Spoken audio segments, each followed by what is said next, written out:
Damn, am I live?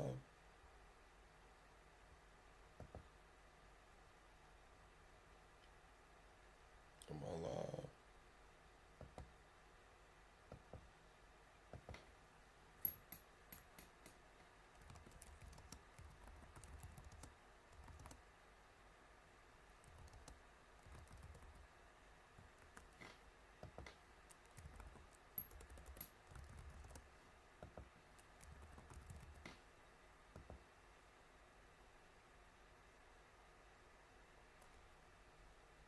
We live, chat? Damn. Hold on, chat. Are we live?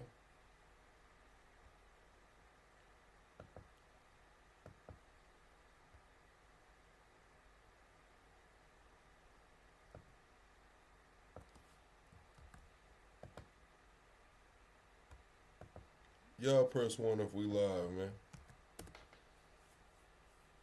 I would say in response to the Secretary's criticism? So let me start with I don't respond to comments by other officials, whoever they may be. It's just not appropriate to do that. I will tell you why I attended. I would say that that case is perhaps the most important legal case in the Fed's 113-year history.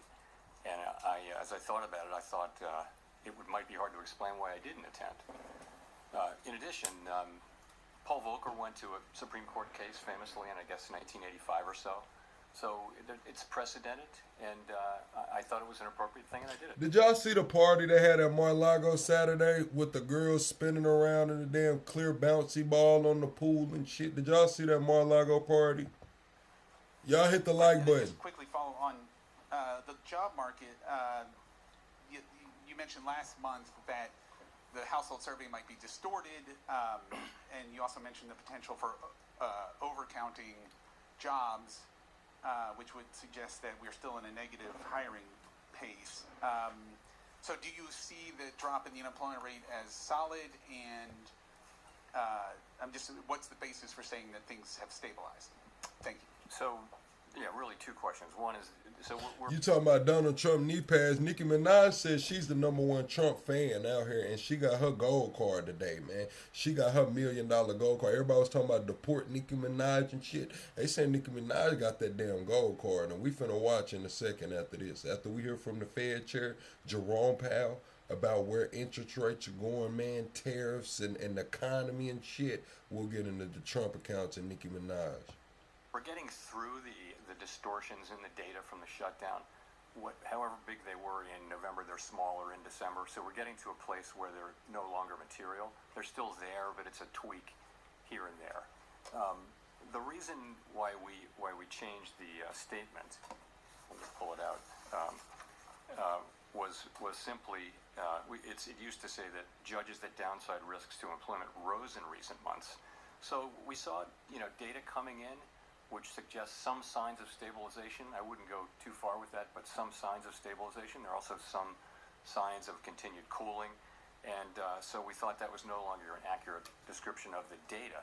In addition, the outlook for economic activity has clearly improved since the last meeting, and that should matter for labor demand and for employment over time. So for those two reasons, we thought we would take that language out of the statement.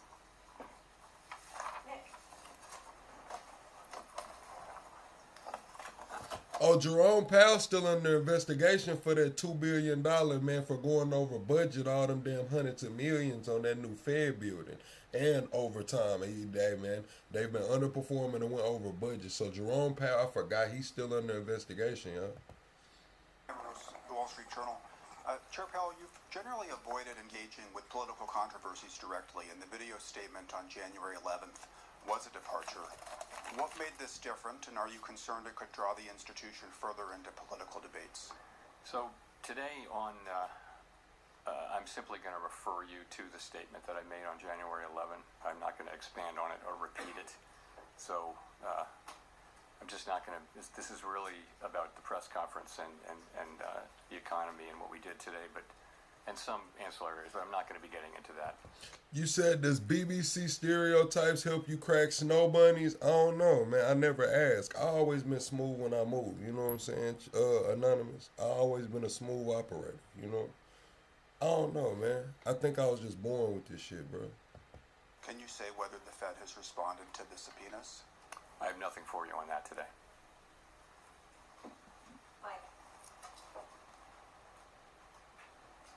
Michael McKee from Bloomberg Radio TV. Thank you, Have Lala. you made a decision on whether you would remain as a governor of the Federal Reserve? And if so, would you tell us what it is? And if not, when might we anticipate a decision? No, and I really, once again, have nothing for you on that today. That either. Why would you want to leave it all? Under the What's up, Big Niche? Again, I don't want to get into this. It's not something I'm. There's a time and place for these questions, but not something I'm going to be getting into today. Thank you. Thank you. Claire Jones, Financial Times. Thanks a lot for taking my questions. In another one. Hey, man, the Trump administration is doing people like they've always done the damn athletes. You know how when you get like one athlete, they'll never let him leave the league with, you know, a spotty clean record. Like Michael Jordan had the damn gambling problem. Kobe caught his damn charge. Now we see LeBron wrapped up in Drake shit, man. It's like the same thing is going on in politics now, man. It's like they finna dirty Jerome Powell name the fuck up with this 2 billion building. Hey, dirty Christy Nome, Pam Bonnie, hey, Bungino just went back to podcast, and Bovino got his damn, man. Listen, man, they not letting anybody leave on the high end, man. MTG. Thank you, Karen. We've seen. I hope you're having a good night, Karen. In the dollar over recent days. What do you think is driving the U.S. currency lower? And have you been at all concerned just by the extent of the volatility we've seen this week? Thank you. So, Claire, as you probably know, we don't comment on the dollar. Really, the administration, and especially the Treasury Department, has the job of oversight over the currency. And so, yeah, Jerome Powell don't want to say nothing about the dollar because he just heard Trump come out yesterday and say, "Oh, the dollar's doing great, man." When we've lost 10% of the damn dollar value since this time last year, man. I don't know, Chad. I guess fuck asset prices will go higher. He's talking about he wants people to keep their 5, 10, 12 houses, you know, and keep the prices high. So I guess I don't know, bro. Rates and all that. We don't comment on that. It's not our role. So I have nothing for you. But I mean, what's your view on the market movements? I mean, what do you think behind them? Is it asset managers diversifying? Is it? Yeah, I just don't. We don't talk about the dollar. We don't talk about what moves it around. It's just not appropriate for us to do so. Really, the Treasury Department has that. It's their role, their bailiwick, and we stay off it. Then I seen Rubio, I think Rubio was testifying in front of Congress, I believe. They asked Rubio, "Hey, look, man, y'all sold the Venezuelan oil for $500 million. Y'all gave Venezuela $300 million. Where's the other $200 million?" Man, Rubio said, "Look, man, that shit's in the account, man. That shit's over there in Qatar in that account, man." Thank you, Friar. Thank you, Friar, for the gifted membership. I thank you, Friar, for monetary policy and some other things, but we don't comment on the dollar. Sorry. Hi, Chair Powell. Neil Irwin with Axios. Obviously, no SEP. Hey, Big Knee. But in light of the slight firming up of the language around growth in the labor market in the statement, should we assume that the timeline for any further rate cuts is pushed back compared to what people might have thought in December? Oh shit! Somebody put in a damn bet, Chad. They put in like a $6,000 bet that Jerome Powell and them are about to increase rates, man. I think he's the only one out there on the limb by himself. 6 bands that they're gonna increase rates, man. I think if it goes through, he might hit for like 330,000. I don't know, it's crazy. Well, first of all, if you look at the incoming data since the last meeting, clear outlook for growth. The data have come in, and sentiment, the beige book, everything comes in suggesting that this year starts off on a solid footing for growth. Inflation performed about as expected, and as I mentioned, some of the labor market data came in suggesting, we're evidence of stabilization. So it's overall a stronger forecast, really, if that's your question. I'm not sure I answered your question. But in terms of timing or pacing of any... So we haven't made, what we'd say about this was that after this meeting, after the 3 recent rate cuts, we're well positioned to address the risks that we face on both sides of our dual mandate, and we'll continue to make our decisions meeting by meeting based on the incoming data. Yeah, I know it's too late. Banders, I know it's too late. This was, Jerome Powell doing his thing. I used to watch all of the Fed minute meetings, man. When the Jerome Powell came out and did the Fed minute, from 2021 all the way till probably I started doing this online. I used to watch the whole, him get up there and just fucking talk, bro. Because I was in crypto. I was really degenerate in crypto, so I used to always, For and the implications for and the outlook and the balance of risks. Haven't made any decisions about future meetings, but the economy is growing at a solid pace. The unemployment rate has been broadly stable, and inflation remains somewhat elevated. So we'll be looking to our goal variables and letting the data light the way for us.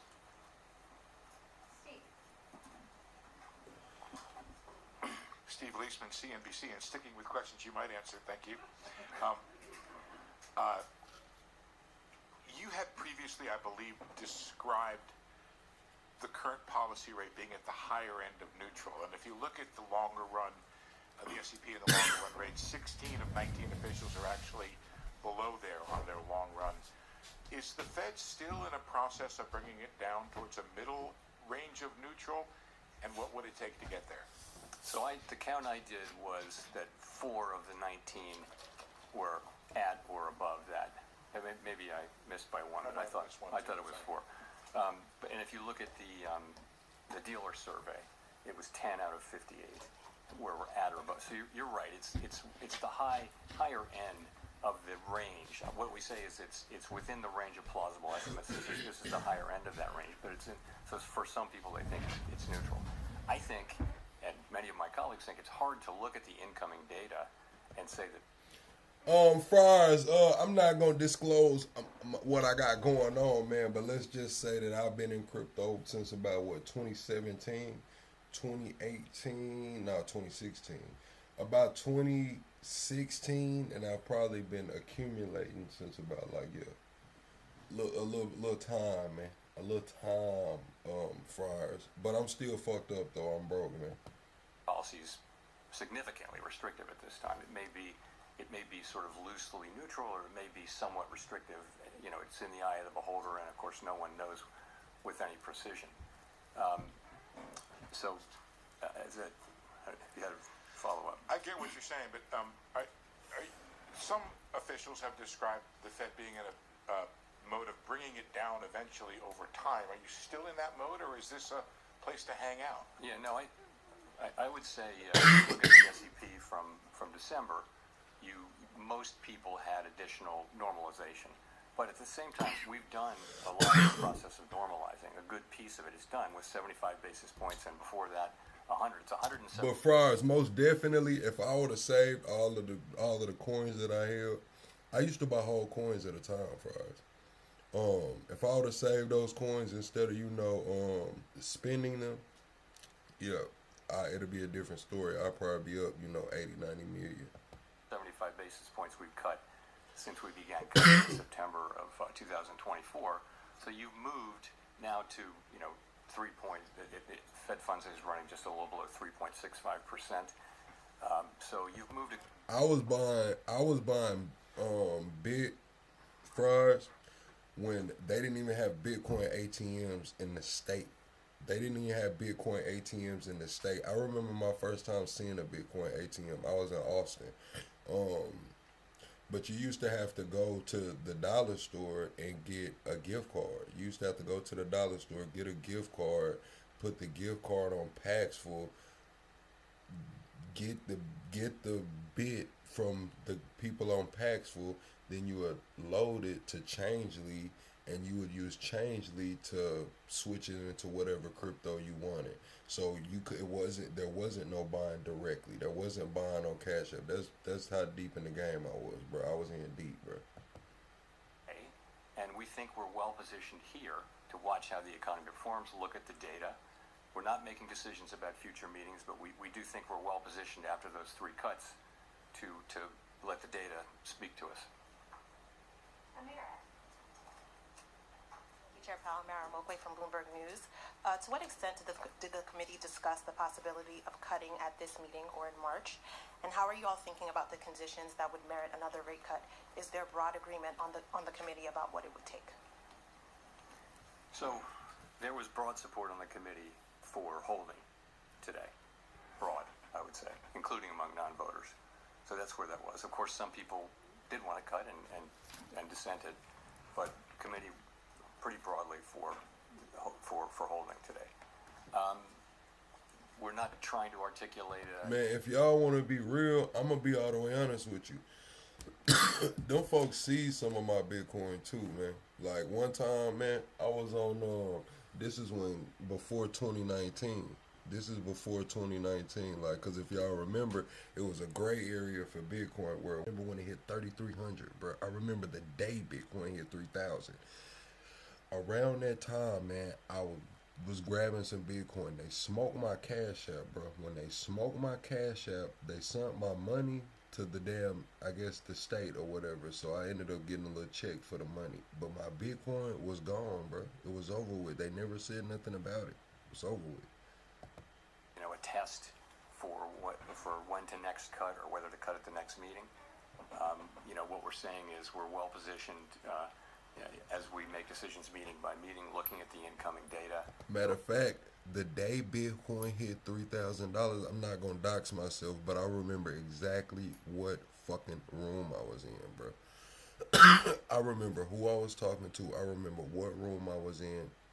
And I remember having a conversation with my parents about it. And I told my parents, like, look, go and put 10 bands in it. It just hit 3,300. Go and put your 10 ball in it. Woo. Outlook and all that. And, we're in a position where, we still have some tension between employment and inflation, but it's less than it was. I think that the upside risks to inflation and the downside risks to have probably both diminished a bit. So, we'll be looking at that. It's about how you weigh the risks to the two goals and how big those, and quantify them. And so there are different views on the committee, and, we'll find our way forward as the data evolve.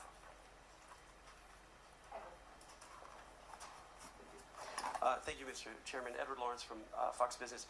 Has the effects of tariffs already moved through the economy on prices? A lot of it has. So basically, there are many different estimates. See, I wasn't really active when free Bitcoin was going on XX. Like I knew about it because shit, that was when I was like a senior. I was like not even a senior. I was probably the first time I really heard about Bitcoin, I had to be like a sophomore or a freshman. I mean, not a freshman, a sophomore or a junior in high school. Because I remember the seniors were still there. Because I remember who I was having a conversation with, and he was a year older than me. That's when I first really got introduced to it.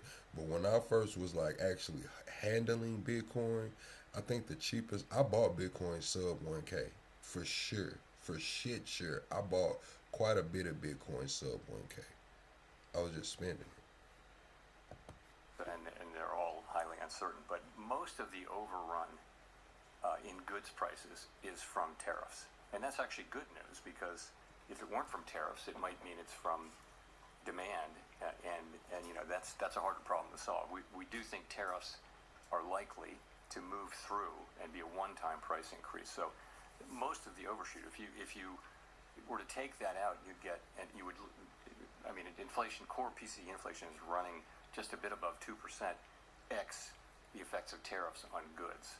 And the other good news is, if you look away from goods and look at services, you do see ongoing disinflation in all the categories of services. So that's a healthy development. So that's what's going on.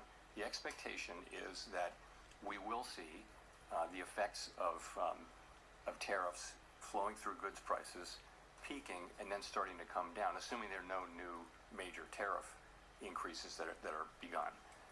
And that's what we expect to see over the course of this year. If we see that, if we see that, that would be something that tells us that we can loosen policy. Also, if we see something that suggests that the labor market is not stabilizing, that in fact the downside risks reemerge or the data just get worse, we'd have to look at both of those. We have a two-sided mandate. If I could, if President Trump does pick a new Fed chairman before May, what does that look like? How would you work with that person, and what does that transition period look like? I don't have anything for you on that. That will depend on. That shit is crazy, man. U.S. central banks keeps policy rates. Trump recently called for rate cuts. All right, we finna get into what Trump did earlier, man. Hold on, chat. Double tap the screen, shut a live out. That was Jerome Powell. This is Trump talking about those Trump accounts, man. Will you be grabbing a Trump account for your child, chat? Will y'all be getting one of these Trump accounts, man? They say if you invest the maximum into the Trump accounts, which is a $300,000 investment into the Trump accounts, a $300,000 investment over 28 years will be $1 million. If you don't put anything in the Trump account, just minimum investment in the Trump account, it will still be about, I think, five figures. But if you invest maximum, it'll be $1 million. Man, I don't know why they be putting this music on this shit, man. For the first time ever, we're going to give every newborn American child a financial stake in the future, head start at life, and a fair shot at the American dream, something people don't talk about so much, at least not for the last 4 years they haven't been, but now they're talking about it big. This last period of time, it's been unbelievable. When you see what's going on with our economy, the tremendous investments that's been made in our country. We have over $18 trillion coming in. The most, I think, was 3. That was 10 years ago, another country, not even our country. What's up, Ms. Bond? $18 trillion, and we have thousands of businesses being built all over the country, and hundreds of massive plants, so big, car plants, AI plants. With the support of the men and women here in this beautiful room, over the next 15 years, we're going to put $3 to $4 trillion of wealth into the hands of young Americans who otherwise would have really started out with nothing. It's really an amazing thing because it gives young children that start out with really nothing, and we gives them, boy, it's more money than anybody could imagine. From their standpoint, yeah, precious metals are probably going to end up doing their thing. It's time for some pullback. We've seen a little pullback, but they'll probably end up doing their thing. They say platinum right now is not financial advice, but really undervalued. It used to trade equal with gold. Now I think gold is, it hit over 5K. Platinum's still at like 1,100, well it was. They say it's a copper shortage right now. That's why they're not doing they're not giving out the pennies anymore. I watched a video of a guy saying that over the next however many years, I don't know if he said 20 or 10, I have to pull up the clip, but they'll have to mine as much copper that has been mined over the last 10,000 years, however long up until this point. They'll need that much copper, and we see what silver's doing. We know how important silver is, so I don't know, man. they'll have a real start in life, and that's why decades from now, I believe the Trump accounts will be remembered as one of the most transformative policy innovations of all time. And I've done a lot of them. The tax cuts, we've done a lot of them, more than I think anybody, and I think this is going to be one of the most outstanding. Last summer, I signed the great, big, beautiful bill delivering. It made this possible, too. It actually made this possible. Without it, we wouldn't have been able to do this. Delivering the large... Yeah, they say it costs 5 cents to make a penny, but I don't know. After I seen the video of that guy talking about how it's really a copper shortage, like they're going to need more copper than they can fucking pull out of the ground, it gave me a different look on it. Largest tax cuts in American history, including no tax on tips, no tax on overtime, no tax on Social Security for our great seniors. And, you know, we did another thing. When you buy a car now, you get a deduction on the interest payment if you borrow money. So think of it, rich people get so many deductions. I'm the king of deductions. I love deductions. But people, middle-income people, never had a deduction before. Now they're getting a deduction on interest. They buy a car. That's going to have a huge impact on the automobile. By the way, there's one proviso. It has to be made in America. If the car is made in another country, no thank you. But they're all going to be made in America pretty soon because we have factories coming in from Canada, Mexico, Japan, Germany, all over Europe. They're all coming here to make their cars because they don't want to pay tariffs. Very simple. It wasn't very complicated. You'll see those numbers starting to produce. That's why you see these massive construction numbers, and soon when those things start opening, you're going to see employment, and you're going to see wealth creation for middle-income people like you've never seen before. Every single Democrat in Congress voted to raise taxes on hardworking citizens. Their whole campaign was raise taxes. I've never heard of it before. All my life I grew up, and I hear politicians, we will cut taxes. This is the only group I've ever seen, we're going to raise your taxes. No wonder they lost. Actually, there were other reasons also. But together with the... I did see a clip of Mamdani today. He did a press conference today and said that he's going to raise taxes on New York's richest top 1% and billionaire corporations. They say that New York is in a financial crisis right now, man.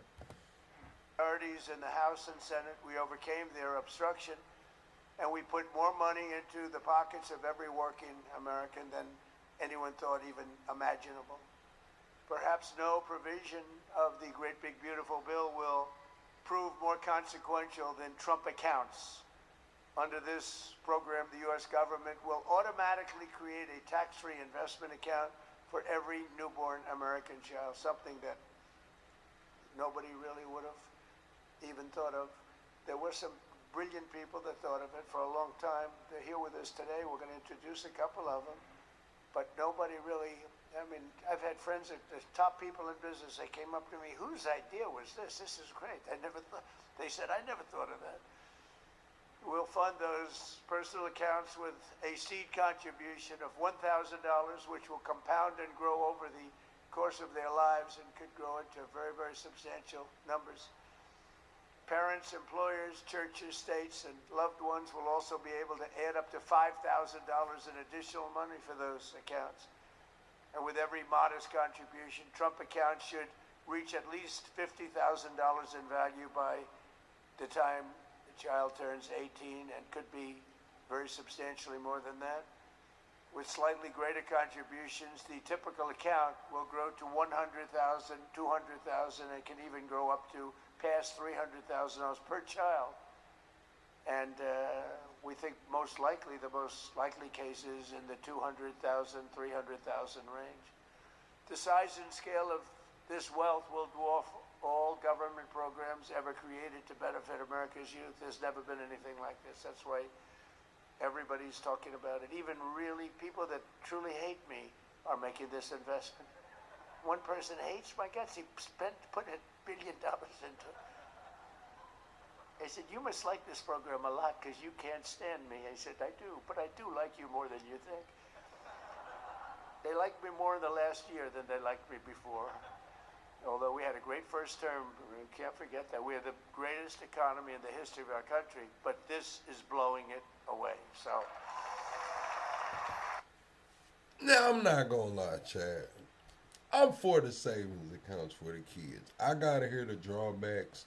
I'm hearing the benefits. I got to hear the drawbacks, especially from the black community. I'm just going to be honest with you, Chad. Financial literacy is not really just ingrained into the community. A lot of people turn 18, graduate, and they just don't have shit, you know. So at least here, they're saying with minimum contributions. I don't know if they're going to allow it to come out of paychecks, kind of like insurance or 401k, if it'll come pre-tax, after tax. I don't know how that's going to work. But if you can guarantee these kids, with minimum contributions, these kids will have a 50 ball, 50K, you know what I'm saying, at 18 or 28, however the math breaks down, like shit, I'm for it. I gotta hear the drawbacks. Every president, thank you. Every president in modern history has left our children with nothing but debt. But under this administration, yes, Ms. Bones, anybody can start an investment account for their kid. Anybody can. Some people diversify.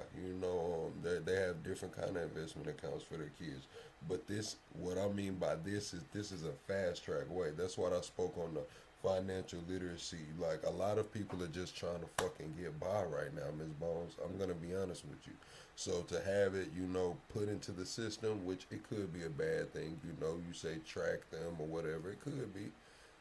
But just on the outside right now, it looks like a good thing to me. You know what I'm saying? Especially for a lot of these younger parents, like these parents that are, haven't really shit even got themselves to fucking together yet.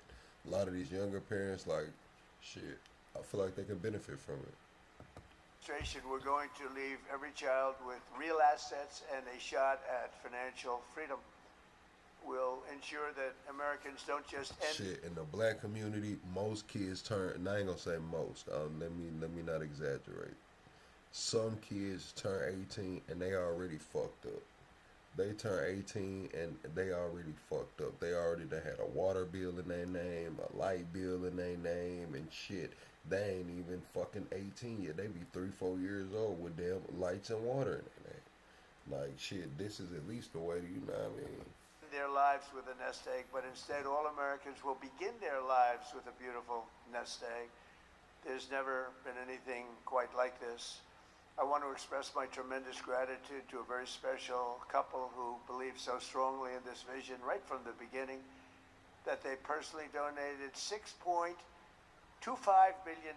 That's $6,250,000,000. Even the 250 is a lot of money when you think.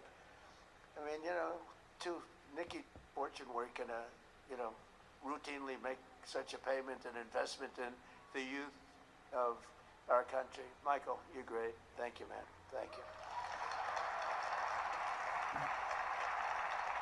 And I also want to say hello to and thank some very special people that have been with my administration and really become friends of mine. On occasion, I have little arguments, but generally, I would say really good. And start off with a man who's doing a phenomenal job, Treasury Secretary Scott Bessent. Scott, thank you very much, Scott. And he loved this right from the beginning, Scott, right? He saw this and he said, wow, what a great idea that is. This is, hundreds of thousands of dollars by the time they reach 18, but we can go 21. They can keep it in longer. But he saw this right from the beginning. He said, wow, this is great. And we have some other ideas that will be great, but this was one that just hit everybody. This was an easy one to think about. And again, that bill allowed us to do this. Otherwise, can you imagine trying to get this approved by Democrats and Republicans? Let's get together. We got it done. Also, a man who's made your life much easier, because those of you that are building plants and equipment so you can give your money, ultimately you're giving your money away anyway, no matter how much you make. But he's made it a lot easier. Approvals for big plants used to take 20 years, 25 years, and then you'd get rejected, actually. You'd go 20 years environmentally and they'd reject you. You finally, if I think of it, a guy starts young, he starts an approval process. By the time he's middle-aged, they take a vote, convert a lot more. But I just want them to get into their houses. And I don't want a big section of the area built into low-income housing. They want to put low-income housing right smack in the middle of it. Oh, where is Things it? done in case of happened. But we got it all done in 20 days, the whole place. And yet now, still, more than a year later, they don't have permits. Almost nobody is building. So I haven't told this to Lee Zeldin yet, but I'm going to put you in charge of getting permits. I think we're going to override the local authorities because they're never going to have it. Is he talking about California? He's about to override Gavin Newsom. Is he talking about California? And when I was told that there's a provision where you can override the local authority to get things done. Case of, because really, to me, it's a national emergency. What they've done to these people is horrible. It's just horrible. And they'll still vote Democrat. Can you believe it? After all, it's just, they get used to it. Although I must say we converted many. We'll probably convert a lot more. But I just want them to get into their houses. And I don't want a big section of the area built into low-income housing. They want to put low-income housing right smack in the middle of it. And it's not the American dream, you know? You didn't do that. And low-income housing is great. I built a lot of low-income housing, but you don't put it there. This is one of the richest neighborhoods in the world, and we're going to let those people, and I recommend it strongly that everybody gets the approval, immediate approval to build a house, and you give them a 10% bonus so they can build a house 10% larger than they had before if they want, for all the suffering they've been caused. So they can build a little bit bigger house. So Lee, if you want, will you accept the job? He's under a lot of stress. Okay, all right? Override those people. Those people are incompetent. Between the mayor and the governor, they're incompetent. They're not going to be able to build that house, the same house, for the same price. They're going to need that 10% to get something similar to what the fuck they had with all these damn tariffs and hell, all the illegals not being able to work no more. They'll never get approved. They'll never get approved. So do whatever you can, Lee. There's a provision that you're allowed to do it, and I'll sign it in 2 seconds, frankly. It'll never happen. I also want to introduce a man, Frank Pasigno. Now, if you met Frank, and if you knew Frank, he's quiet, but he's actually a stone-cold killer. He was one of the biggest people in business. He would sit. He said, fuck that. We're not building low-income housing where we just had some damn millionaire row, man, where all the damn big money was at, man.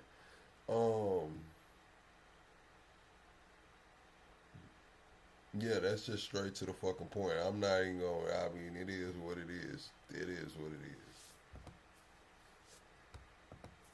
In fact, now he's got a better seat because he's working for the government. He's the head of a lot of things. Crazy. But the job he's done in this country is great. And he's working on Social Security and a thing called the IRS. He's working with Scott on both of them, really, but the IRS in particular. And he is a fantastic man. Where are you, Frank? Took the biggest pay cut in history. He went from being paid $35 million a year to being paid about $35 a year.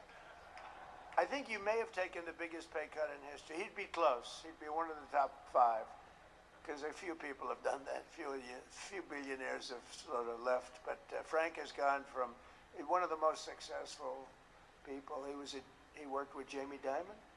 I don't think Jamie likes me too much nowadays, but that's okay. I never minded that. But Frank, you are fantastic, and you're doing a great job. We appreciate it. Thank you. And thank you to their family. The director of National Economic Council, a man who's in the news a lot. You know, my only problem is I don't want to lose him. I will tell you that he's working from a big deficit because I don't want to lose him. He's so good. Kevin Hassett. Thank you, Kevin. Thank you, Kevin. A friend of mine, a senator who has been unbelievable. She's a tremendous woman, married to a great football player. Her husband is a massive man. This guy, he played in the NFL, I guess, for 11 years. He was top-of-the-line player. I met him. I said, that's not a normal situation. Look at this guy. This guy was seriously powerful, big, and he's as nice as he is big. And she is one of our best senators, Senator Katie Britt. Thank you, darling. From Alabama. I love Alabama. We love Alabama. Marsha Blackburn is an incredible person. Unfortunately, she's running for governor. I don't know what the fuck he's talking about, bro. A lot of cash. Not as much as Michael Dell. Not quite. Not as much. But that's okay. But Nikki makes a lot of money, and she's generously stepping up. She's investing hundreds of thousands of dollars What's up, damn it? to support the children and really the children of her incredible fans. That's great. Focus on that. Why should you give to somebody else's fans? Give to your fans. I like that. But and I just think she's great. You know, I've been hearing so much over the years because I didn't know Nikki, and I've been hearing over the years she's a big Trump supporter and a Trump fan, and she took a little heat on occasion. Her community isn't necessarily, I tell you, we did pretty damn well with it, with your community, as we say.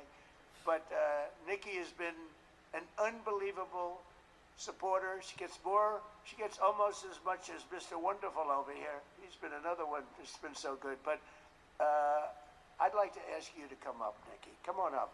Come on. She took a lot of heat with her community. Yeah.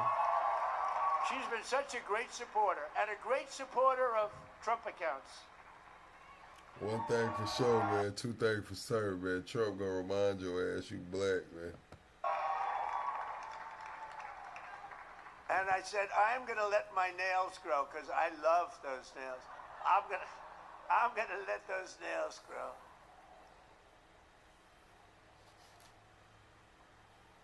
She's so good. She's been MAGA. What can I say? She's been with us all the way, right, Alex? She's been with us all the way. Just want to thank her. And it wasn't so easy. For you, it was easier, right? You want to come up? You want to come up? Mr. Wonderful, come on up here. You've been terrific. Come on up.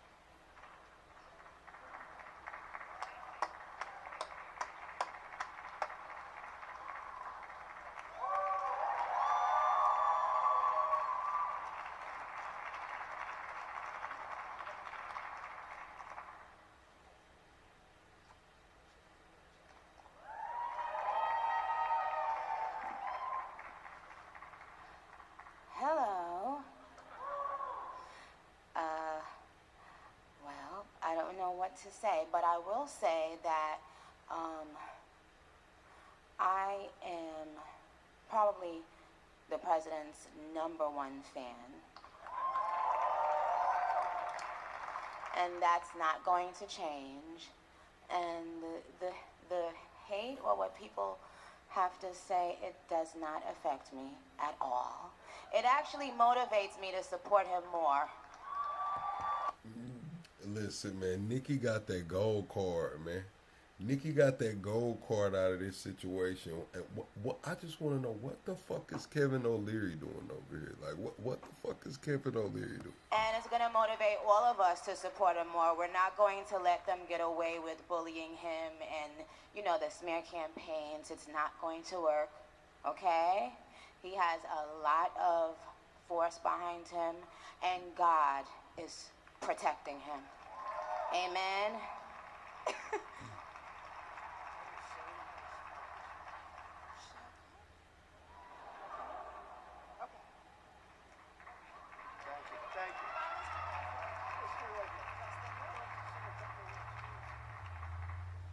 On behalf of all the entrepreneurs in America, I'd like to thank you, Mr. President, because we create 72% of the jobs. Companies 5 to 500 employees, and all we care about is policy. We love policy, pro-business policy, and these accounts are fantastic for independence and support. I thank you very much. It's all about the entrepreneur, and I think you know that, sir.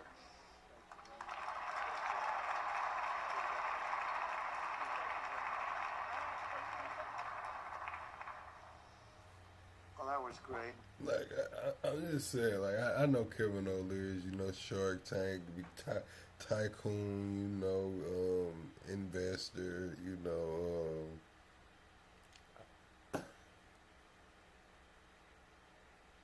what the fuck does he have to do with this, bro? Interlude, I don't know. That's better than getting Scott Bessent up.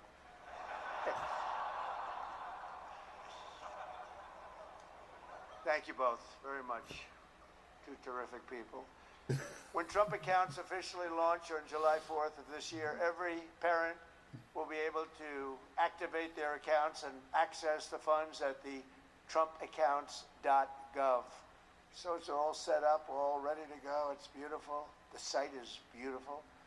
On that glorious day, we also expect to have commitments from generous private individuals in all 50 states. And They'll be making additional contributions for children in their own states. And already legendary investor Ray Dalio has pledged to adopt the entire state of Connecticut. That's pretty good, Michael. Damn, adopt? What the fuck is he talking about? Adopt, bruh? No, man. Hell, oh no, man. What the fuck you mean, Ray Dalio is trying to adopt Connecticut, bro? What the fuck does that mean, man? What the fuck is going on here, man? Niggas just gonna adopt the whole state? What? It's crazy what you could do with some damn chicken, huh? Thank you both very much. Two terrific people. When Trump accounts officially launch on July 4th of this year, every parent will be able to activate their accounts and access the funds at the trumpaccounts.gov. So it's all set up, all ready to go. It's beautiful. Hey, motherfuckers need to read the fine print, man. Oh, shit. Motherfuckers need to read the fine print on them damn Trump accounts, man. I don't know, man. We might have to do a little deep dive, man. Read the fine print on that bad boy. What the fuck does he mean? Ray Dalio's about to adopt Connecticut, bruh. Well, the site is beautiful. What the fuck is going on? We also expect to have commitments from generous private individuals in all 50 states. And they'll be making additional contributions for children in their own states. And already legendary investor Ray Dalio has pledged to adopt the entire state of Connecticut. Hell no, man. Hey, you gotta use some better terminology, Trump, man. Come on, Bulletproof. You gotta let us know, man. That's not it, man. I'm just gonna be real with you. That ain't it, Bulletproof. You gotta clear this shit up, man. We need to know what the fuck you mean. Right now, I got some family. I got some family on the East Coast, man. Like, we get there. What the hell is going on, man? Oh. And thank you very much, Ray. Great legend. And today, one of the original advocates of this program has agreed to adopt his home state of Indiana, Brad Gerster. Brad's here someplace. Where's Brad? Come on. I think Michael and Brad, would you come up here, please? Come up here.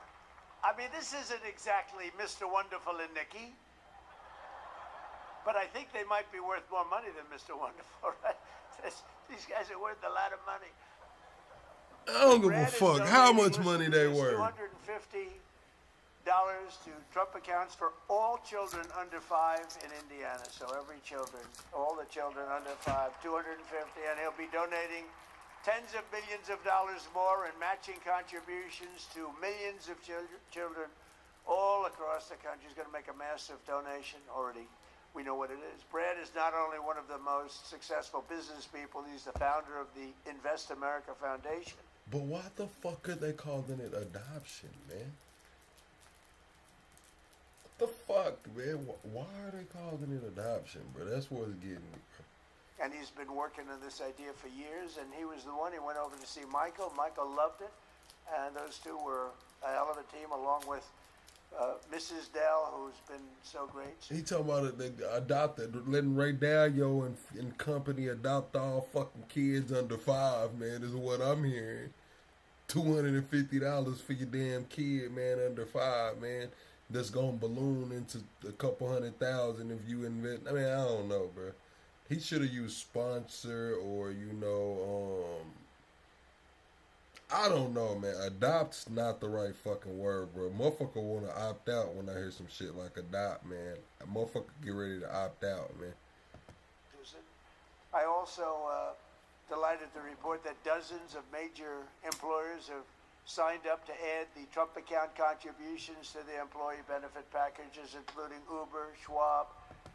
And they putting it in. I told y'all they was finna put it into the damn accounts, man. It's going into your damn accounts, and he even got Uber in that motherfucker, man. He ain't bullshitting. He want the rideshare companies, man. The second and third jobs, man. Listen, all right, chat. I just want to know why they using the word adopt, man.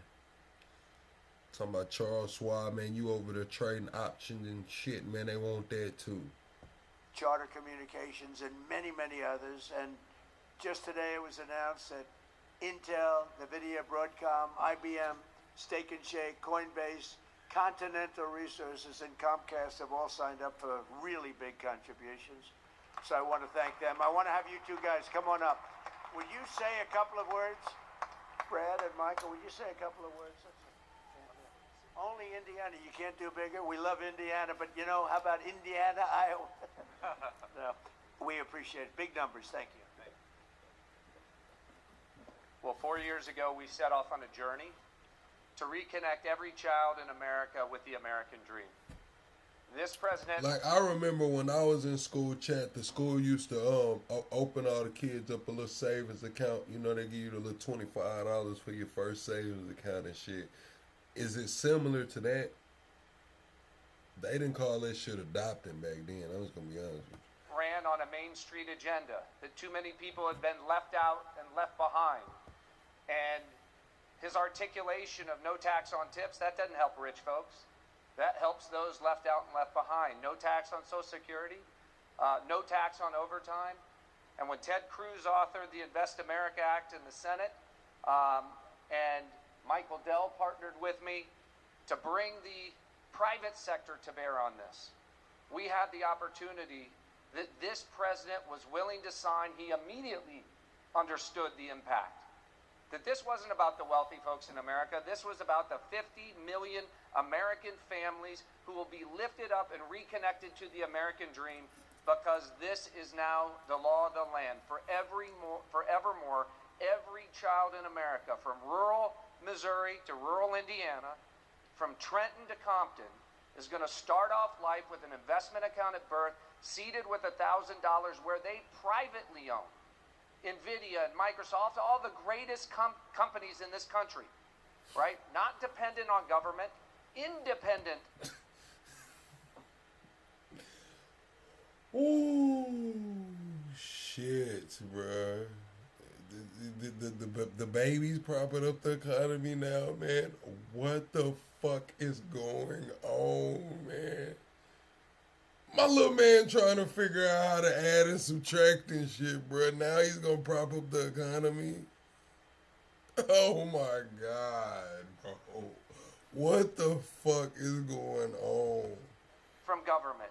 Not more socialism. The answer to more socialism is more capitalism. Hey, bro, my babies is trying to figure it out, man. Come on, man. Like, and now they got a problem with the economy, man. What? This makes every child in America a capitalist from birth, and it would not have happened without the leadership of our Treasury Secretary, Scott Bessent, without the leadership of the Speaker and Ted Cruz in the Senate, but most importantly, and every business leader in America will tell you this, for too long they had no access in Washington to the White House. People didn't want to hear their ideas. This president is voracious in his desire to hear from America's leaders about how to make America better.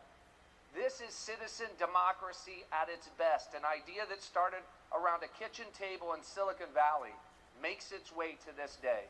I'm humbled and honored to be here, and I'm grateful for your leadership.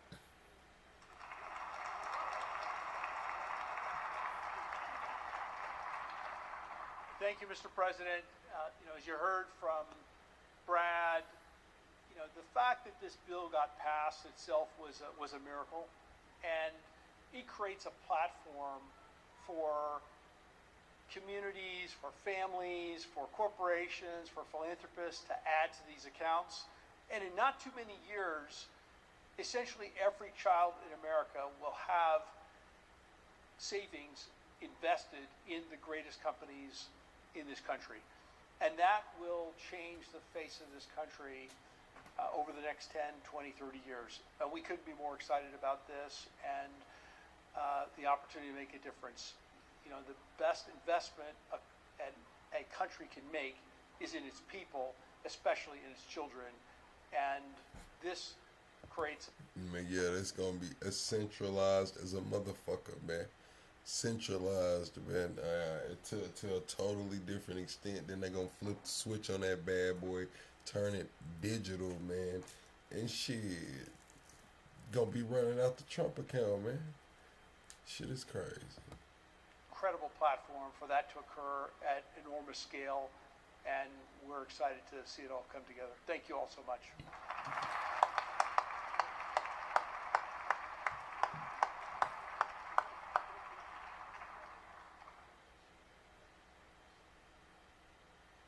Those are two fantastic people, I can tell you that.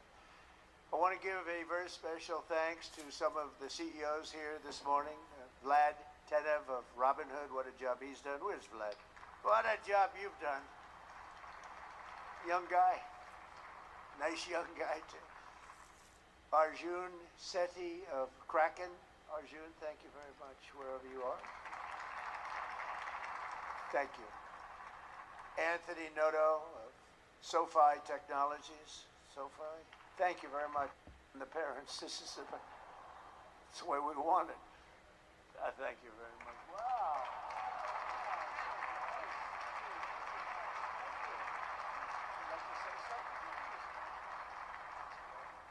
We just want to thank President Trump for all of his hard work and dedication to American families and farm families like ours.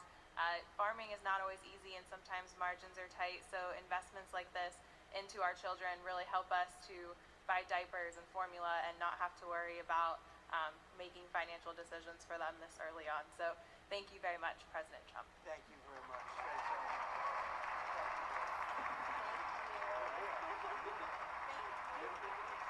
Thank you. Thank you very much. So nice. Also joining us today is the Goins family from Fayetteville, Arkansas. Charlie works in manufacturing, and he's here with his wife, Savannah, his high school sweetheart. In 2022, Charlie and Savannah opened their home to foster care. Hell no, I'm not sold on this, Michael Thomas. It is great in theory. It's wonderful in theory. I don't like the wording that they're using, calling this shit adoption, and just thinking about how centralized it is. I wonder, are they gonna eventually try to get everybody transitioned over into using the Trump accounts, like digitally, a way to, introduce the social credit scores? Is this going to be the introduction to the social credit scores for the next generation? Really expecting to take in one child, but soon they were taking in a family of 3 siblings and formally adopting them. A short time later, Charlie and Savannah also welcomed a biological. Then, since it's tied to your parents, in North Korea, if you do some shit, you get generations are punished. You know what I'm saying? So I don't know, Chad. I don't know. I just got to see what's going on. I got to do more research. Trump accounts will give each of these children a much better start in life. And Charlie and Savannah, where are you? Are you down there? Do you want to come up? Come on up here, Charlie, real fast. We're holding up a lot of big business people. We can't hold them up. Michael will take back his donation. Say what? I want my money back. Come on up here.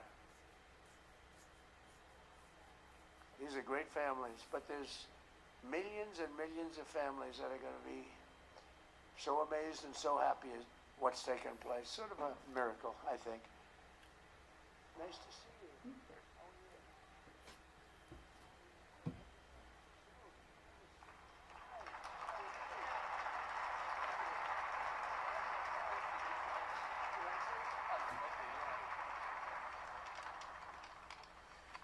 Thank you, President Trump, for having my family and me here today. My wife and I have spent the better part of our adult lives working to advance children in our community, and it was our faith that first led us to open our home to foster care, and it was God's plan that allowed us. Absolutely. And it was God's plan that allowed us to adopt 3 amazing children out of foster care, to welcome so many more, and of course, this past year, welcome our youngest daughter, Florence, into the world. it's through our experience that we've seen how opportunity, or the lack thereof, can really impact a child at the very beginning stages of their life before they even get a chance themselves. And that's why, my wife and I, along with some of the work that the First Lady is doing, we are working to help foster families and foster and adoptive families. I hear you, Ms. Bones, saying it's like an IRA. I believe you. What I'm saying is it's guardrails. It's they're laying out the foundation. They're putting the foundation. They're laying the railways. That's the word I'm looking for. It's the railways, man. It's the railways to fucking social credit scores. It's the railways to fucking, I don't know. It's just crazy. Personally, in our state, with protections and support in our home state of Arkansas, every child deserves hope, stability, and a strong chance at a future, a strong future. And for young families, especially like ours, that your first priorities are, of course, your diapers and your wipes and your car seats and all that stuff. And so starting and investing into a investment account is not necessarily on top of the priority list. And we're so thankful to have this. And I think this sends a powerful message that this administration believes that financial opportunity can start early, that it is intentional, and that it can impact every single family. And my wife and I are so excited that this administration has placed families and children like ours at the forefront of economic policy. And we're so excited for the future of children and for this country. Thank you.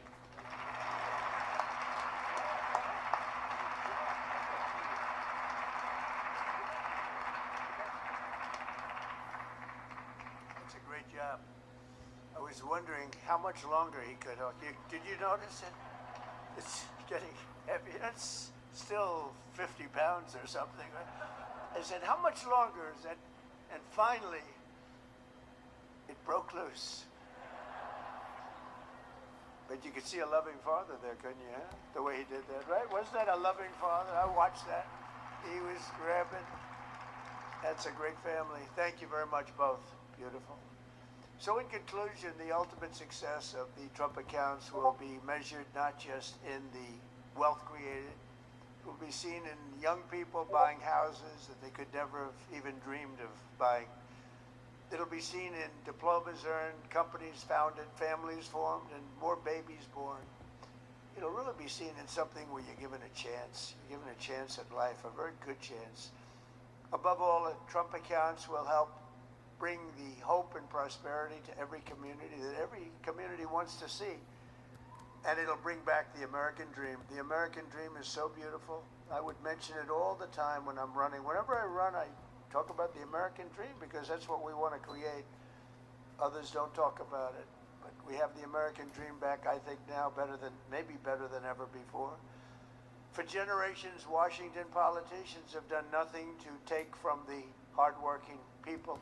Chat, I need everybody to hit the like button. If you're just now coming in, hit the like button. We are 25 subscribers away from the next sub goal. We go live every single day over here talking politics, entertainment, and current events. Please subscribe to the channel.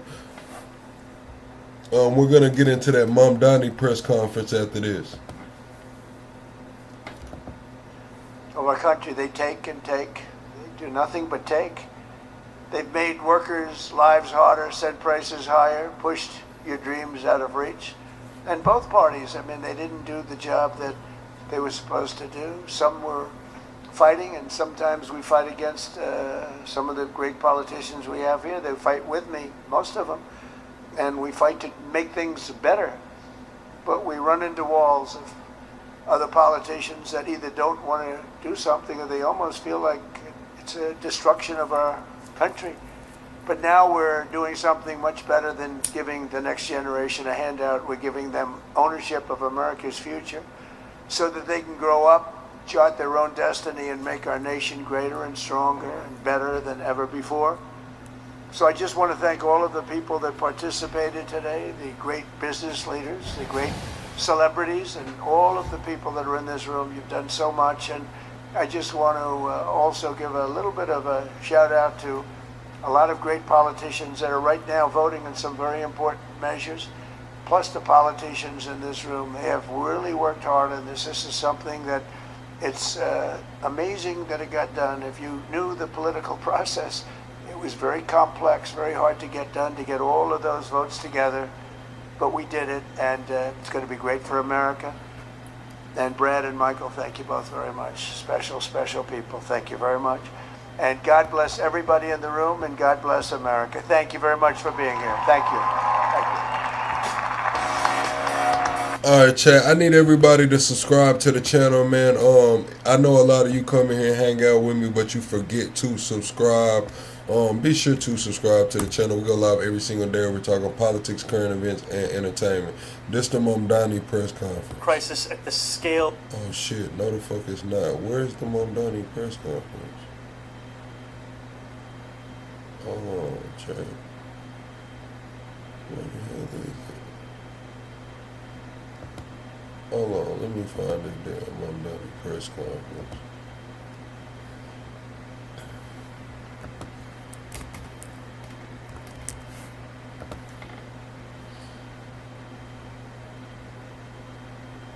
Alright, I got it right here.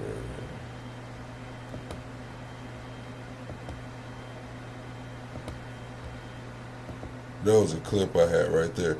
Chat, y'all double tap screenshot the live out, man. Mamdani's talking about they are facing an existential crisis in New York. They're underwater. Eric Adams, you know, left them fucked up.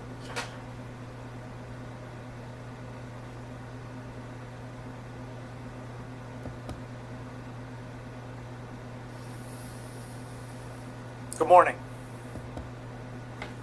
Speak directly to New Yorkers who have for too long been misled and misinformed. True state of our city's finances. Be blunt. The city is facing a serious fiscal crisis. There is a massive fiscal deficit in our city's budget to the tune of at least $12 billion. We did not arrive at this place by accident. The crisis has a name and a chief architect.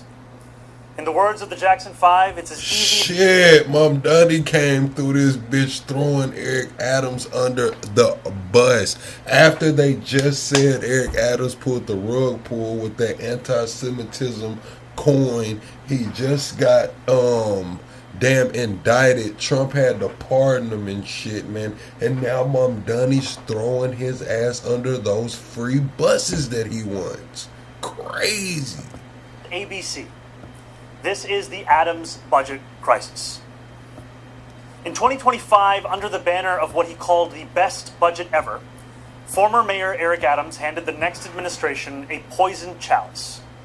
He systematically under-budgeted services that New Yorkers rely on every single day: rental assistance, shelter, and special education, leaving behind enormous gaps for the future. And knowing his time in office was likely coming to an end, Mayor Adams chose political self-preservation over fiscal responsibility. This is not just bad governance, the price. Expected for months that when we entered City Hall, we would likely inherit a grim fiscal situation. Journalists here reported about an imbalance during the Adams years. As we looked under the hood, the full picture was staggering. However, Eric Adams is not the only reason we are here. For over a decade, as he governed from Albany, former Governor Andrew Cuomo extracted our city's resources, using our revenue to address state-level holes while withholding from the city what it was owed. The result is a stunning fiscal imbalance. New Yorkers contribute 54.5% of state revenue and receive only 40.5% back. No part of this state gives more and gets less in return than New York City. While we did not create this crisis, we will solve it. Do so without balancing the budget on the backs of working people. Now I want to walk New Yorkers through the nuances of this crisis that we must contend with. Here, you can see former Mayor Adams' projected budget gaps, as well as the projections prepared by City Controllers Lander and Levine, as well as State Controller DiNapoli. These projections were formed independently, but they tell the same story. We are still reviewing the city's fiscal health ourselves, but our early analysis is in line with their findings. The story that those findings tell is clear. The administration dramatically and intentionally understated the problem. Gaps are twice as high year after year. Mayor Adams underestimated known budget expenses so he could show fiscal year 2026 was balanced. These are not differences in opinion between accountants. They are measured to the tune of more than $7 billion beyond what he published. We are dealing with vast figures and statistics that can often feel intangible. I want to place them into a historical context so that the scale of the crisis is clear to New Yorkers. For reference, the budget gaps we are facing today are higher than they were at the height of the Great Recession. And when compared to the pre-pandemic 10-year average, some of these projected deficits are over 300% higher. Business as usual. This is a historic challenge, and it demands an honest response. Time and again, Adams kicked the can of responsibility down the road. When he laid out his January and May financial plans, he not only failed to budget sufficiently, he ignored projections that indicated major expenses would rise in years to come. These expenses not only totaled nearly $8 billion, they're on an upward trajectory. And still, Mayor Adams refused to incorporate them, leaving a massive $3 billion hole in fiscal year 2026. The budgetary choices he made in the past have consequences that we reckon with today, with ripple effects extending into the years to come. It sound like y'all ass ain't got it for them free buses, man. I see y'all did the universal child care though, but sound like y'all ass ain't got it for them free buses, man. Former Mayor Adams made the repeated, deliberate choice to under-budget. He budgeted $860 million for cash assistance this fiscal year, but current estimates are $1.625 billion, nearly double what he had accounted for. He budgeted $1.47 billion for shelter costs this fiscal year, but current estimates reflect an additional unaccounted for $500 million.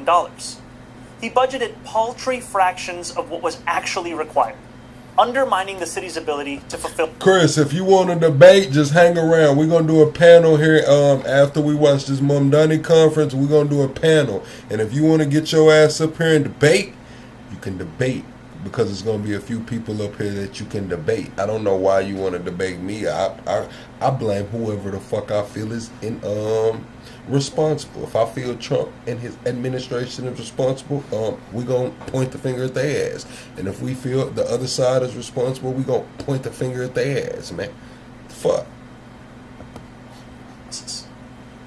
Not optional services. They are critical responsibilities of city government.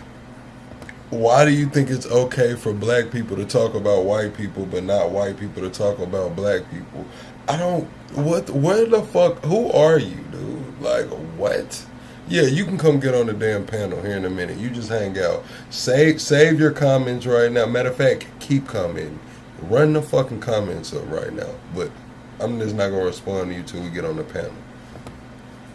Let's talk about the state and city imbalance.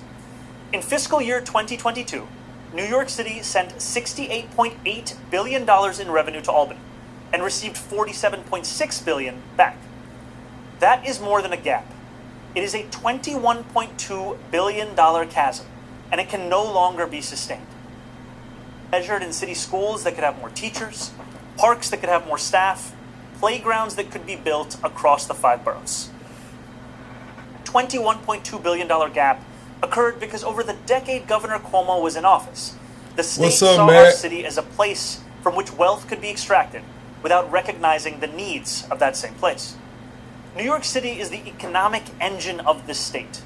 While we contribute the majority of state revenue growth, we do not receive the same proportion of state funds. From fiscal year 2010 to fiscal year 2022, a period where Andrew Cuomo served as governor for almost the entire duration, state revenue grew by $48 billion. New York City alone generated 64% of that growth, or $31 billion. Expenditures increased by $36 billion. New York City received only 42%, or $15 billion. Annually, that is an $8 billion shortfall of what our city was owed. The city is one of multitudes, containing both incredible affluence and tremendous needs. And for too long, only half of that equation has been met. Each of these slides and the numbers they contain tell a clear story. It is the story of a city that is economically powerful and central to the success of the entire state, if not the entire country. And it is the story of a city that has been failed by its leaders of the past. Together, let us tell a new story. As we approach the preliminary budget, City Hall will do what the law requires. We will deliver a balanced budget over 2 fiscal years. We will also do, however, what former Mayor Adams never did. We will be clear and direct about our needs with Albany. Working people did not cause this crisis, and they cannot be made the victims of its solution. In my inaugural address, I made a promise. I said that we would overcome every moment of adversity together, and we would meet every moment of fiscal challenge with ambition, not austerity. That promise stands. Shrink from this moment. We will not succumb to small ideas. We will meet this crisis with the bold solutions it demands. It means recalibrating the broken fiscal relationship between the state and the city. And it means that the time has come to tax the richest New Yorkers and most profitable corporations. There you go. This is the wealthiest city in the wealthiest country in the history of the world. And yet we have allowed 1 in 4 New Yorkers to live in poverty. It doesn't need to be that way. We will remain in constant conversation with Governor Hochul and legislative leaders, and we will do something that too many New Yorkers have learned not to expect from City Hall. We will be honest, transparent, and we will communicate the decisions we're making and why we're making them. We inherited a crisis from the past, New York, but it need not define our future. From this moment of hardship and chart a new course for our city. It will be difficult, but anything worth doing always is.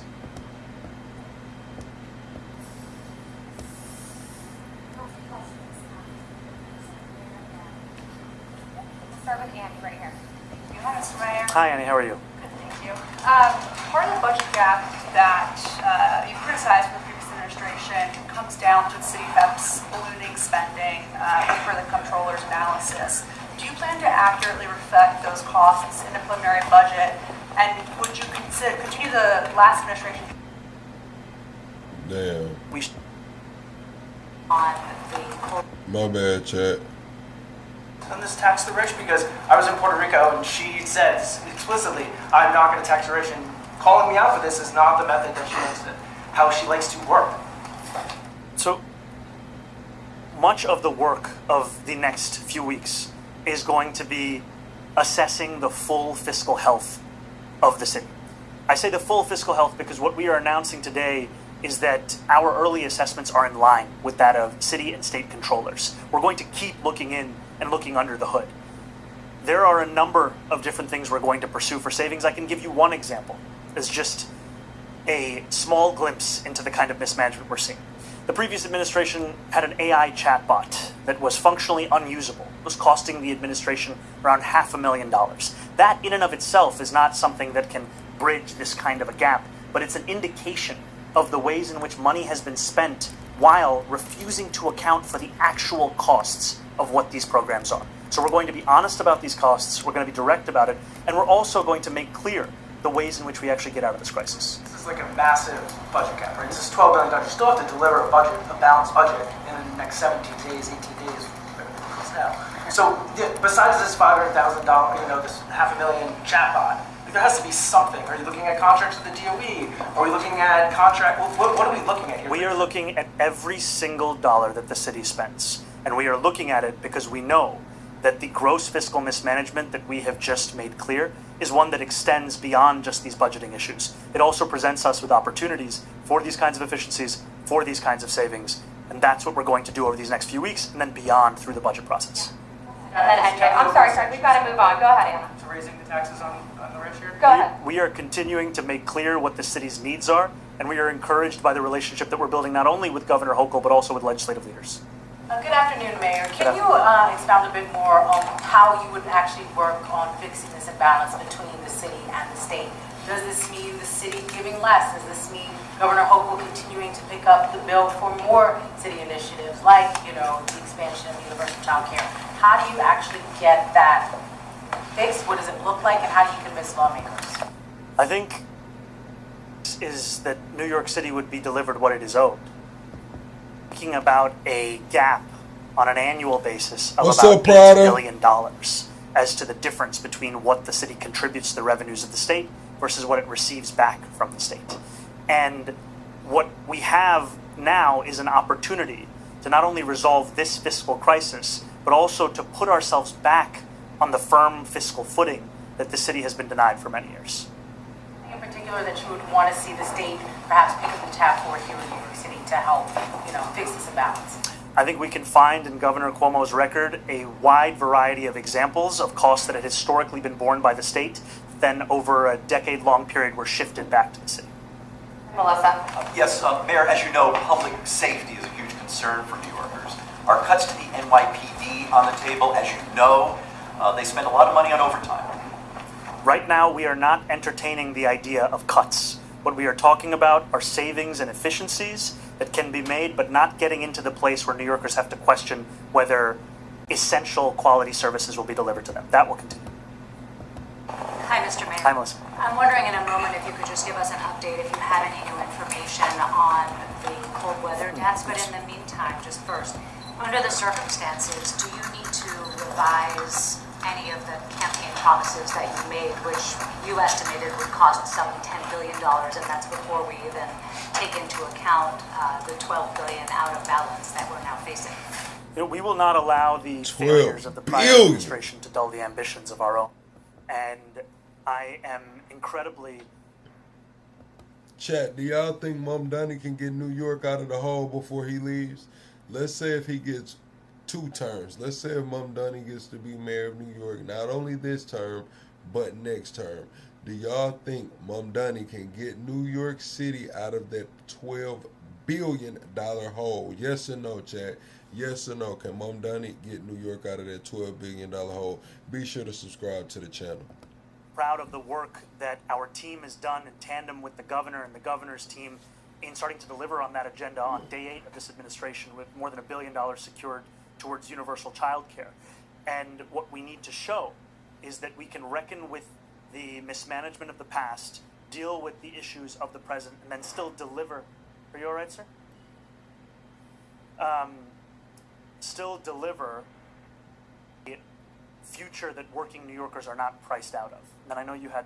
If there's any new information you can share with us on the cold weather death. Yes. There have been no additional outdoor deaths since we last spoke. Since last night, we have made about 30 additional placements and are suspecting at this time that of the 10 deaths that we have spoken about, that about 7 had hypothermia playing a role. Of the 10 who had died, about 6 were known to the Department of... Hey, y'all see how that guy came in here and he tried to rage bait me, and then I told him, like, look, if you want to talk, you can get on the panel. He just stopped even responding. He's gone now more than likely. If you still here, let me know, because I'm about to drop the link to the panel. But I think you just came through here trying to rage bait me and then got the fuck up out of here when, I didn't bite the bone. Homeless services. And I want to be very clear that I am going to defer to the medical examiner when it comes to the official cause of death. And just to lay out the timeline here, it takes about 5 to 7 days after the autopsy is done for the medical examiner to be able to get blood work and other tests back and then be able to determine the cause of death. But I want to be very clear that at this time, this is what we are suspecting played a role. Findings by the medical examiner, is that what this is? These are preliminary findings that have been shared with me. What I will also tell you is that yesterday evening, I went to Bellevue to a warming center, and then I joined a number of outreach workers on their shift. And times the stories of homeless New Yorkers are lost in the statistics that tend to dominate the reports. I met an older man. Okay, you said you want in on the panel. I'm going to drop the link on my post here in about 20 minutes, in about Not even 20 minutes. In about 15 minutes, I'm going to drop the link so you can join the panel. We'll be streaming from Debate Nation with 2 N's. That's the channel we'll be streaming on, but you'll be able to watch it here on this channel. But if you're going to get on the panel, you're going to have to click the StreamYard link. The only way you'll be able to click it is if you go to Debate Nation before the live starts, or if you join the Discord, or you got to go to my post. I'm going to put it on the post on this page too. Otherwise, you'll have to screenshot it or copy paste it into your browser. It is what it is. Man who told me that he had lived not too far from me in Gracie Mansion, just a few blocks away, had lived in an apartment for decades with his wife, and then she tragically passed away. And he said that he could not bear to smell her perfume in the lobby any longer, that it was causing him a heartbreak that was too much experience every day. And so he left his apartment, and he's now finding shelter in the Bellevue Hospital. I went out then with our outreach workers who operate in the most frigid of conditions. 3 workers who they are going out there to find homeless New Yorkers. Thanks, Michael. And I got Michael. to observe the heroism that they display on a daily basis and the work that they do to try and connect homeless New Yorkers with shelter placements, with any kind of housing. And while we are continuing to do everything within our power, I also just have to say a note of gratitude. My bad. You spelled it wrong, Friars. The 2 N's is at the end of the nation. For all those city workers who are the difference in this moment between those being outside and those coming inside. Thank you, Mr. Yeah, hey, Mr. Mayor. Hey, Mr. President. Good. You've left Hochul, Andrew Stewart Cousins, and Carl Heastie out of your narrative here, putting it on Cuomo and Adams, but you've worked in Albany the past 4 years. You've seen how the budget is made. What will actually change this year? Because you're both asking for a tax increase and tax revenue and a fundamental shift in how the state funds the city. What happens if they say no? No, I think what we are going to see is, for the first time in a long time, the mayor of our city, that I will be going to Albany to be honest, to be direct, and to make the case. I can tell you as a legislator, it did not often feel that way, that we were hearing directly from the city about the scale of any crisis that it was facing. And so this is an opportunity to build on a new era of leadership, to actually deliver for New Yorkers. And we wanted to say this very clearly and directly to New Yorkers, because this is the scale of the crisis at hand. We do not want to engage in the same kind of budget games of pushing expenses into other parts where people cannot see. We want to be very open and honest. This is what we're looking at, this is what we're seeing, and we're going to keep New Yorkers updated as we learn more and as we start to chart out our fiscal picture. Hi, Mayor. How are Johnson. you? So I just want to really quickly clear, are you asking fully for that $8 billion gap back from the state? And then I know on the campaign trail you talked about disbanding the SRG. Is that an inefficiency? Could you see disbanding it? I believe that it would save the city, if we didn't have that SRG, like over $100 million. So I'll start with the second question and then go to the first. Yes, I continue to believe that we need to disband the SRG, and I'm currently in conversations with the police commissioner about the ways in which we can do so that are operational. And I believe that we should do so not on the basis of any fiscal need, but frankly on the need to decouple the counterterrorism responsibilities within the department from police response to First Amendment exercise. And then your first question.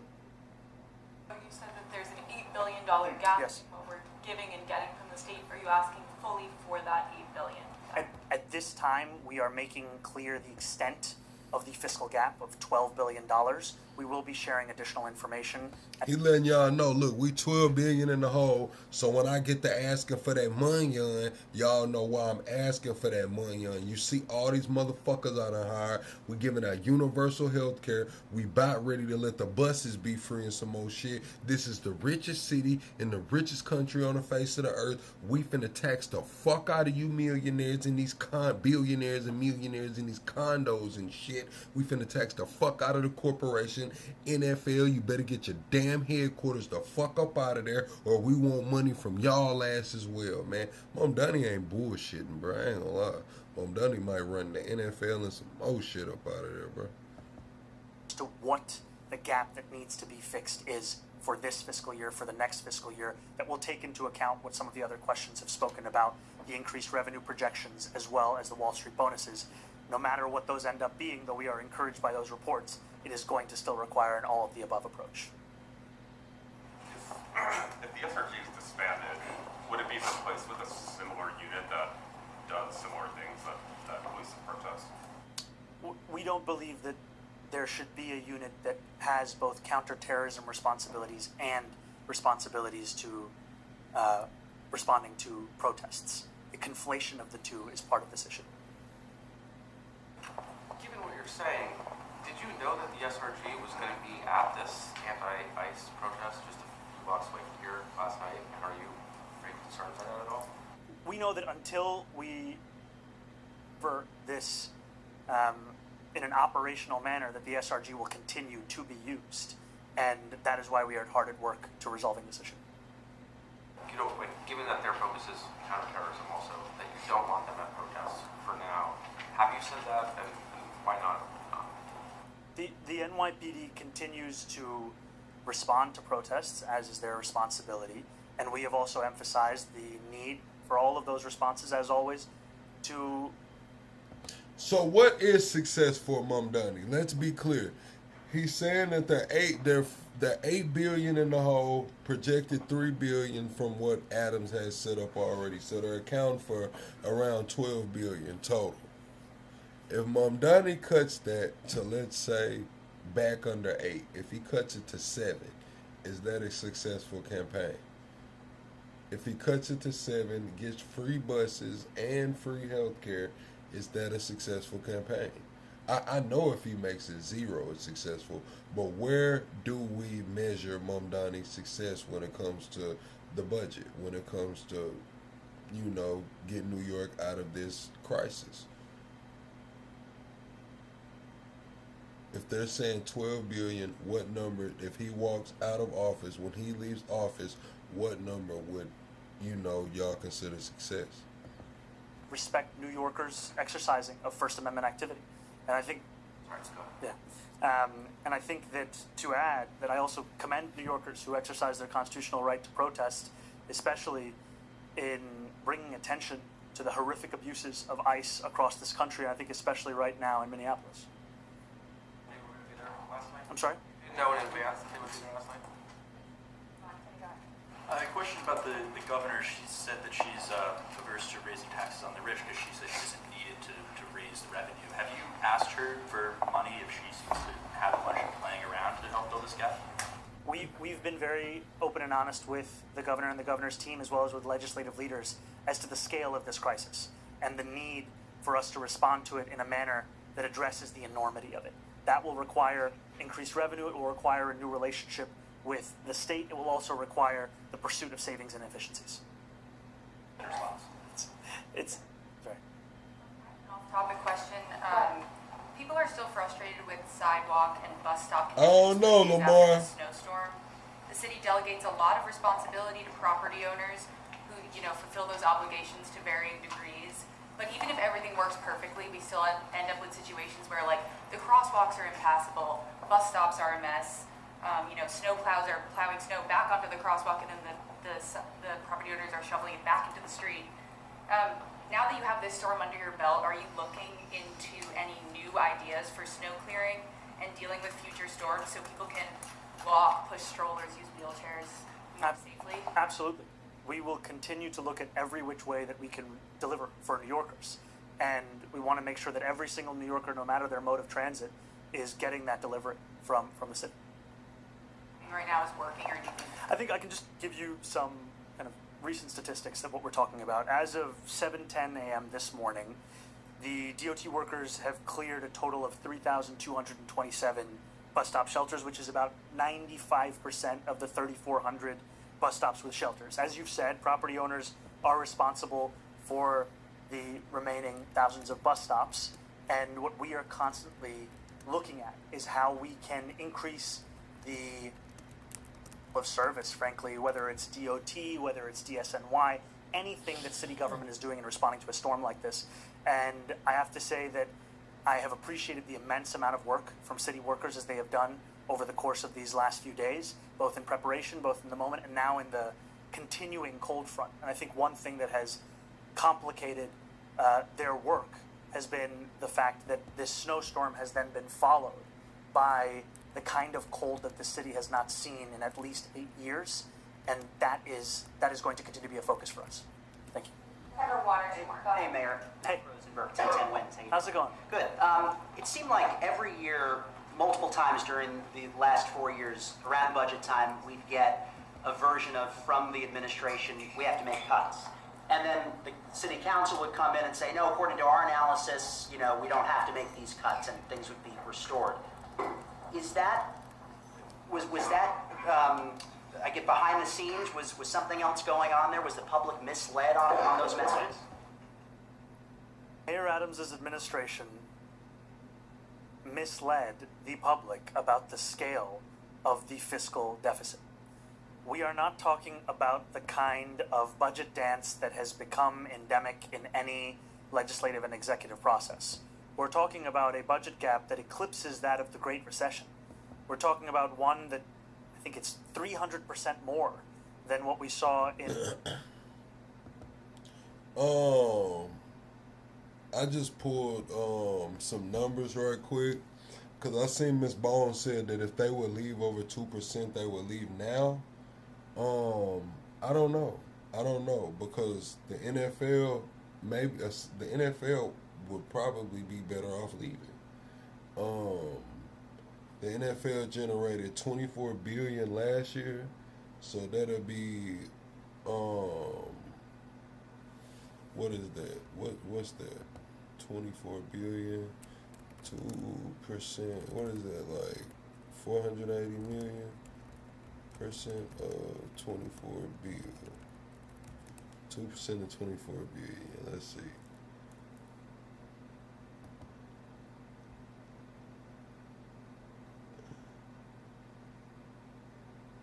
Yeah, 480 million. So 480 million. 480 million, that's 1 year of revenue.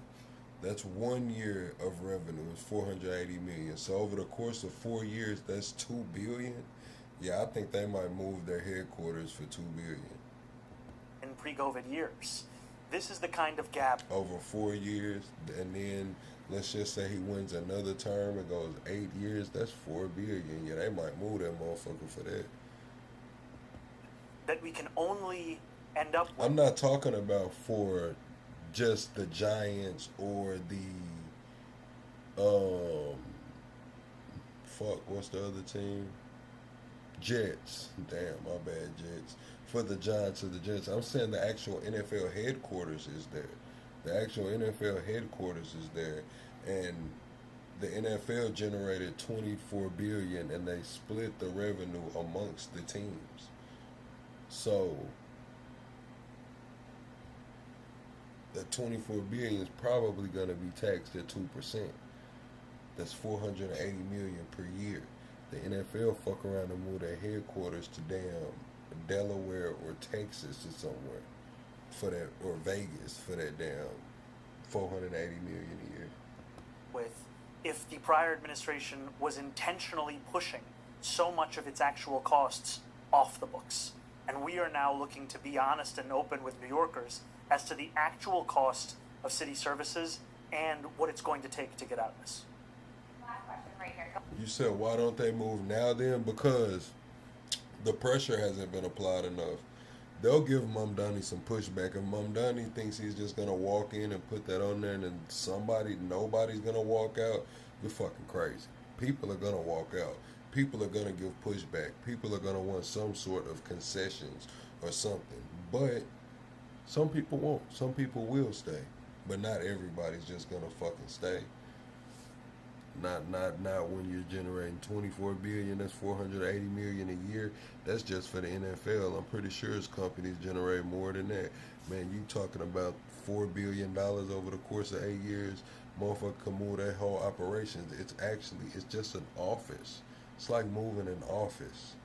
You don't even, they can build their whole own office What are they doing? Paying rent in this building on Fifth Avenue? They're paying rent in a damn building on Fifth Avenue. They can pay rent in a damn building in Austin, Texas, and save $4 billion. Go ahead. Mr. Mayor, from the state's perspective, the state levies taxes on wealthy people and businesses in New York City and uses some of that revenue to help poor people in Buffalo and Rochester outside of the New York City region. That's the state's progressive tax system. Are you... I'm saying that right now the NFL headquarters is on Fifth Avenue, right? The NFL headquarters is on Fifth Avenue. Yes, they can do that now, but now they don't have incentive to do it yet. If Mamdani puts the 2% tax on them, then now they have incentive. That's what I'm talking about. Yes, the NFL can move now and have it free, but as of right now, they don't have as much incentive. It's like, damn, okay, we paying what we're paying now. We could move here, but it is what it is. Now, if they have to eat $480 billion a year, that's when you get 32 team owners that's gonna be like, hey, look, y'all need to move this shit the fuck around. We should only have a progressive tax system within the city and just forget these people in the rest of the state, or should New York City's wealth help poorer people in the rest of the state? I think it's critically important that we take care of needy New Yorkers across the state. I think what we are seeing, however, is that the intent of this cost shifting was not to take care of needy New Yorkers elsewhere. It was, in fact, to punish this city. And there is no other way to describe a chasm that grew so significantly over the course of a decade, and a desire to cost shift burdens that ranged from a wide variety of services, agencies, and departments. And I'm heartened by the fact that we have now an opportunity to chart a new kind of course. Thank you. Thanks so much. All right, you saying that there are benefits to New York City? Yeah, but the benefits to New York City aren't the same as they were when the NFL headquarters was put there. When the NFL headquarters was put there, all the agents were there and all of that shit. Now, you got Zoom calls, you got meetings you can have via, FaceTime or whatever. It's not just a necessity to be in that big city anymore. They're already talking about putting the New York Stock Exchange thing in Texas right now. If the stock exchange is already talking about putting the New York Stock Exchange is talking about putting some tokenized shit fucking Austin or wherever they talking about in Texas, it looks like the migration's already happening. And what I will say is, you saying the incentive, they could move now. Yes, they could move now. But we got to think about everything that's happened. We just seen a guy drive from across country in a damn BMW, get out of the BMW with the fucking M4 or whatever the hell he had, and walk into the NFL headquarters and shoot that bitch up. So it's a lot going on right there, man. They actually do have a lot more incentive over this next year to move, in my opinion. Let me get the panel started, chat. Let me get the panel started. Y'all double tap the screen and shut the live out. I'm about to get the panel started right quick. Y'all give me 1 second and I'm gonna get us to the damn panel. I do have the link if you want to join the panel.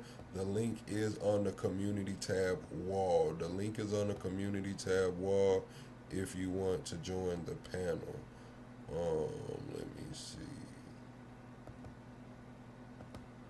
Okay, let me remove this poly market join.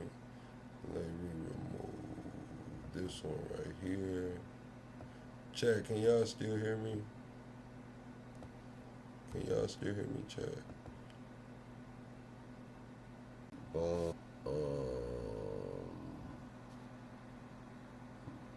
out here. Alright, chat. We almost there. We almost there.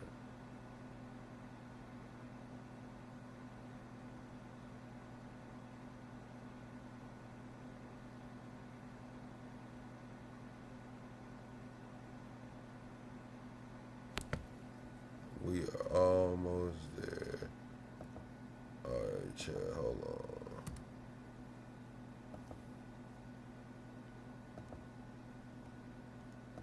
Boom.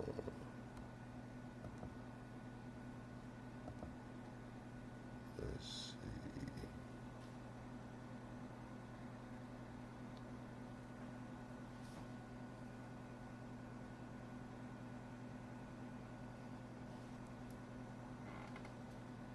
Alright, boom. We here.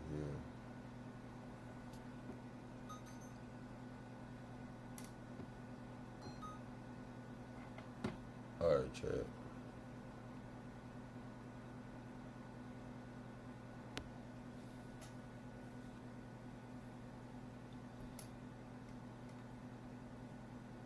Boom. Let's see. Alright, chat. We live. We live on Debate Nation. If y'all want to join the panel, the link is there. Hold on, let me make sure I'm out of here. Let me leave that one. Pull up the chat here. Alright, let me get us together. This motherfucker not started yet. We live, right? There we go. Started yet. We live, right? There we go. Boom. Alright. Let me get this shit together, man. Alright, Steve, I see you backstage.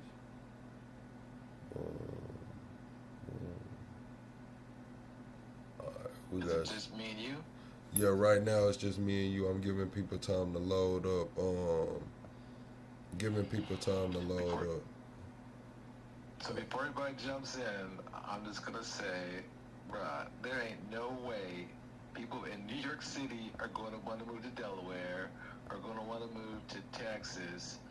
First off, the quality of life in New York is, I mean, I'm from LA and San Francisco, and the quality of New York life is even better than that to New Yorkers.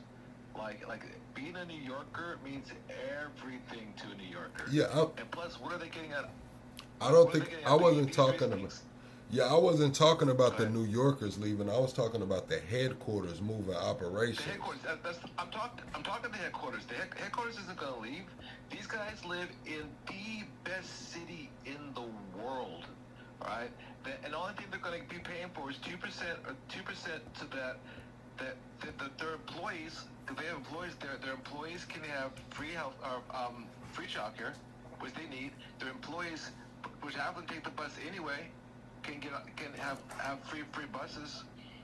You know, so it's helping out. So I want to know how it's taxed before you keep going. I want to know how it's actually taxed, because if I looked it up and they said that the 24 billion is split equally among the 32 teams. So if it's taxed before it leaves New York and then it goes to the teams, that's going to be 32 NFL team owners pushing against this as well too. So we'll see what happens on it, but I don't think the headquarters are going to leave. There's a certain prestige in being from New York City, even for the headquarters. So I don't think they have that same prestige if they're operating out of Delaware. I think it's a brand. It's about branding. Even Donald Trump. So how do you feel about the stock exchange going to Texas? Because Donald Trump understands the importance.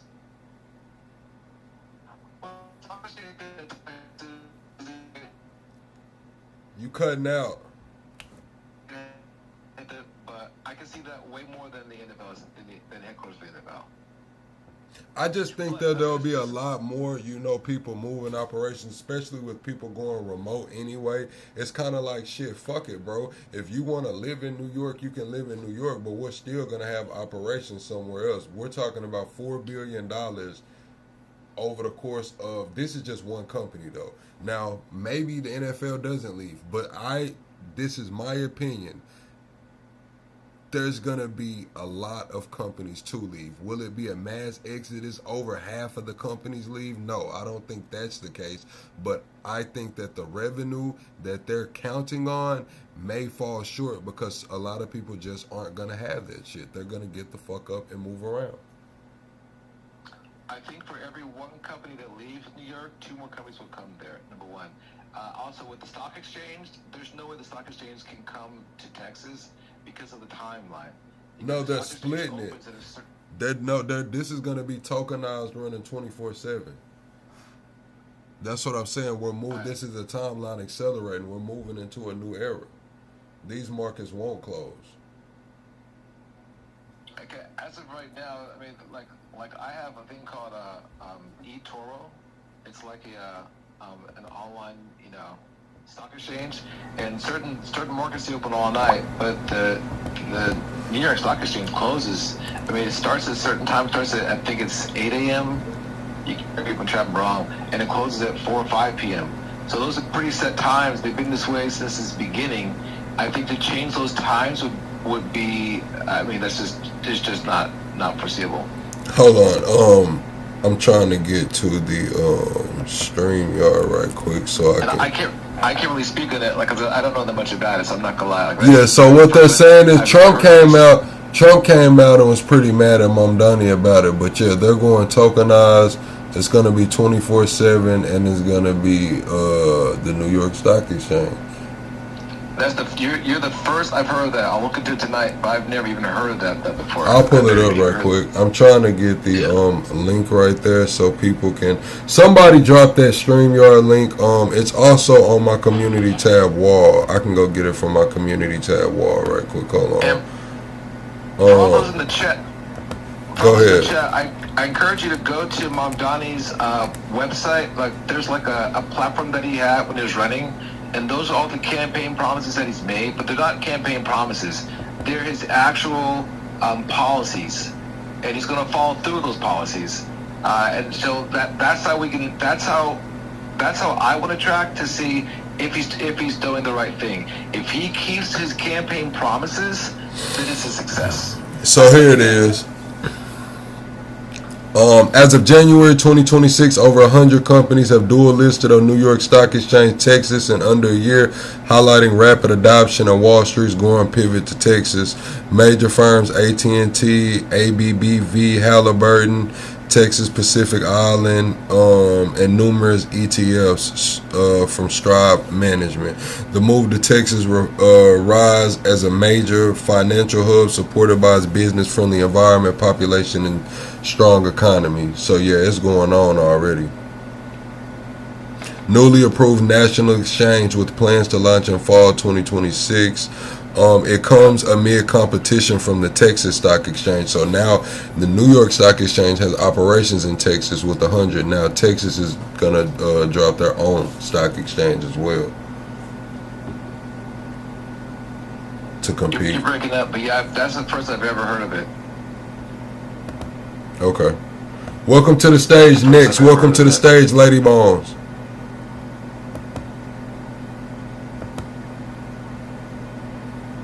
Can y'all hear me? Are y'all here? Yeah, but I'm probably going to have a lot of noise, so I'm going to keep it down low right now. All right, go ahead.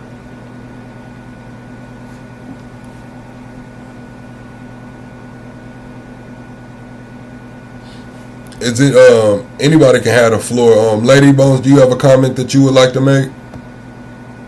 I don't even know where to start. I mean, obviously, Mamdani, like, we wish the best for him. I know that he actually really did the work with the calculating the buses and stuff like that. He did a test, like a pilot program, so it's not like he's just pulling it out of his ass.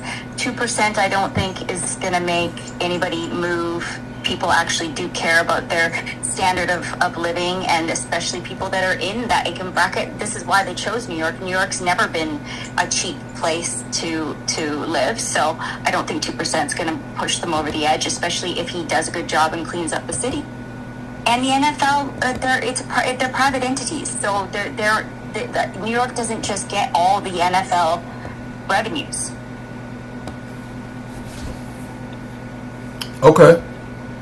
And as far as the stock exchange, I mean, the stock exchange isn't what it used to be. For most people, the stock exchange as a physical entity, it doesn't really exist so much anymore. It's more like an idea, right? Because everything is online. Mm-hmm. That's a good point. Yeah, that was pretty much, that's kind of my point as well as to why it would be, you know, kind of easier to just pick up operations, you know, and people can still stay there. People can stay in New York, run in New York, but actually have operations somewhere where they could avoid taxes, not just with the NFL, but with other corporations that are around because of you know, working from home. And that, what I say that to say, not as the effect on the lifestyle, I say it for getting New York out of this $12 billion deficit. I think that some companies will move operations, whether it's legitly or on paper, and that might mess up some of the projections on getting them out of this $12 billion deficit. I mean, I'm sure somebody will go, and it'll be all over the news. But people have been saying this about New York, and just like they've been saying it about California in general for the last decade, and it's not really panned out so much, right? There was a mass exodus of California with the tech boom. They're going back, but there was a mass exodus. Hey, we got a California guy. Yeah, so Gavin Newsom addressed that, and I don't know, he was debating, it might have been Charlie Kirk or somebody else, but he explains why people left and the fact that most people come back, and that, no, even though people are leaving, a lot of people are coming to California. Yeah. California is expensive, don't get me wrong, but you can absolutely not beat the quality of life in Los Angeles. The weather is the best anywhere in the United States. Plus, that's where, like, if you're in the industry, certain industries, that's the only place to be.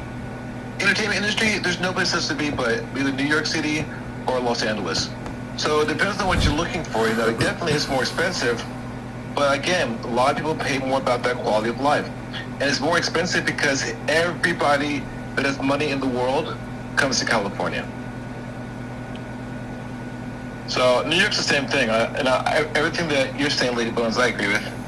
Oh, one thing I want to add. I mean, I could say the same thing about Houston or Dallas or in Atlanta or Miami. You know, I mean, it's kind of the same thing. It depends on what industry. And if we're talking about music, the music industry's kind of, you know, got out of, yes, they got the labels there, but labels can't put anybody on anymore. It's really the algorithms that are putting people on. And if we're talking about porn, I mean, shit, porn's moved to Miami. If we're talking about what are we talking about? That's what I'm trying to give some pushback. A lot of the industry, like the industries that require physical location, he's probably thinking about movies, right? Like you need sets, you need people in person. But that's what I'm saying. You got Tyler Perry built you know, if we're talking, that's what I mean is we have competition now. You got Tyler Perry, he built his studio. Yeah. You got 50 Cent going to Shreveport. You have, like, people are leaving. Like, it's not a necessity anymore. New York may be a necessity if you wanted to go to plays or something like that. Yes, I would say if you want to do plays or something, you would have to go through New York.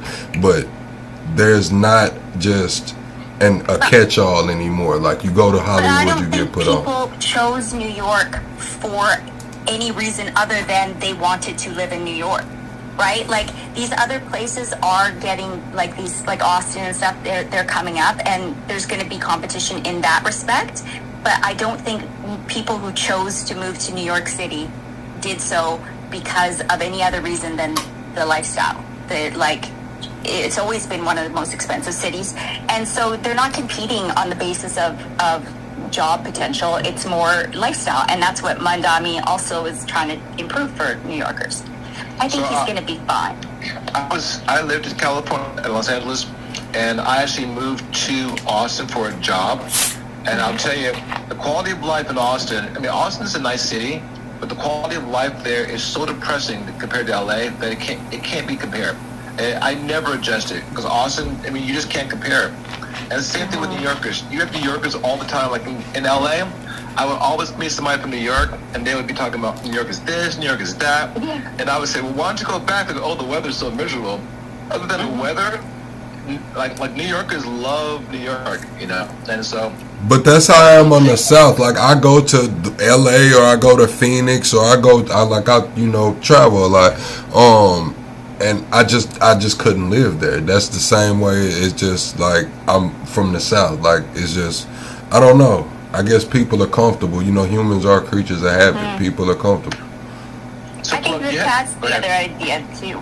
Sorry, go ahead. I have a question. So we're taxing billionaires is basically it, right? Billionaire LLC. And I'm not correct. Let me. How much are we already taxing? How much is New York already taxing? What's the percentage that they're already taxing? I think it's around 8, but so it's going to go up 2% for millionaires, 4% for corporations. Okay, so then you got to put that into your calculus of how much it's actually worth. And then on top of that, like you said, people will leave New York, duh. Some people are going to make that executive decision. But if they leave New York, let's pretend that this all fails, and everyone that's a millionaire leaves New York, what does that do to the real estate and to affordability? And if affordability, if the real estate gets chopped, how much does it get chopped in that equation? And what would that do for housing? You see how that got... I feel like he's in an asymmetric situation. He's got the people behind his back, and no matter what the rich people do, I think he's going to be able to push this forward. I think it's always been an asymmetric thing. I think it's just there's been bad people doing bad shit on the top for a long time, and I think Zoe is one of the real ones. I agree with you. I agree with you. I do think it's by design. My stance in this debate was the revenue. I don't think that's gonna pull in the amount of revenue that he thinks it is, but it will pull in revenue. It will pull in more revenue that's being pulled in now. But I was speaking specifically from the Adams debt crisis. He said that this is how he was going to directly fight the Adams debt crisis. And I said, because a lot of people said Mamdani's a failure already, the basis of the question was, how much does he have to cut into that debt for him to be considered successful? If he's projecting $12 billion now, when he leaves office, how much does it go down? He's trying to tax the rich and the billionaire corporations 2%. That'll put a big chunk in it, but he also wants to get free buses. He also wants to get free, so that's where the basis of the question came. Yeah. Can I address that real quick? Go ahead. As far as the free thing, it's not free. It's being paid for. Everything is being paid for. That's his number one plan. It's a revenue stream for everything. Number one. Number two, I saw videos. It's online. It was like on one of the news things. It was a bunch of some Fox guys, and it might have been like 2006 or 5 or so, when they were talking about New York, about this is happening and that's happening, and everyone's going to leave New York because of this. And come to find out, New York picked up like 16,000 more millionaires in like a 10-year period. So people are always going to complain, this tax is going to hurt us. But the bottom line is, for every one person that leaves New York around the world, 2 more millionaires or billionaires are going to come to New York, especially if you're from a foreign country. Like China comes there a lot during Trump's early years. Trump's hotels in New York, they were full of Russian oligarchs. Russian billionaires came there. The Saudis brought out an entire floor of Trump Tower for like 5 years. So don't think that people with money are not going to come to New York. Every person that leaves, there's going to be 2 more that are going to come, and they have money. And what's your name, Carla? What was the other guy's name? Hey, what was your name, dude? That's Next. You've been up here with Next a few times. Hey, what's up, Next? Yeah, just like Next was saying, I think it'll be good if people that want to leave. It just makes more housing for those that are already there. And I think New York has one of the record high empty apartments right now. But Mamdani's actually building more affordable housing. That's how he got Trump. He talked to Trump about affordable housing, and Trump understands real estate. So I think so far, let's just see what he does. So far, so good. Also, I'll just add once again, I feel like Mamdani is, if he means what he says, it's a asymmetrical battle that he is on top of. Because just the deficit alone according to him, the deficit that he has without Albany exceeds his own budget's deficit. So if you just wrap that up, there you go. And then on top of that, the taxes. So this is what I will say. I will say it could be a stalemate. It could be a situation to where what Next and Steve are alluding to is correct. It's an asymmetrical. No matter what happens, it's a win for Mamdani.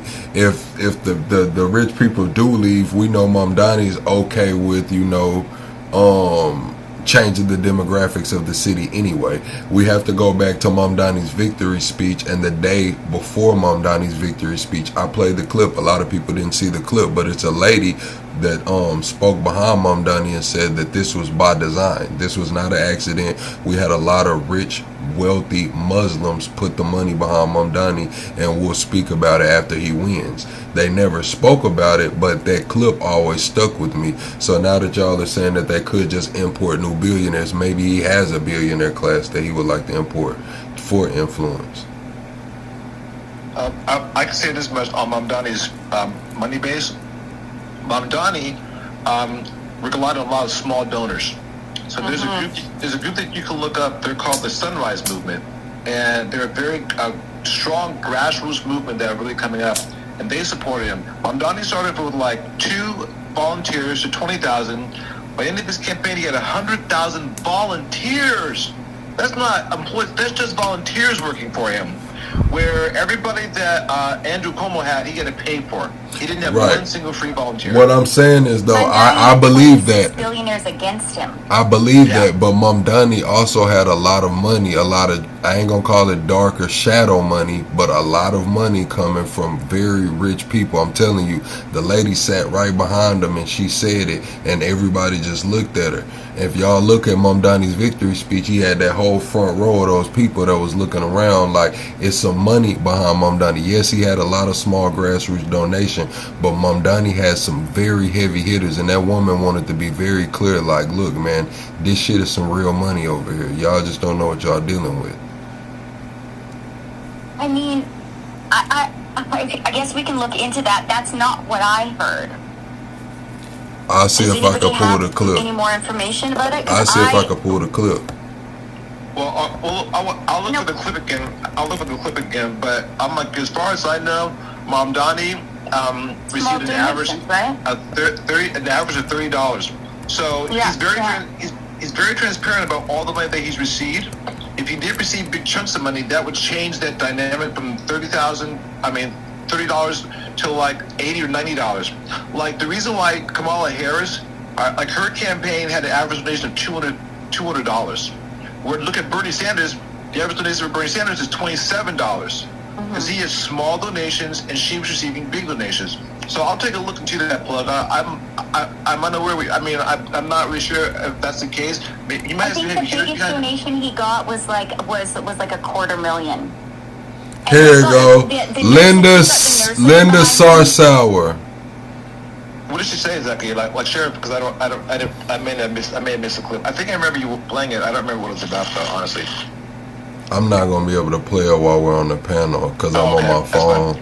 But it's what's it called? It's Linda Sarsauer. And she was said that he was. You just gotta watch the clip. I'm gonna see if I can probably play it on Plug Station. Can you put it on the community channel so that I can look at it later? Yeah. I'll put it on the community tab. Oh, and next, I put something on there for you, by the way, on the community channel. Next. What is it? I put a thing about the difference between Paul and Christ's teachings, because you were talking about Bible stuff, and then also a thing about buddy, it's too early for that. No, hang on. I'm sorry. I'm just getting the live, bro. That's how you get the live. I'm saying for later. I just put it out there for you for future times. But I also put a thing about Pretoria, South Africa, which is where Elon Musk is from, and it was the citadel for the white apartheid movement. Yes. I don't understand why you're telling me that, but yeah, I completely understand that South Africa is a thing. And yeah. That might not be me. I thought it was somebody else that was talking to me yesterday about it. But that was another home dude. I do remember kind of sort of the spat. So that's why I'm trying to clarify that you got the wrong guy on that one. Yeah, but it's good to hear your voice, man. It's good talking to you again. We talked a couple of days ago. Paramedic. I think it was paramedic or something. Yeah, we was all last night. Yeah. Yeah, that was paramedic first time on the live last night. Hey, how many views we got on the chat, man? We gotta get some new blood up in here. You're sick of me already. We live on 2 channels. We got a few people in here. Y'all be sure to subscribe to this channel. The link is on the community tab. If y'all want to join this chat, the link is on the community tab. Lamar said, plug, don't lose my path. My path is just to come out here and give my thoughts and opinions, Lamar. You know, as a male from the South, a black male from the South, man, I'm here to give my thoughts and opinions. I have been approached. I have been people have hit me up, tried to sway my opinion, tell me to push my channel in one direction and the other direction. And I just chose to remain true to my thoughts and my opinions. You know, it is what it is. And they promised me a better path forward, an easier path forward. But I, stuck to what I knew. It is what it is. We've been here showing up every day for almost 2 years now. Fuck it. Oh, wow. Mashallah, shout out to the plug. And hey, listen, viewers, man, come on here, come debate and everything. This seems to be a very moderate channel, which is very unique. Because usually you got that left, usually you got that right, pushing it like they're getting paid by somebody. Over here, this is really just what it is, and then you can really voice your opinion. And let's all get out of the box, but let's all get into the box together too, and do it all together and figure out a better way. That's a fact, Next. And one thing, Plug, I want to give you a shout out about, brother, I used to be in the chat about you a lot of times. I thought you were a Trumper, honestly, because you're right. You're an independent, clearly independent. You look at both sides fairly.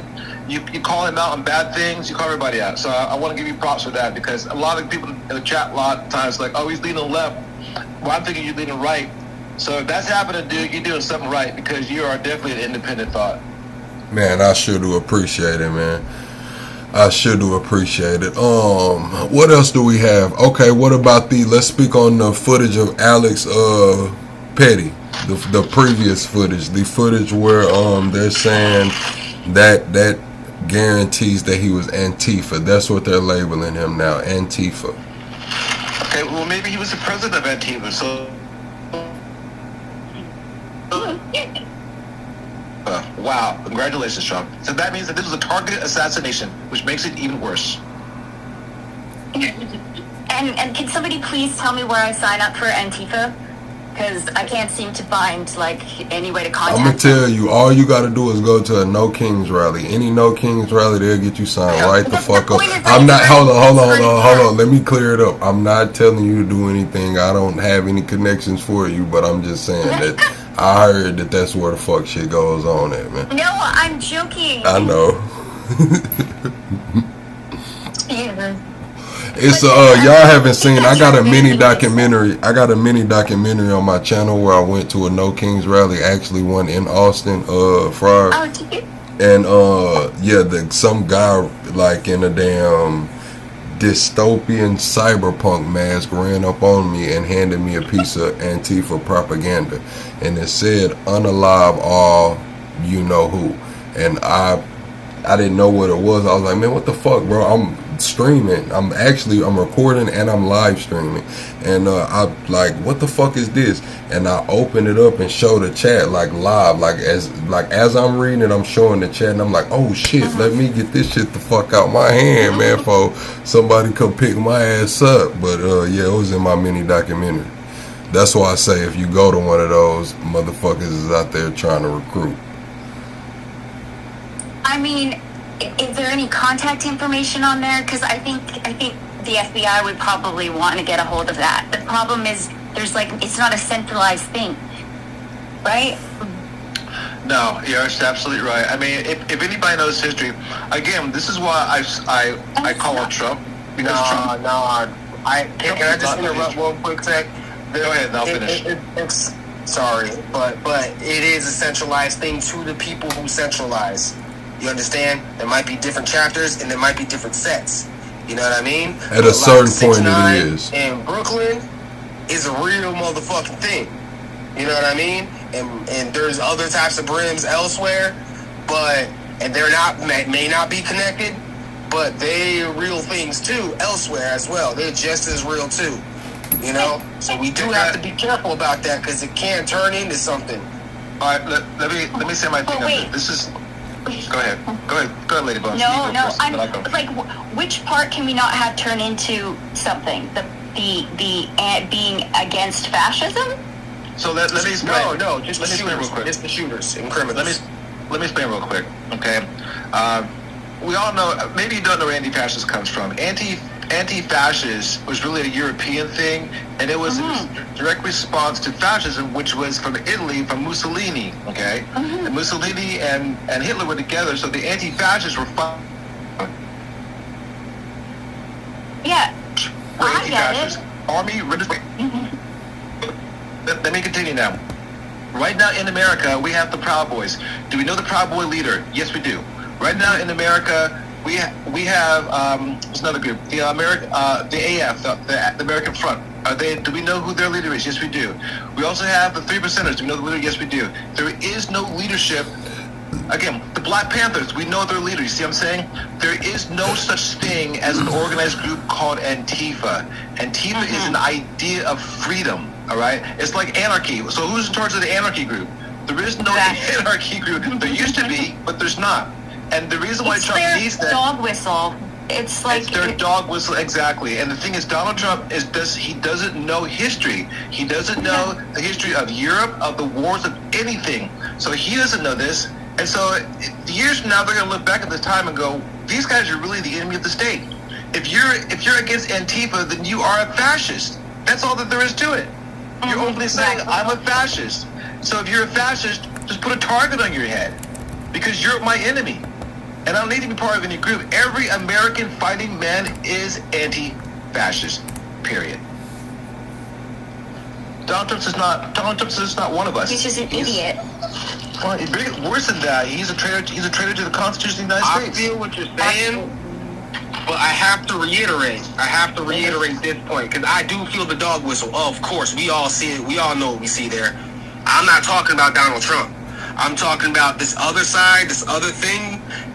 And I'm not talking about Donald Trump's idea of a radical. I'm talking about actual radicals and such, like Black Lives Matters. Is it a movement or is it a group? That's easy. But that's not Antifa. Yeah, Black Lives Matter. Understood that. But anarchy, is that a movement or is that a group? Okay, anarchy is not a group. It is a movement. It doesn't have a leadership. Okay, well, tell me what 764 is. Anarchy is not even a movement. Anarchy is just an idea. What's 764? What's 764? It's just some online group. There's some nihilist peoples, and they try to get people to commit unalive, and then they try to like film it, and then it's like a sport to them, and they use a lot of different ways to dox people and to be quiet. But that's becoming a culture online, and then there's many different little outfits going out there. Now, is that anarchy in general, or is that organized anarchy? Do we have faces for it or not? Once again, I'm not talking about Donald Trump's radical. I'm talking about the things that I see that scare me as a father.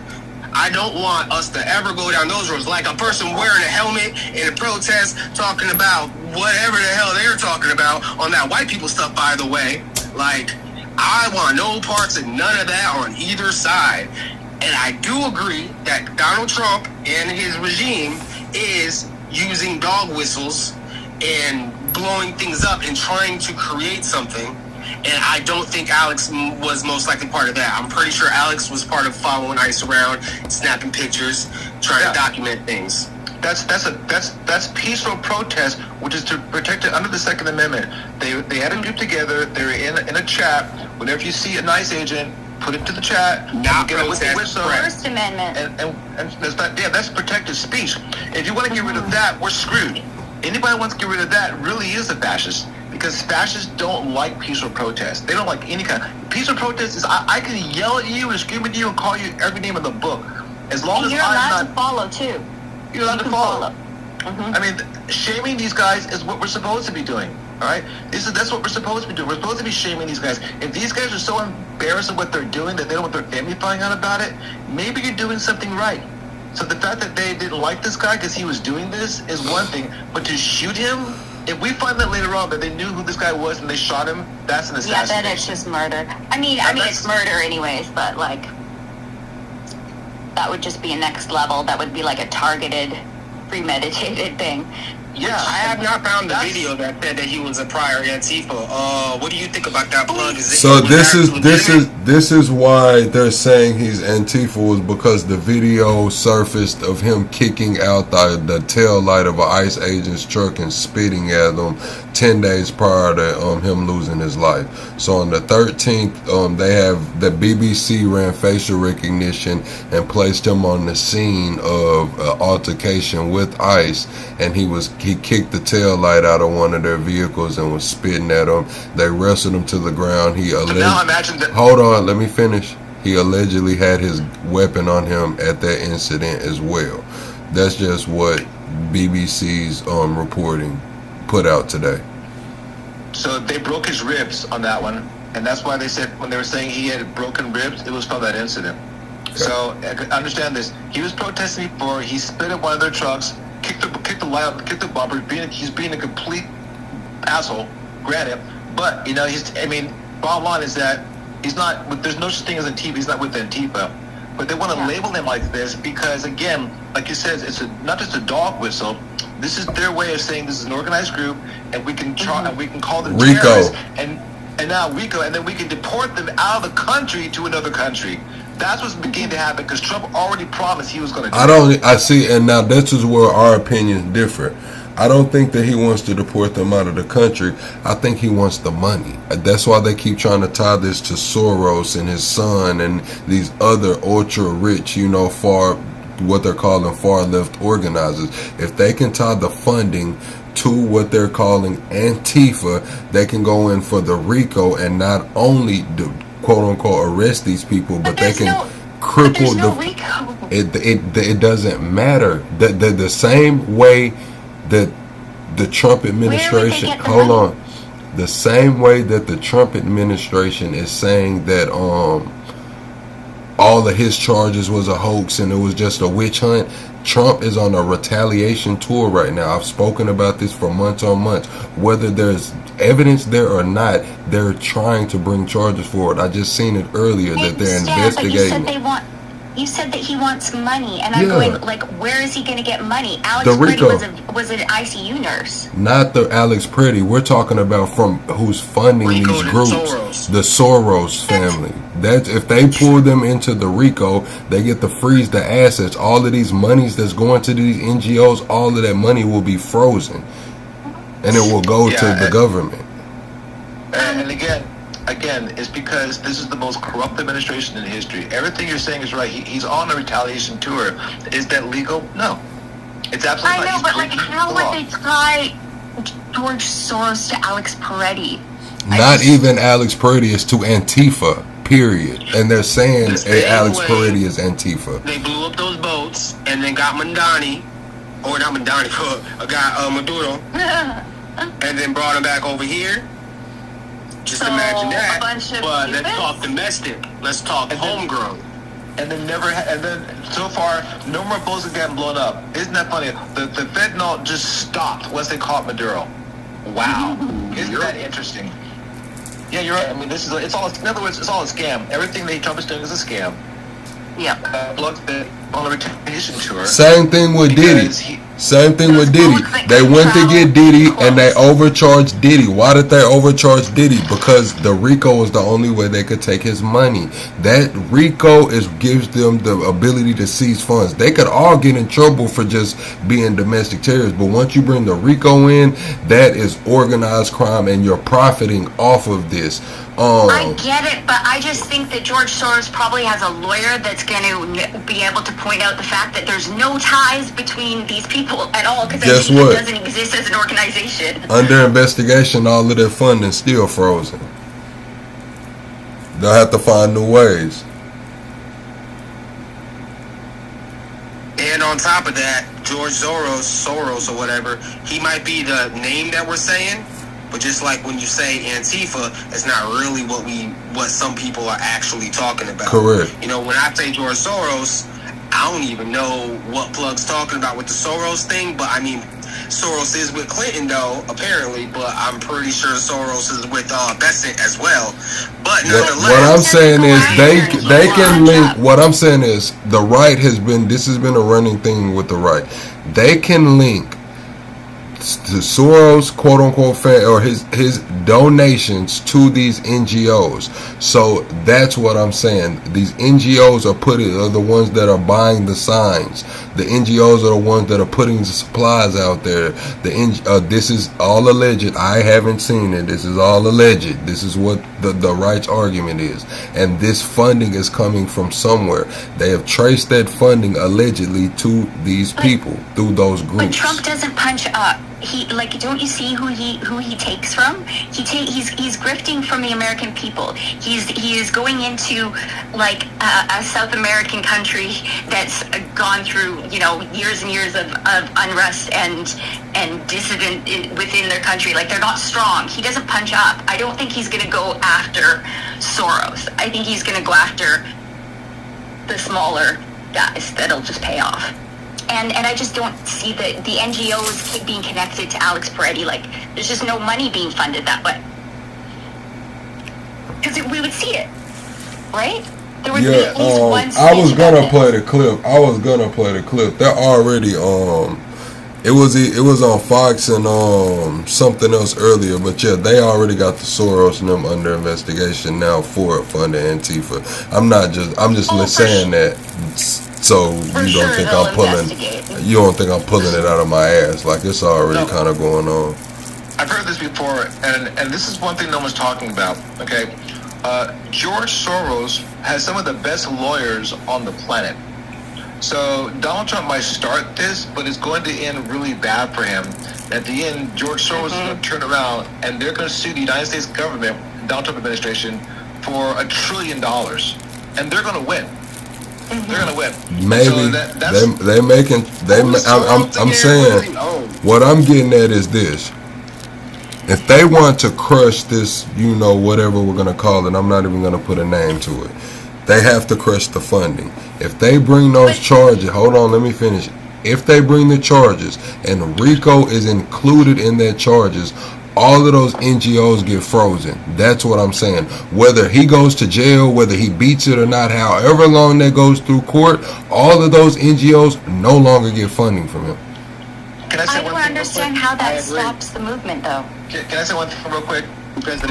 He hide now. He hide. Anytime he gonna have to move money a lot differently.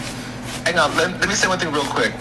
Look, there's one thing that you have wrong. Okay. Go ahead. This isn't a giant group funding this. This is as grassroots as it gets. This is grassroots. This isn't George Soros running the operation. These are individuals who are tired of the BS and are standing up for America.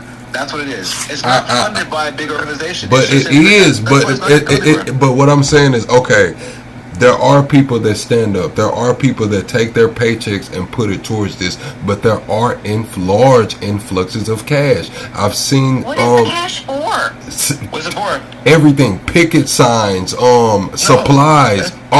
Listen, they've traced it. Listen, I've just sit there. We just sit here and watch. Y'all keep cutting me off and not even letting me fucking finish. Damn, we just watched the whole damn documentary like a month ago where they're saying that Soros, it was like 7.5 million in the one fund, one NGO is like 6 million in another NGO, and they're tracing these links to what we're calling Antifa. So yes, I'm not debating what y'all are saying is wrong. Y'all are telling me that there's no money coming in from millionaires or billionaires, and I'm telling y'all that that's fundamentally wrong. I'm not debating whether grassroots people, yes, people are pouring their hard-earned cash into this, but there are also large influxes of money.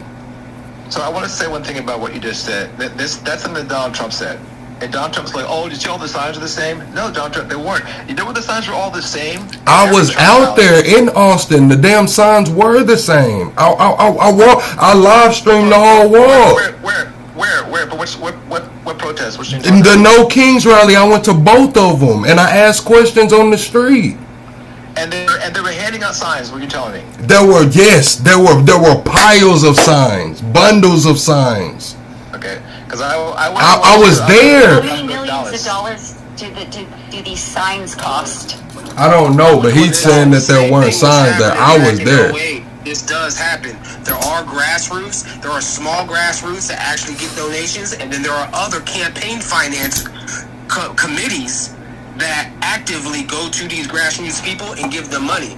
And then there is the organic thing. There is the idea of That's all I'm saying. And then there is organizations, and they do exist. And a lot of them aren't even bad. But then we have these dog whistles, and then we have little bad things that happen, and then we dog whistle it, and then we RICO the whole entire thing. And that is the scary part. We're going to take those. It all.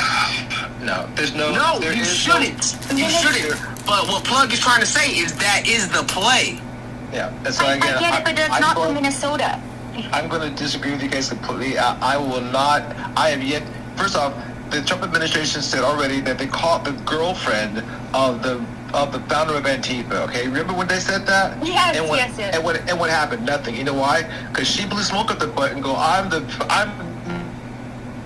They have not named one single person. So first off, who George Soros is, if you look at George Soros is a billionaire that throughout the early 2000s, he would fund different philanthropy things. Like he would try to fund good stuff. He's a big arts guy. Arts, yeah. And so, but the thing is, George Soros is worth $7 billion, okay? Let's George Soros run real quick, just so I know. He's a philanthropist. What is he in media? I don't know how he made his money, honestly, on George Soros. All I know is that he's worth $7 billion, okay? Peter Thiel with way more. Guy, though. No, he's not. Like, to me, they're all on the same team. To me, they're all on the same team, bro. And when you say philanthropy, you're talking about buying what? What type of philanthropy? You're talking about art? Hey, bro. Yeah. As soon as you start talking about buying art, I do not trust. So this is what I'm gonna say.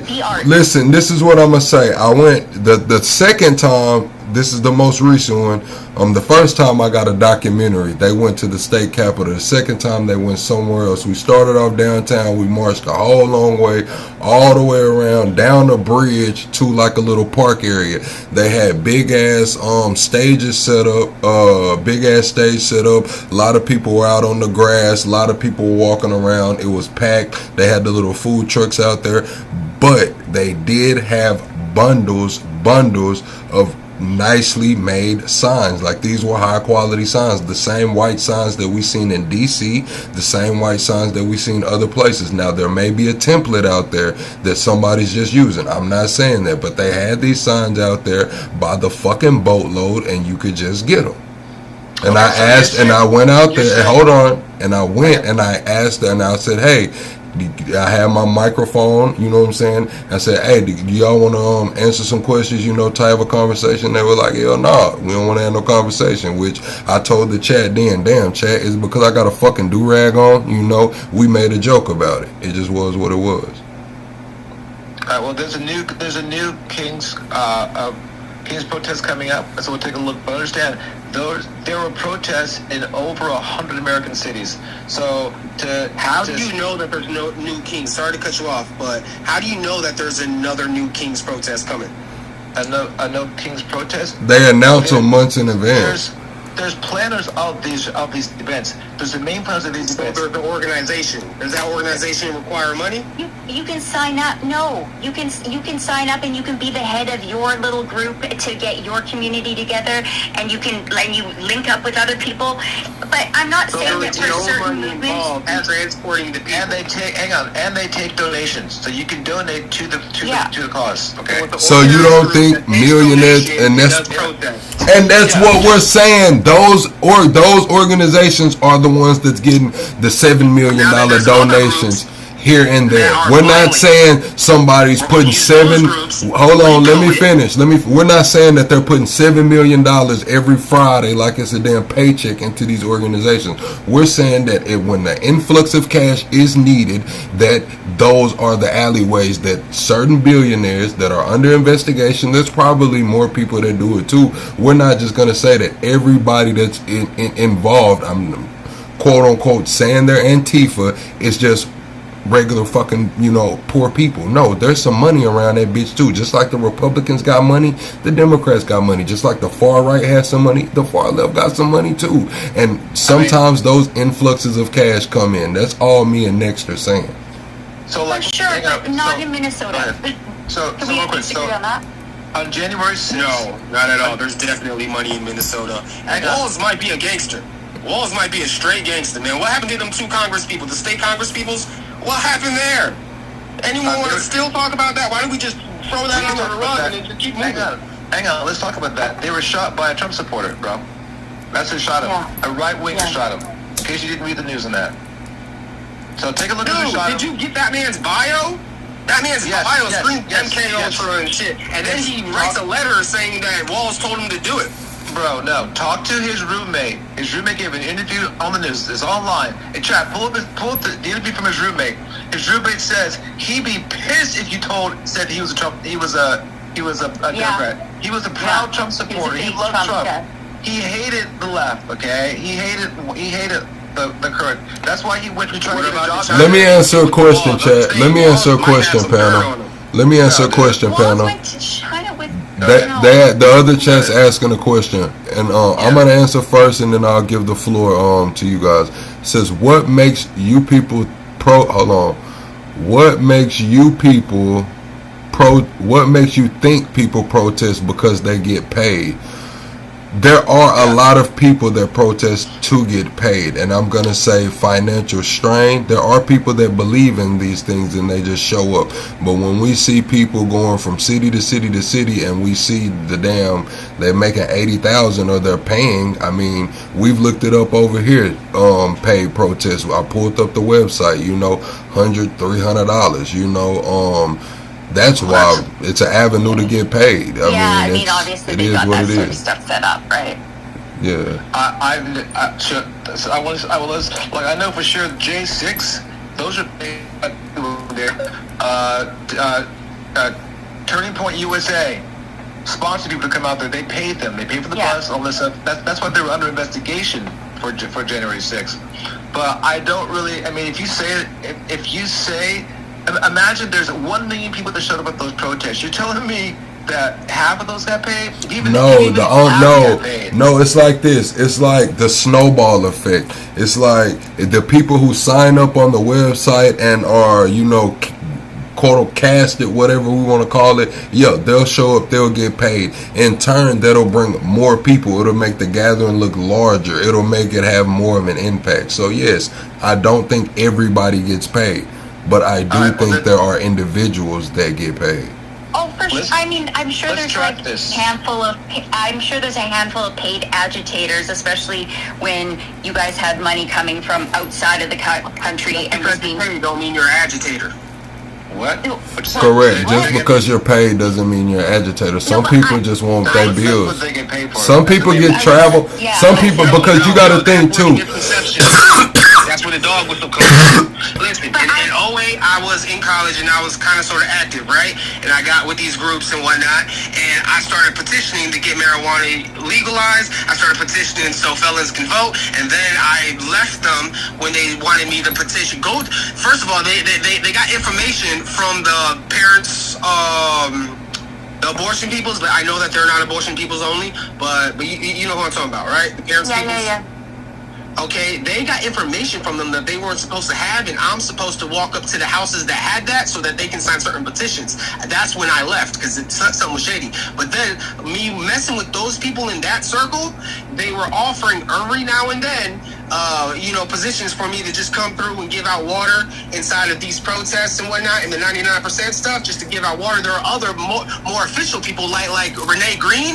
She's a lawyer or a paralegal, and like Alex, he's a paramedic. They would literally allow these guys to become part of their organization so that they can have professionals on deck, on the scene. And then sometimes the leaders of those organizations will move along with let's say it's the No Kings protests going on in Detroit, and then now it's going to go on in Cincinnati. Then those professionals will move from Detroit to Cincinnati to conduct it more properly.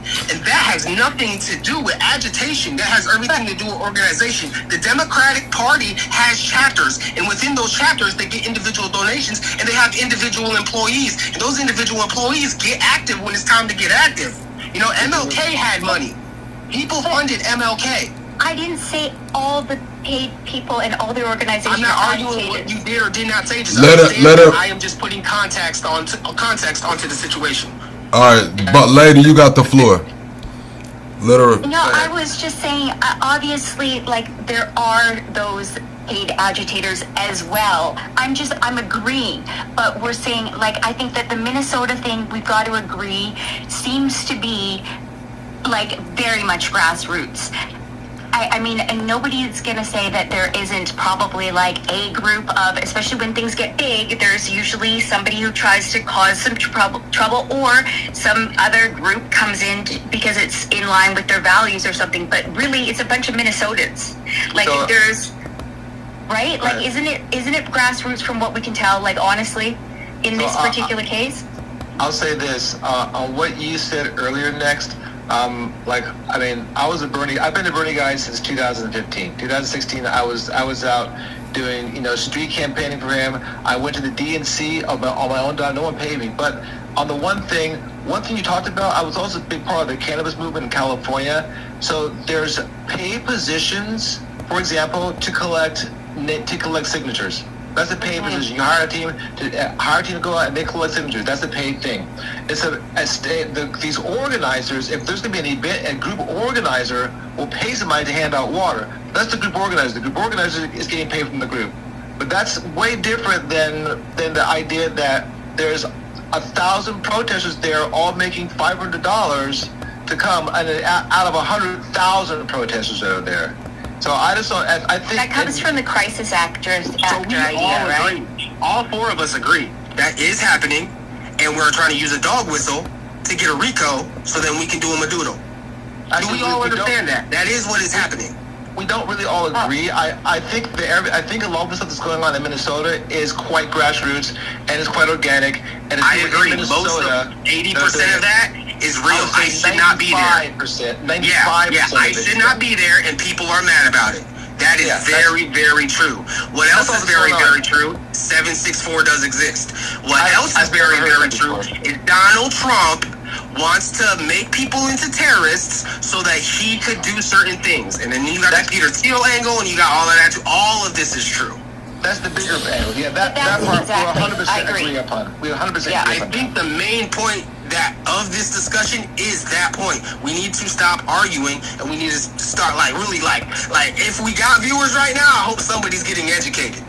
Yeah, I don't think we're arguing. I think we're just trying to get some facts out, and I hope that we're helping to explain things to people a little bit better. Because I don't want people to be confused, but also I don't want to mislead them. Like, I don't want people to go and say, well, Floyd said they're after the actors. That's not what he's saying. And that's not. Yeah, we got about 80 people in here.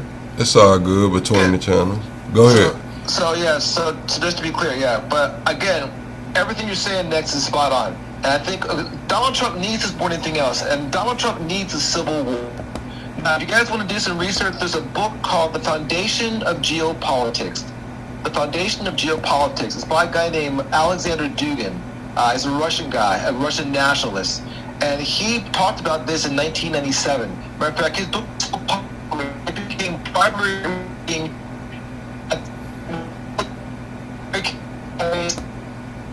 You cutting out. For the intelligence services, that was done with the help of some Russian intelligence officers. And in the book, he says, because they're trying to have this new Russia, this Eurasia, right, which absorbs all these little small things. And you can look at it, find it online. It's on Wikipedia, and then look at the contents. And the one big part of it is what they're going to do to the United States. Because this is what Trump is doing for him. They need unrest in the United States. They need to divide between black and white. That's the BLM, those riots. And then, most of all, they need a civil war. And I think Donald Trump is just playing along with the Putin handbook. He's trying to get a civil war in the country. That's what Donald Trump is going for. He wants a civil war because it'll ensure that he can call martial law, and then he can be president for life, just like Vladimir Putin. Okay, so I will speak to that. I need everybody on both channels to double tap the screen and share the live out. We are facing a shadow ban. I need you guys to hit the like button and subscribe to the channels if you're enjoying the content. I do agree with you, Steve, and the reason that I agree with you is because we see people like the Merriams and the Steve Bannons and Gavin Newsom even speaking to this Trump 2028. They do have plans. I believe they've ran it through the AI. I believe they have a plan A, B, and C. The plan C being Trump Jr. The plans A and B being if Trump, good health and everything. That's why he keeps saying he's the king of everything. You have to listen to the little soft bars that he drops here and there, and the little, you got to understand what's going on. The lady offered him $250 million to run. To add even more context to that, they're also beating the 2020 election results into the ground, to the point that they've opened up an investigation in Fulton County into the 2020 election results. This is not just to send these people to jail. This is to open up different options in different alleyways to continue this legacy, if that's what we're going to call it. On top of that, you say plan A, plan B, and I kind of sort of agree with that. What about plan C? Do we trust Newsom? No, this is what I'm saying. Plan A and B. Plan A is overturning the election results and letting Trump run for a third term. Plan B is martial law and just letting Trump ride it out. Plan C is Trump Jr. Now, Gavin Newsom, the reason I mentioned Gavin Newsom was that he said that he got hats sent to his house and postcards saying Trump 2028. So he's saying that they're even playing mental games with him with this shit. I'll address that real quick.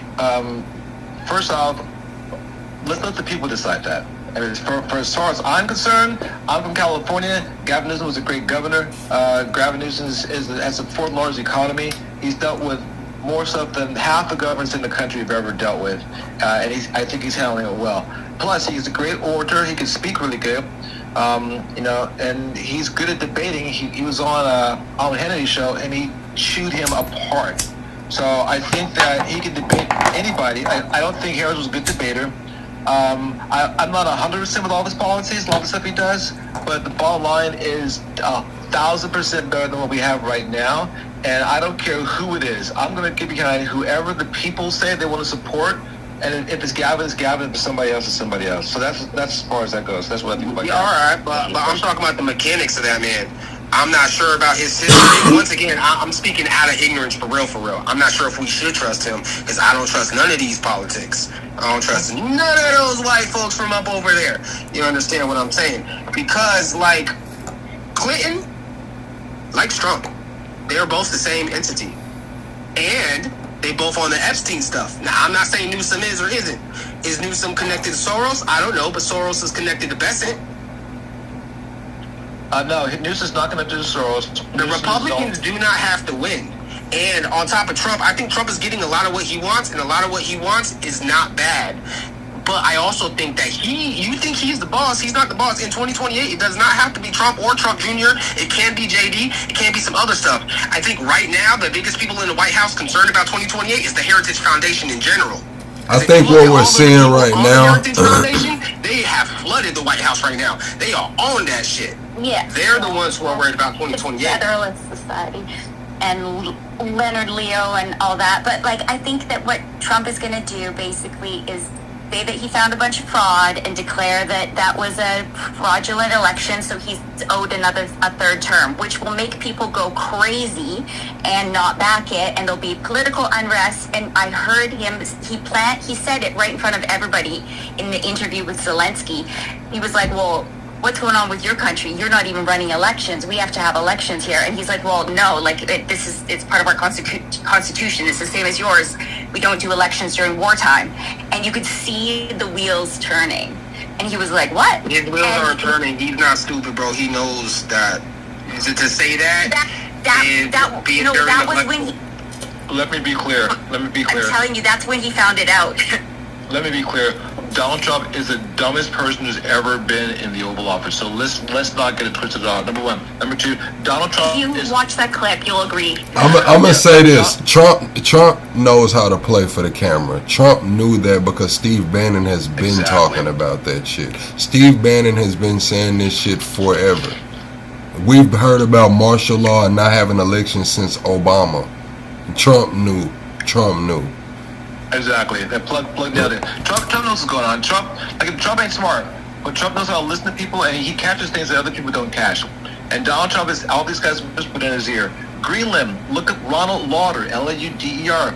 Ronald Lauder wanted a green limb. That's what Donald Trump all of a sudden did it, and Ronald Lauder gave him money. Venezuela, Bill Singer.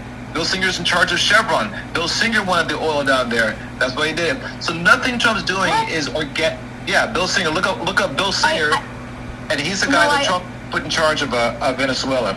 The one who said, like, I think it's going to be a long, long time before Venezuela gets even close to being investable. Like that guy? That guy. Also, he's the same guy that was started a super PAC against Senator Massey, because Senator Massey was going into the Epstein files. Hint, hint. So this is who Donald Trump. Donald Trump is protecting. If you want to. I understand that. I'm not arguing at all. Oh yeah, we're on the same side. Yeah, I'm just telling you another layer of it that people may not be aware of. So yeah, that guy exactly.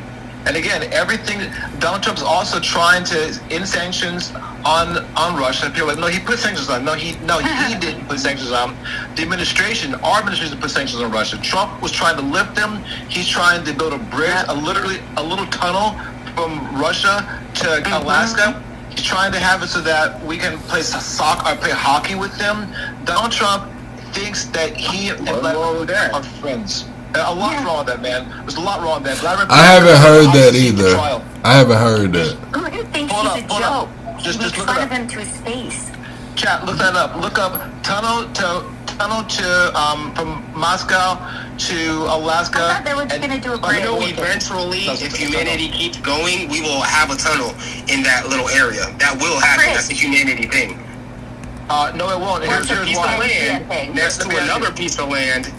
Eventually, there will be a tunnel. Let me ask you, do you think that we should have a tunnel between Mexico and the United States? Do you think that we do or do not? We should. Do you think we should have a tunnel between Mexico and the United States? Currently, that would not be healthy. Eventually, of course. Okay, so then if there's not going to be a tunnel there, why do we want to have... That's like saying we shouldn't have internet. You know, eventually humanity is going to grow. Okay, so let me read it. Let me give you some context. So this has been in proposal since Bush, 2007. Earlier plans like the TKM World Link from 2007 envisioned a 64-mile tunnel as part of a $65 billion transcontinental rail network connecting Siberia to Alaska. The route would likely use the Domede Islands as midpoints.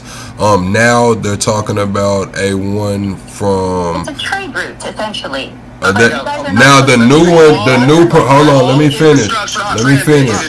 Can I finish? The new proposal, which is from Kirill Dmitriev, proposed a Putin-Trump tunnel 70 miles long, cargo link under the Bering Strait, claiming it could be built by Elon Musk's Boring Company in under 8 years for $8 billion. It was presented as a symbol of unity. Yeah, so that's and the reason why we're think that's evil. Yeah, well, let me explain, okay? Vladimir Putin and his regime are going to go to jail for war crimes in Ukraine. Number one, they stole 20,000 children, and those children have not been returned, and not to include all the people that have died, not the land they stole. So they're going to go to prison. All right, they aren't going to be in a peace council. There's not going to be this tunnel. None of that's going to happen until reparations is made. Before then. Yeah, well, so that's the first thing that has to happen. And number one. Number two, no, Russia's not our ally, bro. Russia is not our friend. Do you want a bunch of Russians migrating to the United States illegally from Russia? The Russian mafia is strong enough here without that. It'll be impossible to stop the Russian mafia. And eventually, you know what they'll want?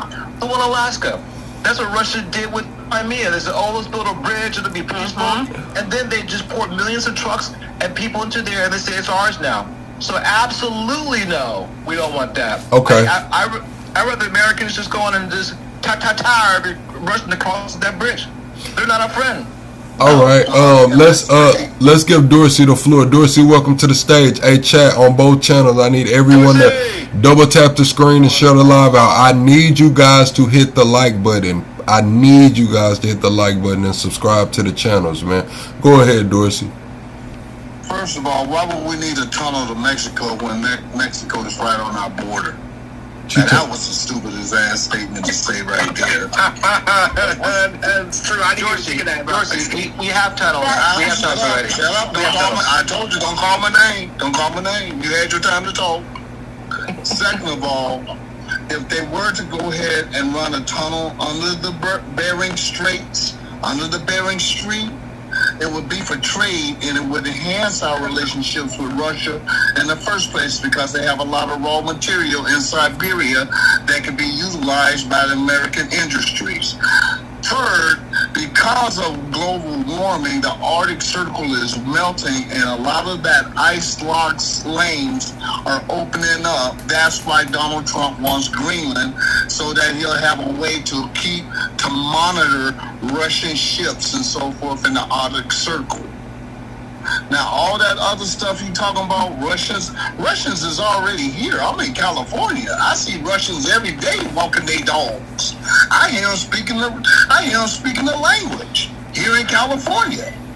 In Orlando, I be in a jacuzzi with a Russian and a Ukrainian in LA Fitness, bro. Thank you.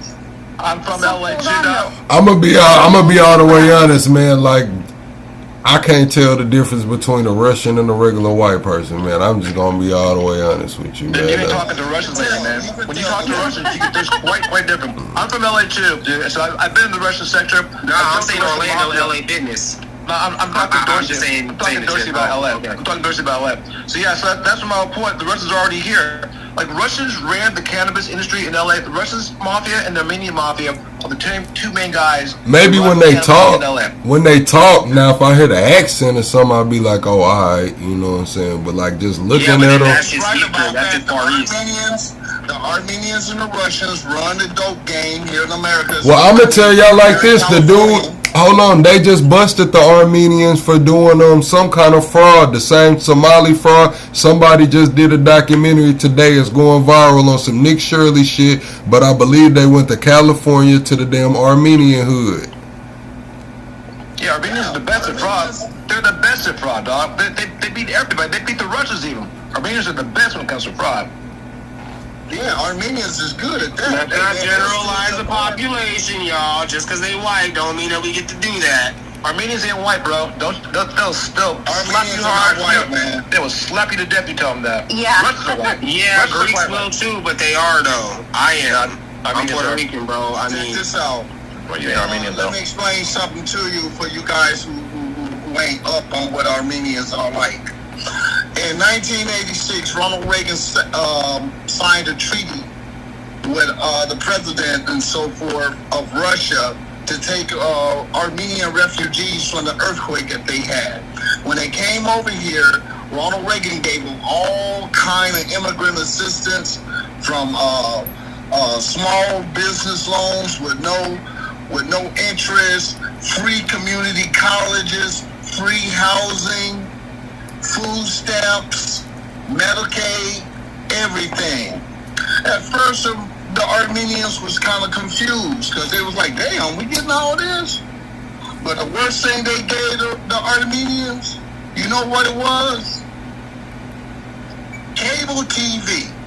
Because as soon as some young Armenians seen MTV raps, it was over with. They became Americanized. Yeah, they say, hold on. Let me respond to the chat. They saying all this white hate is crazy. I would love to be your neighbor. We wouldn't be nice. I don't hate white people. I just said shit. I can't tell the difference between a Russian, Ukrainian, and a regular white person, man. Now Italians, if it's a man, I might can spot an Italian. You know what I'm saying? But that's about it. Hey, Plug. What? It's easy. They got the unibrow, right? They got that one eyebrow that go across their forehead. Right? Chill out, Dorsey. Chill out, bro. No, for real, nigga. I'm being real.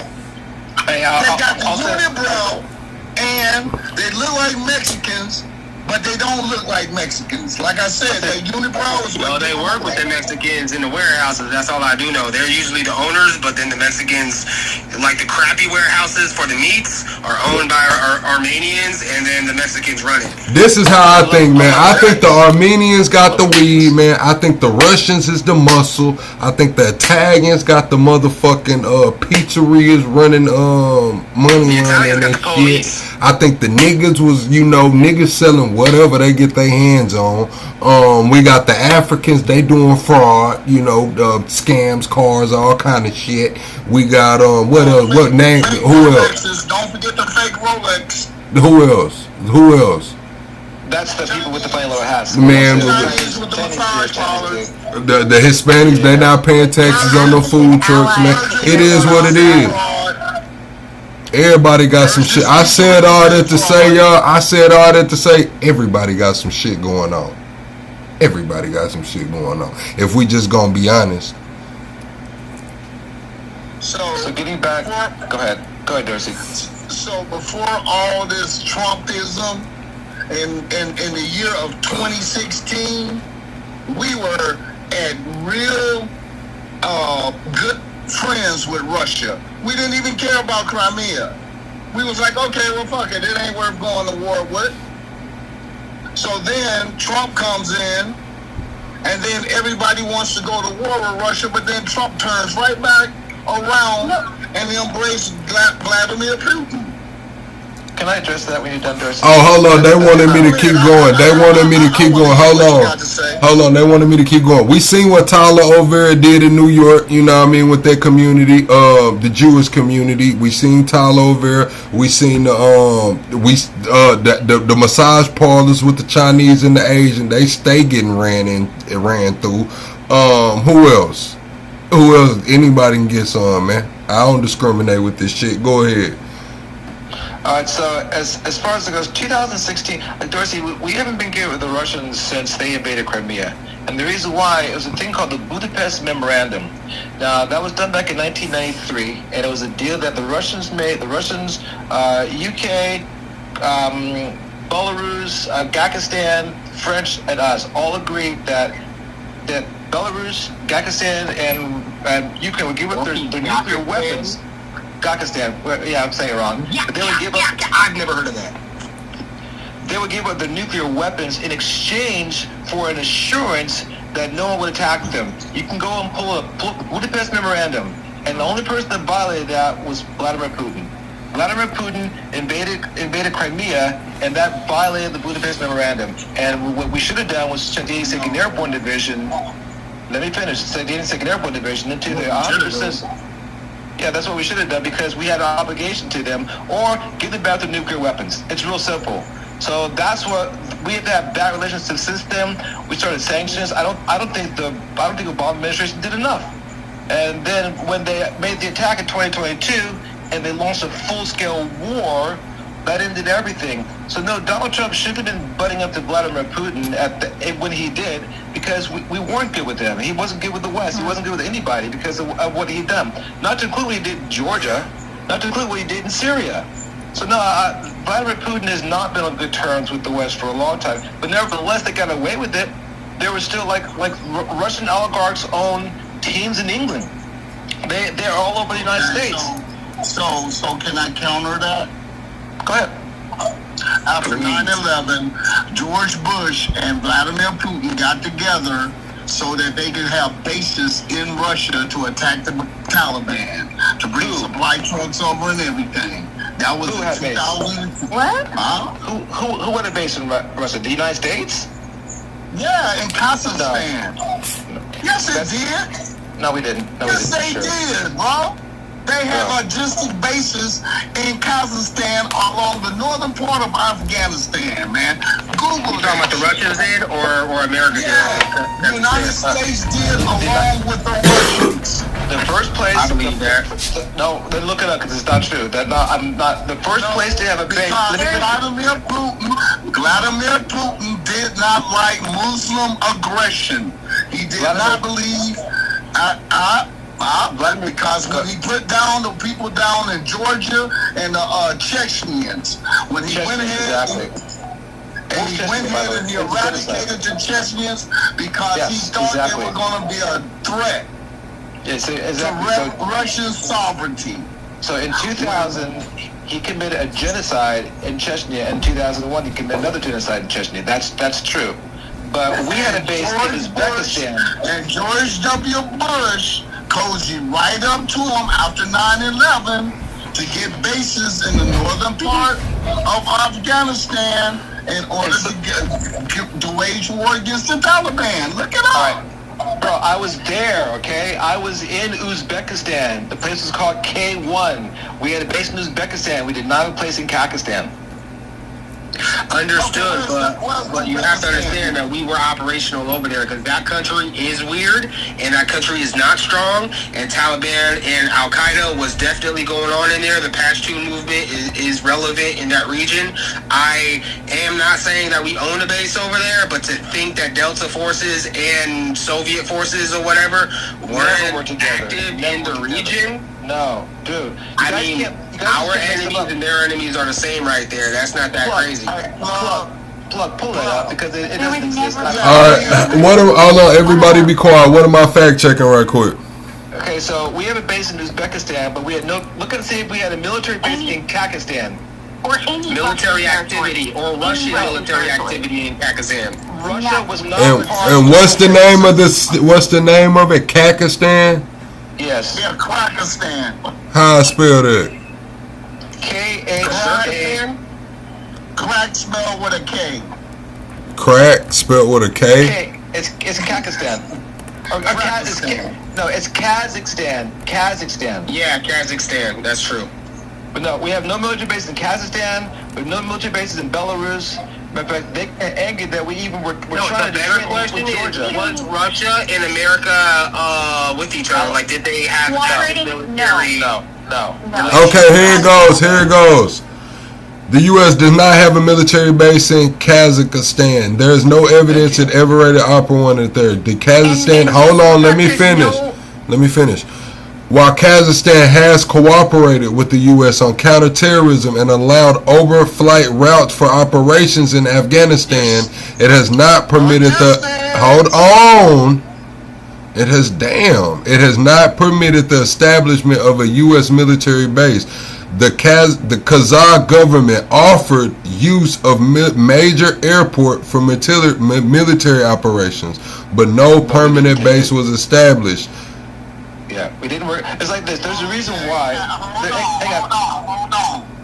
What is logistics in the military? Look at they gave us the air logistics. It's pushing who it means. That's my question. You can land your shit and get refuel and unload your shit.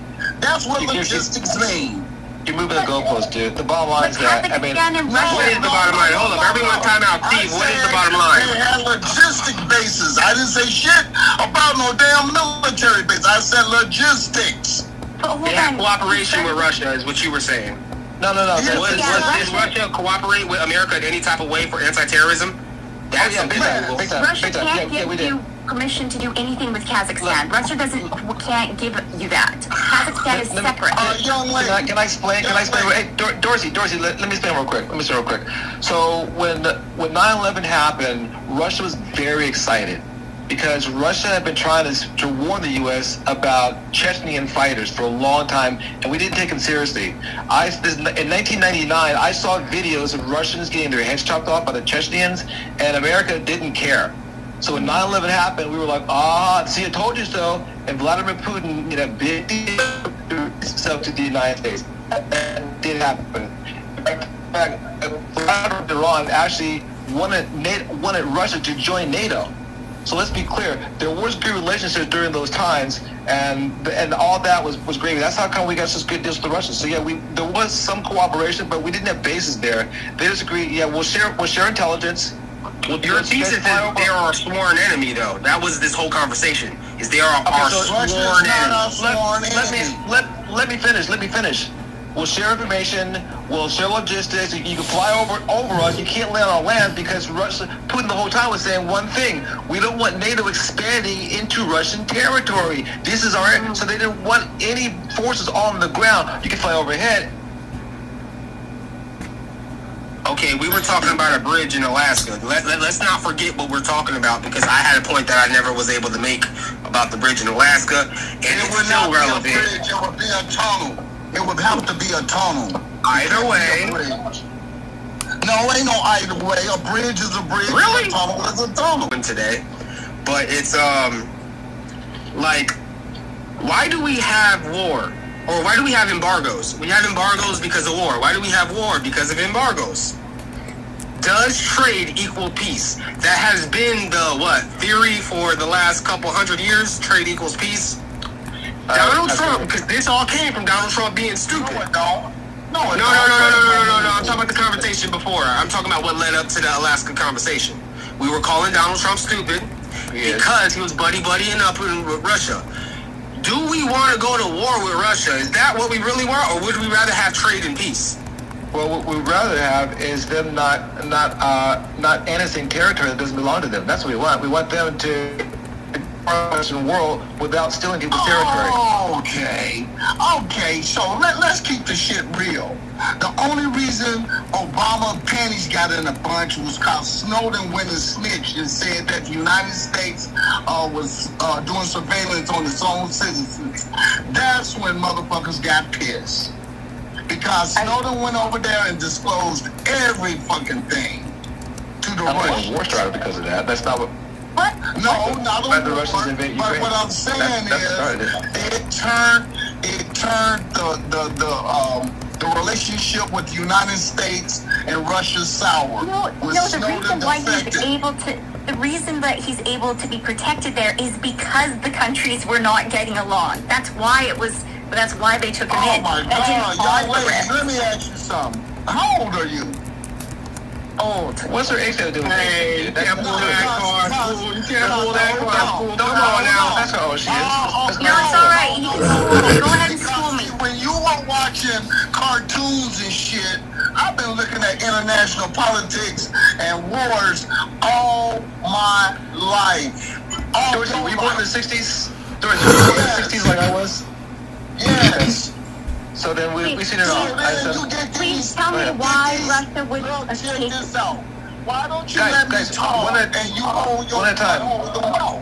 Absolutely. See, that's why Dorsey didn't want to get with these panels, because Dorsey, come on now, Dorsey, come on. We can have some decorum. Let her ask her question. Let her ask her question. Stop talking over me. You was okay, right? But you had made. Hold on, Dorsey.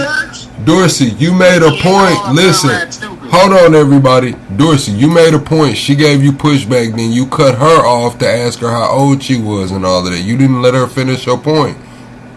You actually cut her off. I'm just saying. You said that they. Yeah. I ain't gonna say nothing. Yeah. So I expect the same respect. Exactly. Okay, go ahead, lady. I was just saying the reason why he sought Russia sought refuge in Russia was because the countries were not getting along. Because if they were, then Russia would hand him over, right? That's why he's in Russia, because he's protected there. That didn't start the rift. Please tell me why I'm wrong. And I'll respond after you're done, Dorsey. But I'm going to continue with what she had to say, because she's making a good point that hasn't been elaborated on enough. Go ahead, Dorsey. Okay. Weren't we having trade with Russia? Since you said trade is important, right? We still have trade with Russia.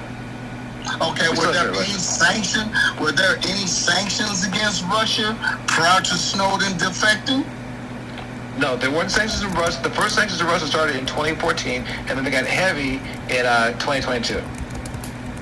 Okay. So he had nothing to do with it. Like she said, like for the most part, Snowden is believed to have been a Russian asset the whole time.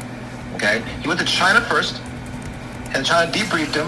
And then he wound up staying in Russia because he felt happier there among people that he felt more comfortable with. So he's definitely probably a Russian asset. Yeah, we all knew NSA was listening to our phone calls. I always thought that story was bullshit. That man did something else. Yeah, I mean, what he did was basically everybody knew what was going on, but no one could prove it. He just proved what they knew. But really, he gave Russians a lot of other stuff. He gave Russia proof that we were spying on them. That's what he gave the Russians, because that's what we do. 1 sec. Somebody mic is echoing. Somebody mic has an echo. We got to get that fixed. Go ahead. I want to hear Dorsey school me, though. Like, that's all I wanted to say, and I don't know how that's so wrong. Okay, Dorsey, you had the floor, Dorsey. Dorsey, if you want the floor, you got it. We're going to mute up. Okay. Back in the 1990s to early 2000, we had made a deal with Russia that we would not allow NATO to encroach on Russian territory. When the Ukraine became independent, they said that they would not have NATO at Russia's door. When that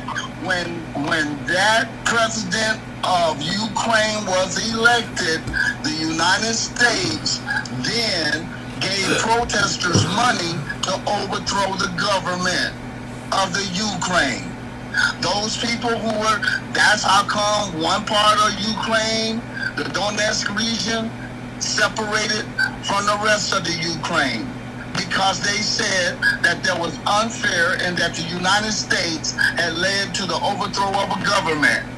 Russia frowned on that because then the Ukraine tried to apply to NATO, breaking the treaty that the Russians had signed with the United States, saying that if we allow Ukraine and so forth to give up the nuclear weapons and so forth, we wouldn't have to worry about NATO encroaching on their borders. So they reneged on that deal. George W. Bush reneged on that deal. See, y'all, I want to respond. I want to respond when you're done. The United States is good. You want to respond, you wait your turn. Now, I told y'all, don't talk. Keep going. Then I tell then I tell them not to talk over. Did Dorsey, I talk over? Dorsey, go ahead. I was talking to her. Keep going. I want to wait till you're done, then I'm going to respond. So then, when we did that, the Russians was like, oh, this how y'all want to play games? So then when Snowden came, and remember, Snowden was in the army, meaning that he had military secrets to share with them also. And that's why the United States was so pissed. And the Russian was like, nah, we're not giving up this asset. How many times have Russian military people defected to the United States? And Russia be like, hey, we want them back. And United States say, nah, we're setting them free. So please come off with that naive, hypocritical bullshit. Because we know the type of games. The United States government has never kept its promise to any country. It never has fulfilled its obligations. I don't even know what you're arguing against. School. What you arguing against? School with the thesis? What's the program? Hang on. Let me speak now. All right. So plug in the community notes. I put something in there. Okay. If you go to community notes, guys, there is a link and it says no NATO expansion promise, and that's by a guy named Robert Zoellick. Okay. Robert Zoellick talks about it because Robert Zoellick was there. Let me finish, Dorsey, but everything that you're saying is absolutely incorrect, and I'll be even clearer about it. The fact that you say the Ukraine, hang on, let me finish. The Ukraine is a Russian term. It's called Ukraine, okay? And number one. Number two, there was no treaty, Dorsey. There's no treaty ever that made a promise of no NATO expansion, and George Bush had nothing to do with it. George Bush was until 2000. This goes back to 1992 with Baker then, and it goes back further to 1989. In 1989, there was a deal that was talked about when Germany was going to unify. They were like, we don't want them to expand, and that's what they're talking about, the expansion of that. But the USSR broke up, okay? So all treaties ended. There was no treaty, but all deals were over when the USSR ended, period. And everybody joined NATO. The Balkans joined NATO. Poland joined NATO. Dorsey, let me finish. I listen to every word. Dorsey, let me finish. Can I make just one interjection? Who was president in 1989? In 1989, one moment, panelists. I gotta direct some shit. 99. Stop typing in all caps in my damn chat. Stop doing that. Go ahead. 89. We appreciate you being here, 99 though. But yeah, stop that. 89.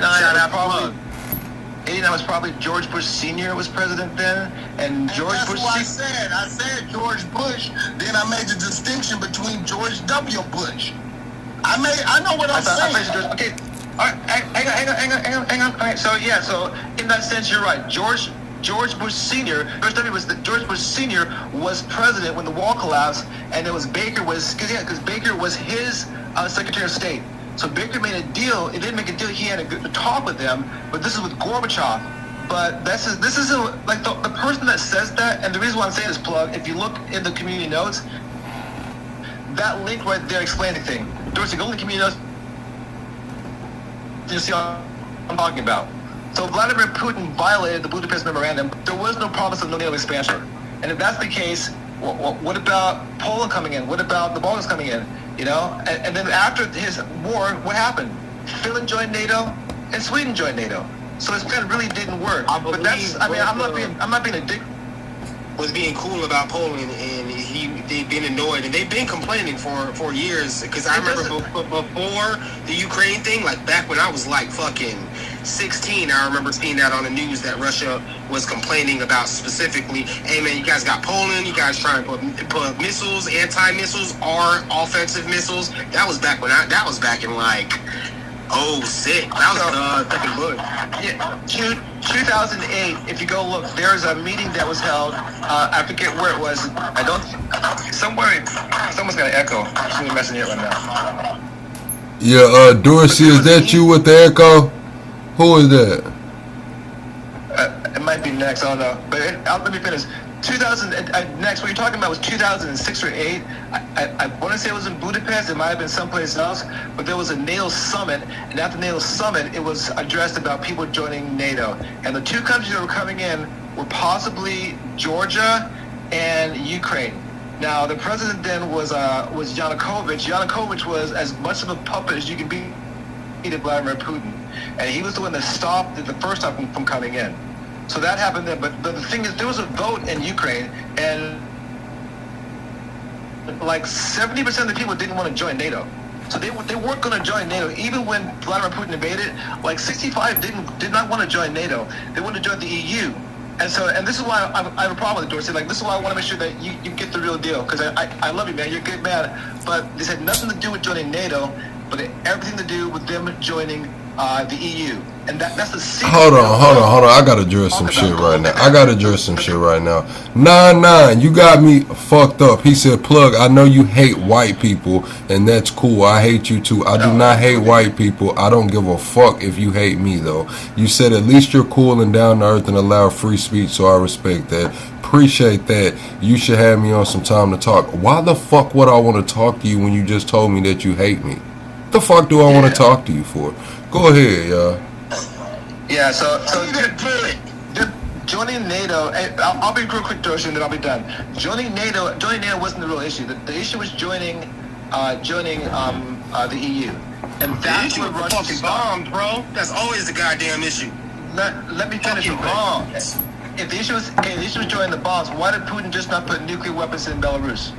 Right, so then then we should have them on our border. If that's the case, but it was not, dude. Because there's historical documents that support all this. Just go look up the Euromaidan. The Euromaidan was not funded by the United States, right, at all. Euromaidan was quite organic, and there was a youth movement. And the reason why it really bothers me is because it was a youth movement. Do you know who Putin hates? He hates the youth.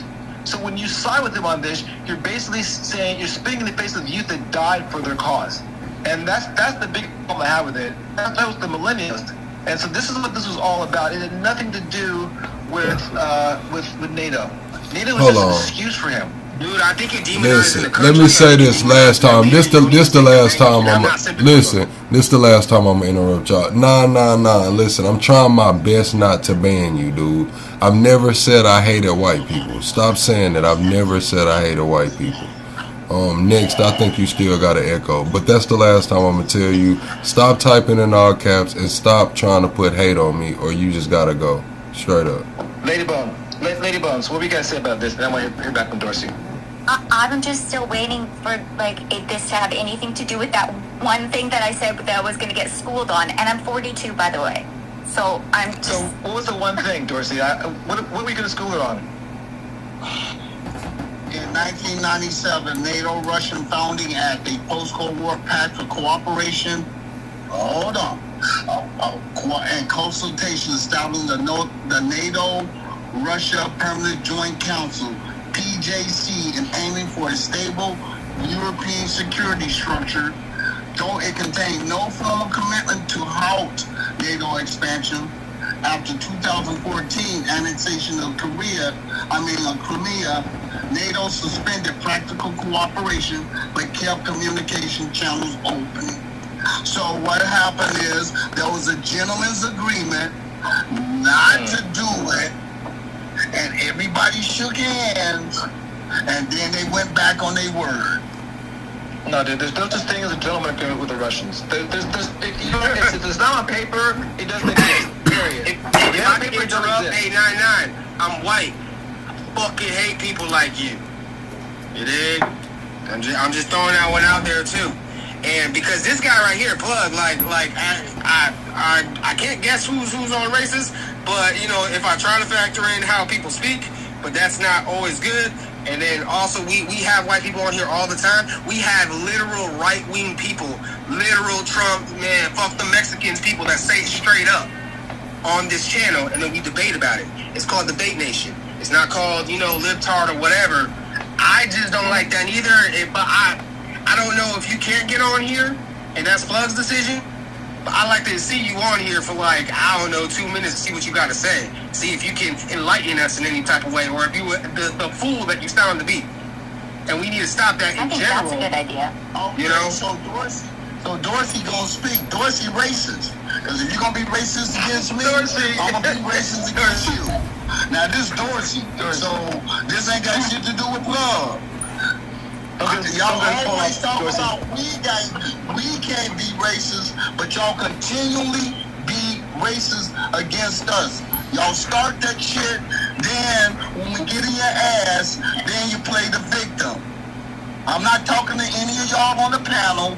I'm talking to the clown who keeps with that tender nut shit. I love white women. That's why everyone else falls in that category too. That's the problem. All right, let's get back on topic. We ain't got to do too much explaining, man. We all know. I just wanted to address that because if I didn't address it, somebody will screen. Hold on, Dorsey. They'll screenshot the chat. I'm just gonna put it out there. If I didn't address it, they'll screenshot the chat and be like, "Oh, look at Plug this shit." So I'm gonna address this one time. Y'all can, who the fuck is whispering while I'm talking? Alright, so yeah, I'm gonna address this one time and just say, hey, look, I don't hate anyone. I don't hate any group of people. If you don't fuck with me, I don't fuck with you. I grew up in the dirty South. If I cared about every racist motherfucker that I met, I would have probably been dead. It just is what it is. You're racist, stay the fuck out my way. You don't like me, stay the fuck out my way, because I'm a person that's gonna stay the fuck out your way anyway. That's just me. Go ahead. Dorsey, so one thing real quick.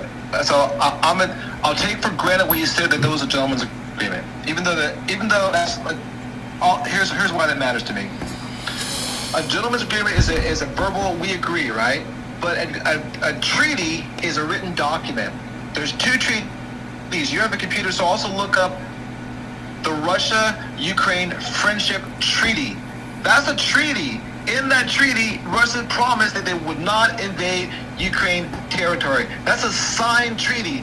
And so if there's an agreement, that's one thing, but a signed treaty is what Russia violated. They violated two of them, the Budapest Memorandum and that one. And also, Ukraine wasn't trying to join NATO. Ukraine was just, first off, Ukraine has a proposal, a thing in their constitution that is want foreign troops on our soil. Just read the Ukrainian constitution. There can never be a military base there for us. But one thing that no one talks about is Chevron, Bill Singer's company, was looking at doing drilling down in Crimea. And that had a lot to do with it because Russia wanted that oil. So this whole thing has really been about Russian wanting to steal oil. Like Crimea belongs to one oligarch. Did you know that? One Russian oligarch has all of Crimea. That's all this is about. So, I mean, I hear you, but NATO was just the catchphrase that Putin puts on people. But that's not what it's really about, brother. Not at all. It's about having them not be part of the EU and they steal all their resources. That's all I got for you, Dorsey. Go ahead. Okay. Consolidation is what I hear. Consolidation. Yeah, exactly. Consolidation. Like Russia. First off, Siberia is getting drained by the Russians. Like it all goes to Moscow. Everything goes to Moscow. The people fighting the war, they're not the guys from St. Petersburg or from Moscow.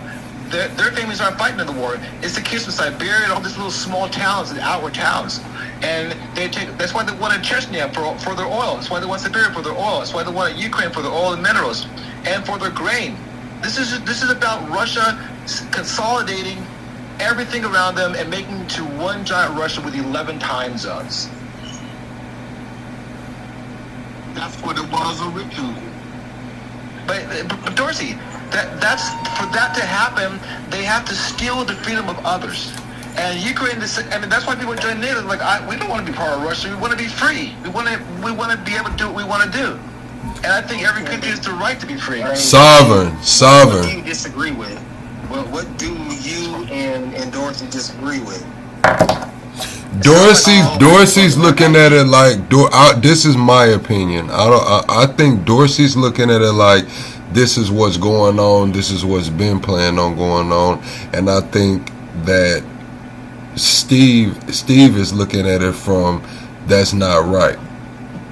Sounded like a History Channel. Well, again, I put the notes in the community thing to take a look at. Did you put them on debate? Hold on. Did you put them on Debate Nation's community thing, or did you put them? Because I looked on Plugstation. I put it on Plugstation. I put it on Plugstation. Yeah, I looked in the community. I didn't see it. I'll check again. But Dorsey, the thing is that I just want to make sure that the chat and you understand. There's really only person saying this was about NATO was Vladimir Putin, and the reason why it gives him a strongman argument. But the truth of the matter is, this is about stealing resources and consolidating. And again, that book I mentioned before, Foundation of Geopolitics, that had everything that Putin did in Ukraine. He was supposed to do back in 2005. He just didn't get it done. So he's on course. If he had taken Ukraine, Poland would be next. The Balkans would be right after that. Like he has a plan. He needs this giant buffer around Russia, and then now. And it's just crazy to me that anyone could be on board with that. Excuse me. Have you heard of Estonia? Have you heard of Lithuania? Have you heard of Mongolia? The Balkans. Yeah. Yeah. So before he get to Poland, he got to go through them too. He wants them. That's the whole point. He wants all of them. He wants the Balkans. He needs Poland. He needs the Balkans. And the reason why he needs them is to buffer Moscow. It's the Baltic. The Balkans is in Yugoslavia. Okay, I stand corrected. I mean, I'm just saying, I ain't trying to... I see someone talking about the NGOs too. To give y'all fair warning... You know how I know? You know how I know about it? Because I used to date a girl from Lithuania. Thank you. Let me say one thing. Estonia is one of the most tech-savvy countries in the world. And back when NAFTA was formed, Estonia at the same time didn't have a lot. And so they made a policy where they trained all the kids in school to be software engineers. And now they have some of the best software engineers in the world. We don't. We could have, but Estonia did it right. So I just want to say that about Estonia. Estonia is beautiful too. I have a client there right now. Yeah. Well, I just wanted to go ahead and mention them since, everybody was worried about Poland. What about those other little smaller nations? That's the whole point. And while you're doing that, why don't we bring up Romania? Why don't we bring up Hungary? You can't pair up with Estonia, though, because, they got, like, the fucking Elsa over there and shit, I mean, it's very beautiful there, and I just would hate if a war broke out, they would destroy it like they destroyed, Crimea. They would bomb it into oblivion. That's just horrifying. Because the thing is, what's being missed here is the fact that Russia's willing to put their youth at risk, and they're willing to kill other people just so that Putin can have more. That's all this is about. Nothing else. Excuse me, didn't we do the same thing in Vietnam? Didn't we do the same thing in Iraq? That is were we wrong? We were dead wrong. Yeah, we were dead wrong. And we should look at the history like even Afghanistan we were wrong on. This is why how did we get there though? No, time out. Can I speak about something? Can I get that stage real quick? How did we get there? This is my disagreement with both of y'all. How did we get there? We got there by first demonizing the population with absolutely no room for nuance. You understand? And we started blowing up pipelines and started stealing people and saying, oh, yo, they're the enemies. They're definitely the enemies. We should get embargoes. Oh, they're not respecting the embargoes. And for some reason, we're the authority. So now we're going to go to war. And since we're at war, we need more embargoes. And since we need more embargoes, we need more war. Since we need more war, we need more embargoes. Next thing you know, the prices is high for everybody. You understand? Trade equals peace, in my personal opinion. So fuck all that past shit. I also can't wait for Putin to die. But let's not forget that. Let's stop jumping onto this history and using that to demonize people with no room for nuance. I give the floor back. I don't know which people would demonize it, but yeah. Okay, so they don't like war, so we understand that he's a peacenik. I understand that. Nah, it goes all the way back to calling Trump stupid for trying to be chill. You understand? Because that's good business. Being chill is good business. Trump is not stupid. I'm gonna say, but if you said the embargo is coming, I mean, 100% tariffs, is that really being chilled? 200% tariffs, is that really being chilled? It's across the board, and no, that is not being chill. That's not being chill. But I could make an economic argument on why I think that's cool. But yeah, that's not being chill. But I'm talking about blowing up, and then I'm talking about Iran. I'm talking about Venezuela's specific. I'm talking about when we do military actions involved with the embargoes. I'm talking about blowing up that pipeline that went to Germany. You know, and then we have to use our gas to go to the Europes because we blew up that pipeline. So now our gas gets increased. You understand? I'm talking about when Venezuela is trying to sell oil to China, and we don't like that, so we make sure that they're unable to sell that oil, which makes it that there's less oil in the world, so now prices go up. That's why we don't like Iran, because they also want to sell their oil too. But Saudi Arabia don't want that to happen, and we on Saudi Arabia's dick just like we on the Jews' dick. Well, that's the embargo in the war that I'm talking about, and it all starts from demonization. But the demonization is always the lie, because right now we're supposed to not like Muslims, but UAE for some reason is great. Okay, so you're saying all this weed stuff. All this weed stuff is the Trump administration. Let's talk about demonization. Who's demonizing the people? Russia. We are demonizing Russia right now on this platform, right here today, tonight. Let's just go deeper. Who's demonizing Minnesota? Who's demonizing Minnesota? Russia ain't saying shit against Russia. Okay, so let me finish my statement. I am not speaking about whataboutism. I don't speak in those terms. I'm speaking about demonizing is bad. No, Dorsey's not demonizing. Dorsey ain't saying shit about Russia. I said the reason Russia responded the way it did was because of America going back on its word. That's what I said. So let me get my 2 bit in real quick. First off, the person I'm talking about is like I don't hate America. I hate MAGA movement in the White House. That's what I hate.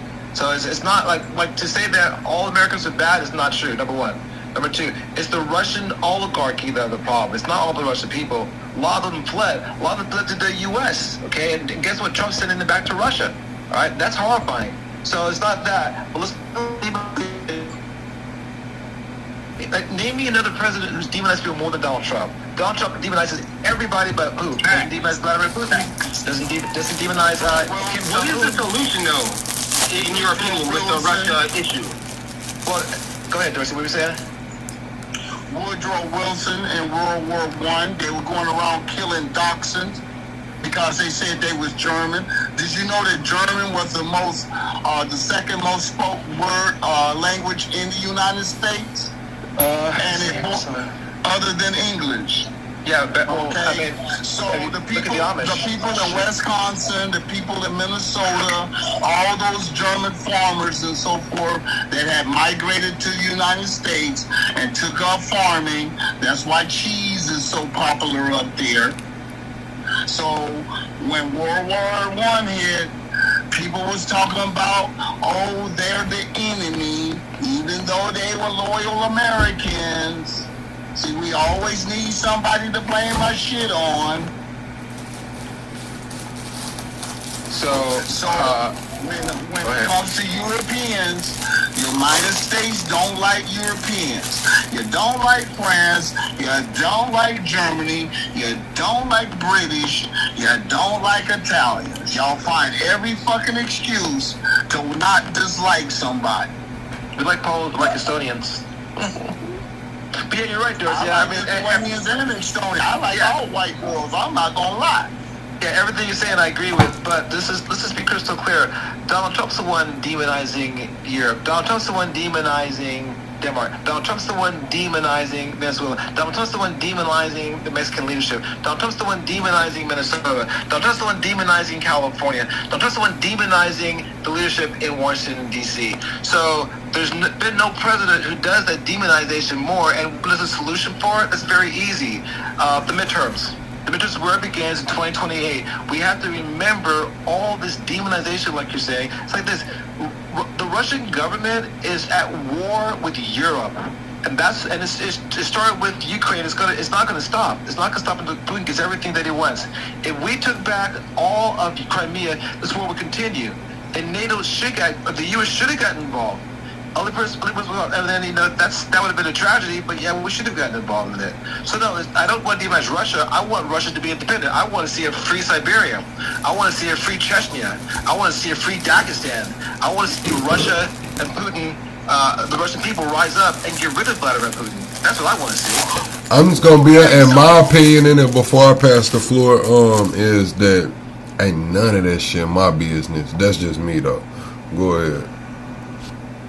And that's what I want to know. Why the fuck do they need to give back Siberia when they put all the infrastructure into Siberia? Because because there's still those resources, and the Siberian people get nothing out of it. Look and see how much money they don't put infrastructure in there. They just put a pipeline, and the roads they lead out for their trucks. That's it. They didn't build housing. They didn't build community. The people get nothing for having their money taken, having it all taken from them. They don't get a dime out of that. That's why. Shout out to Zora Armandani. He needs to get that money from Albany. That's what I'm talking about right there. Yeah. Check this out. When the United States went to Alaska, what the Eskimos get? Well, actually, right now, to answer the question, they get a rebate like 2,000. We can't hear you.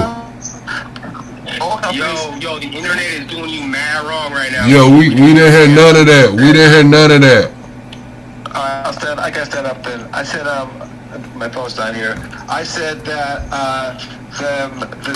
the oil companies out there pay a dividend to Alaskans from those oil revenues. So Alaskans do get paid for that. So let me ask you something. So do you think that revenue makes up for all the wildlife and the hunting game and so forth? They kill whales, bears, walruses, seals. Do you think that's an even trade? Huh? Somebody's life. Let's talk about Puerto Rico. Living lifestyle and culture for some fucking money. That shit ain't no even trade. The only way for Puerto Rico to import anything is if it gets imported into America and then imported into Puerto Rico. Puerto Rico is not allowed to have anything imported from anywhere else, which makes things more expensive, which also decreases the production ability of Puerto Rico. That's just one little issue with Puerto Rico and independence and whatnot. I'm not trying to say that Puerto Rico should sever from America, but if we're talking about what about Israel, let's talk about Puerto Rico. Puerto Rico should be for Puerto Rico. Didn't they say Trump was hitting them people upside the head with toilet paper rolls in Puerto Rico? Yes, he did. Well, paper towel. It was paper towel, to be fair. Not only that, they said Puerto Rico was trash, and then the whole entire crowd went roar. That's the type of people we dealing with. That's the type of hatred in the country. That's that bullshit. And then he turns around and drives a fucking trash truck and shit, say he gonna take us out or some shit like that. You know what I mean? Like that's a whole thing. And we got more people in Puerto Rico. We got more Puerto Ricans in fucking Florida than half of these states have population. And you know, there's zero representation there. That is crazy. Yep. That's Puerto Rico should yell out there. I'm not gonna lie. Before she left, Kush Boo was telling me that shit had happened. She was telling me that, yeah, you didn't see when Trump was hitting the folks upside the head. I had to go watch the clip, man, and then I just thought about it when y'all was talking about Puerto Rico. Like, didn't he throw some shit at them? So let me ask you something. When Puerto Rico was taken over as a territory, how many times did they try to apply for statehood was turned down by Republicans and Democrats? Every time. Please don't come with that bullshit talking about, oh well, no. The United States is imperialism and Russia's imperialism, so there's a clash of two imperialistic societies. Okay, well, let's end it. In other words, but don't encourage. Yeah, I'd rather talk about Puerto Rico.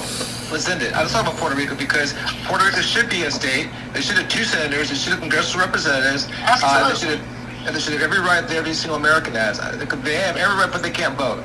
You can come here, but they can't vote. So that's kind of jacked up. We can't vote until we get on here. By the way, for everybody on the channel, I don't know how many people are on the channel, just in case if anyone's misinformed, because apparently there's a lot of people that's misinformed. Me leaving Florida, I realize that. Meeting people and whatnot. But like, Puerto Ricans are actual citizens by birth, and when we come to Florida, then we are represented in the state of Florida as a citizen. But the state, the place of Puerto Rico does not have a senators or anything like that, so there's no representation. And then amongst that, just like the trading issue that I'm talking about, which is an embargo, basically, is there's so many other issues, and then there's no treasury bond bullshit and whatnot. It gets real deep, and yeah, Puerto Rico mismanages their own selves as well, and that's a whole nother problem. But there's a lot of issues with how the relationship is asymmetric as fuck and anti-democratic for Puerto Ricans, which is a large, because all you Iowans who be like, oh yeah, well they're not really American, so that's their problem. Just understand that the people in Puerto Rico, there are more people in Puerto Rico than there are in Iowa and fucking Idaho put together, and other states put together too, Alaska, Idaho, and if you put them all together, that's fucking San Juan. I'm just gonna say this. Who doesn't understand that? That's all I'm saying. I'm just gonna put this out there, just throw it out there. From watching other, I guess, congressional meetings from around the world, our shit is pretty chill. Like, I see they fight in the Mexican Senate and shit. I seen Taiwan, the guy ran out of the fucking building with the bill so it couldn't get passed. I mean, it's kind of chill over here compared to other places. Okay, let's compare it to like the G7 though. That's because there's a bunch of rich people all put together, all lawyered out. But yeah, you're right though, and that is a good thing. I'm not trying to take that away, but at the same time, remember all these people with some other types of people. So chill. You know why they ain't out there fighting each other? Moolah. Because they all getting paid. What do you mean they're not? The corporations. Yeah. That's why they don't fight. Next, I got a question for you. Hits out, bro. They are. Trump basically put that on Marjorie. Jasmine Crockett wears a bulletproof vest. Marjorie Taylor Greene had so many death threats because Trump went after her. No. We're talking about the actual Congress members. Because if you put me in the Congress, I might just slapbox somebody because I'm just not capable of that type of decorum and high level. Because they're talking about trillions of dollars in budget. And like this Puerto Rico issue, some fucking senator is going to say some dumb shit, and I'm gonna slap the fuck out of him. You know what I mean? So like, on one hand, it's a very good thing that our Congress is peaceful, but on the other hand, our Congress is peaceful because they're all fat cats. So it's Universe 25 over It's not peaceful. I watch it every day. Let me ask you something. Are you gonna be a senator or are you gonna be a representative in the lower house? Which one? Does that matter? I mean, I would prefer senator has more power. It do matter because I want to be the speaker. This is the semantics that you guys don't fail to understand. When you're a senator, you got millions of dollars behind you. When you are a representative, you are just representing your area, your little town, and whatever. And see this, and I hear you going, I heard that bullshit. But like I said, y'all get mad because y'all think y'all know everything, but you don't.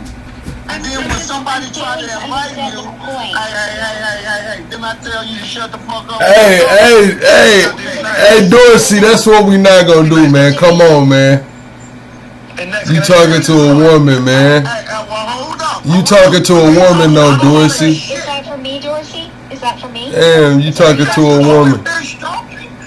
Okay, well, I've barely been speaking. So I just wanted to clarify because I don't understand who you're arguing with. Damn, Dorsey, I'm trying to keep the live up and you cussing people out, man. Come on, man. Hey, that's Get why shit I don't together, get on man. this shit, because I know they going to be disrespectful and talk over each other. Can I say I'm not something? being disrespectful. I'm trying to have a conversation with you. If you're correcting me, No. See, you have that conversation with your man. We having a debate. Can I say something? Yo, what type of cereal are you on, Dorsey? That's I'm on Dorsey on one, man. Dorsey, what's good? Are you straight, Dorsey? You alright, Can I man? say something? real quick? Next, I have a question for you. So, you're from Puerto Rico. Help me understand this. How come Hawaii has representation, but Puerto Rico doesn't yet? You're so. Are you asking me that question? Yeah. That's for you. That's for you. Why more white people in Hawaii than there is Hawaiians? Really? I didn't realize that. That was just genius. You're a doll. It may be the case. I don't know. No, I was trying to answer that question a long time ago, but I couldn't get it out. I mean, it just doesn't make sense. I think you're trying to say because of the military presence. But understand that Puerto Rico is the gate of the Caribbean as well, so there's a military reason to have that. That's why they took Puerto Rico. There's Fort Roosevelt at Puerto Rico, so they have a military base there. I've been there before. But you're right, it might be the military presence out there. It is not the military presence, that's my point. It's because there's more white people than there are Hawaiians. That's the reason. And I don't know, maybe the tourism factor they want to lay claim to it. Hi. They speak Spanish also, so America thinks that Spanish should never be spoken. The same way as what's his name was talking about the German language, how we just don't like that, which I understand that America is English first, and America should be English first, and English in Puerto Rico, if that's the case, that is fine. But also, eso es la país de América, y también hablas dos lenguas, entonces apréndalo, por favor, apréndalo. I agree, they should learn it, but you guys actually only had an official language as of last year. You guys didn't have an official language before. Oh, really? Yeah. They have an official language? I didn't know that. I think we did, and I think it was Spanish. Pretty much by default, yeah. It's a shame that Trump went in and made a point of making it an English language speaking country last year. And for the record, I'm from Cimarron, I'm from Orlando. Just throw that out there, Cimarron, Curry Ford, Conway. That's really where I'm from. I'm from Reading, Pennsylvania. That's where I'm from too. And I'm from Caguas. You know what I mean? My cousin's from Rio Piedra. My grandma's from Calle. All that shit. That's where the fuck I'm from. I'm just throwing that out there, but I am Puerto Rican as well. And some people like to say that you can't be Puerto Rican and American at the same time. I don't understand that. They come from a different universe. I'm talking to you guys in the chat just to let y'all know Puerto Ricans can vote. And yeah, just letting the ignorant know. Way to represent. We got you. I'm Canadian. I think everybody knows that. My mom was born in Mozambique. My dad is Canadian. That's me. You want to go ahead, Dorsey? Dorsey went back to the chat, man. Dorsey said we got him fucked up tonight and here. We done cussed all our motherfucking ass out. Say we sound like a bunch of white folks at Starbucks right now, man. Go ahead.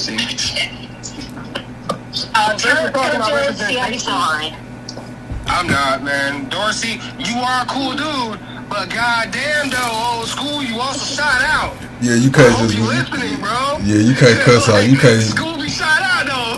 Like you on some gay shit, dog.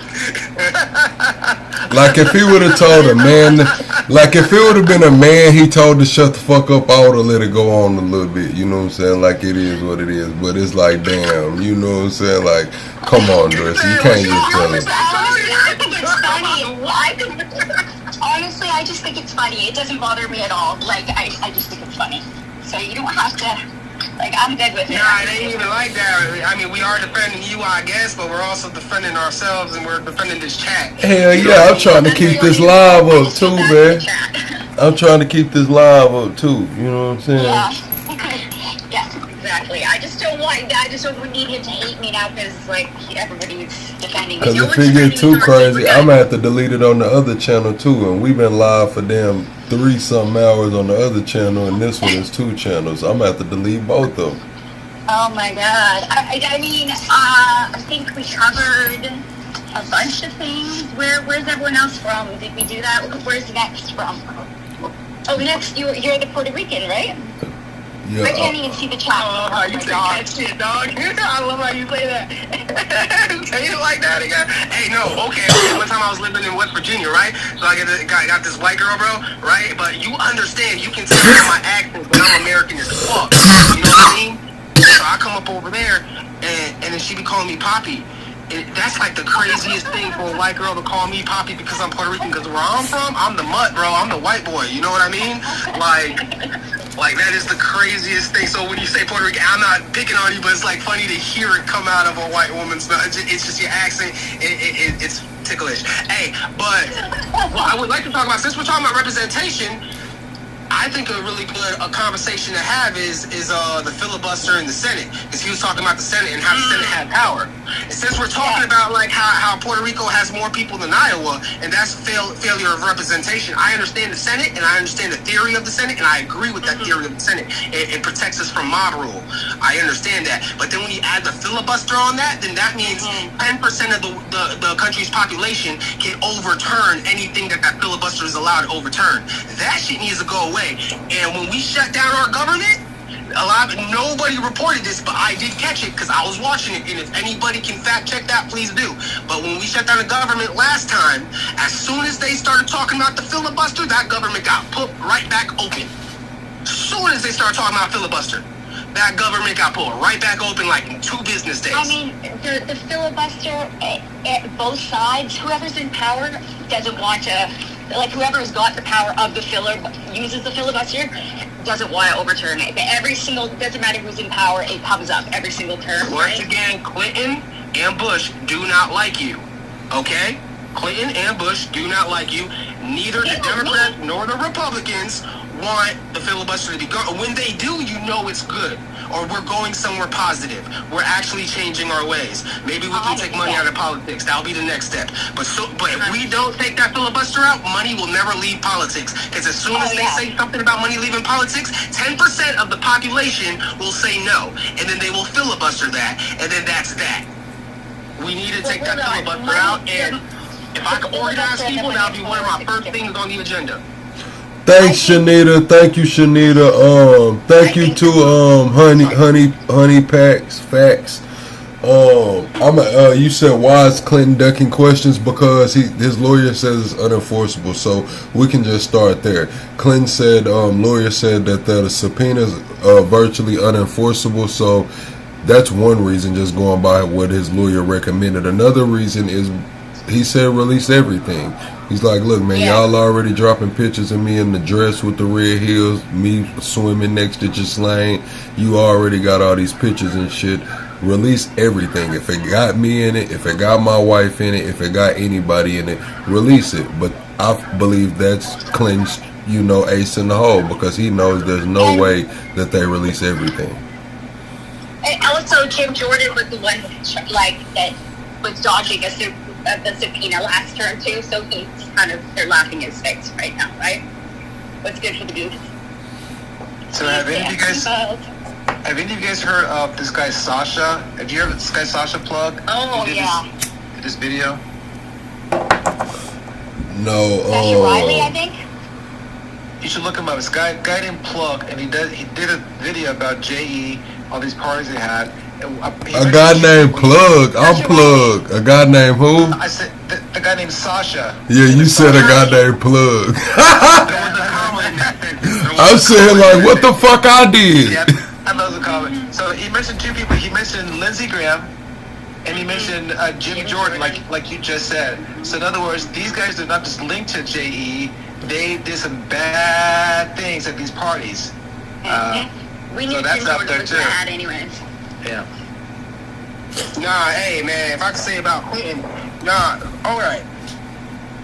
The Project 2025, the main thesis of Project 2025 is to get the executive branch more powerful than the judicial and the legislative branch. And for the last 50 years, that is what has been trying to what has been trying to happen, and we have been going for it. We're becoming more authoritarian, and that is a whole other debate itself. But for checks and balances, in my personal opinion, when Congress says something, you listen to we got to stand up when the judge walks in, and if we don't, they'll throw us in jail if they feel like it.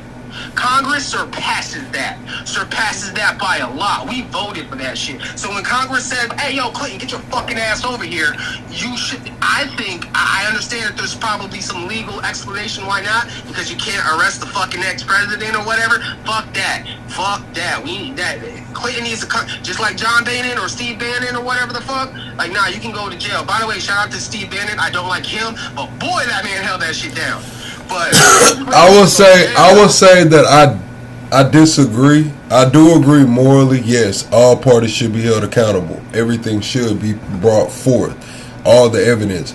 As far as Clinton being put in the court, I would much rather them just put everything the fuck out there than bring Clinton in for some fucking lollipop questions. That's not good. We're not gonna get that. This is not gonna be public. You know, they're already so over a month late. Yeah, but it's the audacity. It's the audacity. Correct. So what I do believe, I don't know, man. There should be accountability. I believe Hillary should, because she doesn't have that presidential, she doesn't have, the title of being a president or former president. She was Secretary of State. Okay, oh well, she'll bring her ass in. Can I say something about this? Oh, go ahead. My bad. Go ahead.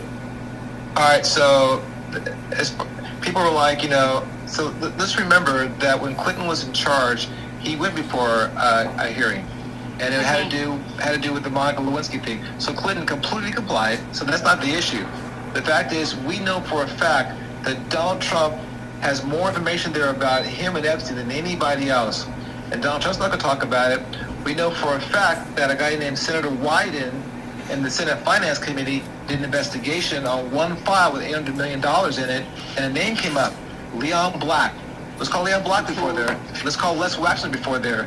Donald Trump is trying to shift the focus from his friends onto the primary target of is a giant dog whistle of law. Let's get Hillary. I don't think, but then when Hillary fall under, since she's married, you can't testify on your spouse. No. But the thing is they just need to they already have to release the files with all the names in it. They're not allowed to redact. What's up, Hoodie? Even of presidents. They're not allowed to redact anything except the victim. So that's what they want to do. And then we'll deal with the court stuff afterwards. But release the files, because you're a month late on it, and the judge is getting pretty pissed off because Pam Bondi keeps on going in and saying, we're trying, but not giving, like, when was the last time they did a big data dump? Correct. I seen Tim Wall said what I said the other day too. They need to take those extra agents over there and put them on getting the Epstein files done. 1,000 on it. You do not need anything. I know it. I know it. I know it. Already knows exactly which files he wants. He already asked specifically exactly which files he wants. But what I'm asking is, what makes it unenforceable? Wouldn't it be that? But since he has, presidential immunity, quote unquote, if he chooses it, and then his wife is his wife. So, like in court, a wife can't testify on her. So but that's a trial. We're just saying, like, I feel like the Congress has to protect the president. And by the way, Plug, you remember when you was talking about Alex? Whether if he was or was not combating against the ICE has nothing to do with what Trump was saying about the guns. Correct. It's the same thing. Like you got to stand on the Congress when the Congress has to be able to check the president. How How about this? The Congress is already called to talk to Pam Bondi. Trump's not letting it happen. Congress is No, called I understand that. That's what I'm saying. That's what I'm saying. Slippery slopes. And look at this motherfucking guy, Trump. Exactly. I'm not going red or blue. I'm saying the Clinton thing does offend me, and the Trump thing offends me. You can't stop with the whataboutism, bro. It's not what about this. This is the bottom line: is that Donald Trump is using the Clintons, to get away from the fact that all of his friends are in the Epstein files and they also have cases on them, and that's what this is all about. I think Trump and Clinton like each other. Of course, they like each other. They think they're friends. They work together. Yes. He went to their wedding in 2005. I mean, the Clintons went to Trump's. The only reason why the girl Clinton looks at him weird is because she knows that her husband on that weird shit with that motherfucker. Allegedly. Okay, but the whole reason why the whole reason why you're at a standstill right now, though, is because the judiciary doesn't have a power to enforce, but the executive does, and usually the executive can enforce, but the executive is choosing not to. That's why it's at a standstill now. There's nobody to enforce. Good morning, Christy. Legislative. We don't need testimony. They are ducks right now. They've been ducks for the last 20 years. No, I said, sorry, go ahead. The file is there, dude. The file is there. Let Macy and Rohan let them do this. This is like Trump's trying to divert. But anytime James Comer steps in, it's a diversion tactic. James Comer's just a little puppet. He's gonna do whatever Donald Trump wants to do. Donald Trump probably talked to him privately and told him to do it. So he's definitely going after his political opponents, but he's not going after the bulk of the Epstein files. There's guys in office right now, not retired 20 years ago, in office right now. They're in those files. Jordan and Lindsey Graham. So there's no transparency. Isn't he still in the White House doing something? The Acosta dude? That's the craziest one. The DA from the Miami or the Broward that did that original Epstein thing, he's involved with the White House right the fuck now, bro. Yep. I mean, there's so many people in Trump's cabinet that are directly linked to Bondi from Florida. Exactly. And Pam Bondi was also a lobbyist for Qatar, by the way, in case you guys didn't remember that. So there's just so much corruption going on right now. Yeah, there's so much corruption going on. But the thing is, this Epstein, I wish Anonymous would hack that thing and give it to oh my God, I've been asking for that forever. I'd like tweet that out all the time. I'm like, Anonymous, where you been? Where you been? Yeah. How many bodies do you think dropped since then? We already know Clinton is most likely a killer. No, I think Donald Trump been locked up since before he was born. Yeah, but I think Epstein's brother. I think Trump killed E-Man. I think Trump killed him. Oh, 100%. Yeah. Allegedly. Allegedly. Allegedly, Mike Flynn made a car crash. Bro, like, yeah. The Clintons have nothing to gain right now about this. They're not in power anymore. They're not going to be back in power anymore. Somebody is in power right now actively, and he wants more power. He wants his sons to become president. He wants his daughter to become president. He wants everybody. He wants to give Kushner Ukraine, or he wants to give Kushner, Gaza. He has everything to lose, and this file can ruin him. Oh, by the way, one more thing. Benjamin Netanyahu and Ehud Barak are also in those files. Yes, absolutely. So that's the. Thank you, Midwest. Allegedly. Thank you, But the Midwest. whole point is, how do we force the files to be released when there's no checks on, right?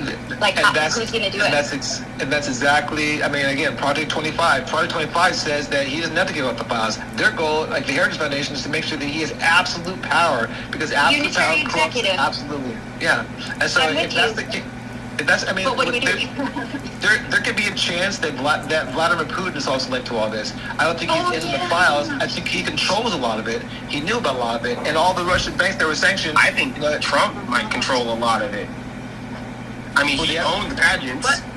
Yeah, that's the point. Yeah, no, he's definitely. I think he was his number one partner. If you watch the sausage, he's the greatest marketer of American generation, of this American's generation, the greatest marketer, the greatest salesman. Why is he not the greatest pimp and the greatest extortionist? That goes hand in hand. I see. Now you're talking my game. Trump isn't smart, but he is a manipulator. He's a master manipulator. He is the best. Everything. He's the best marketer. He's the best pimp. He's the best hustler. No doubt about that. I 100% agree with you on that. He worked. His lawyer was a Russian mob lawyer.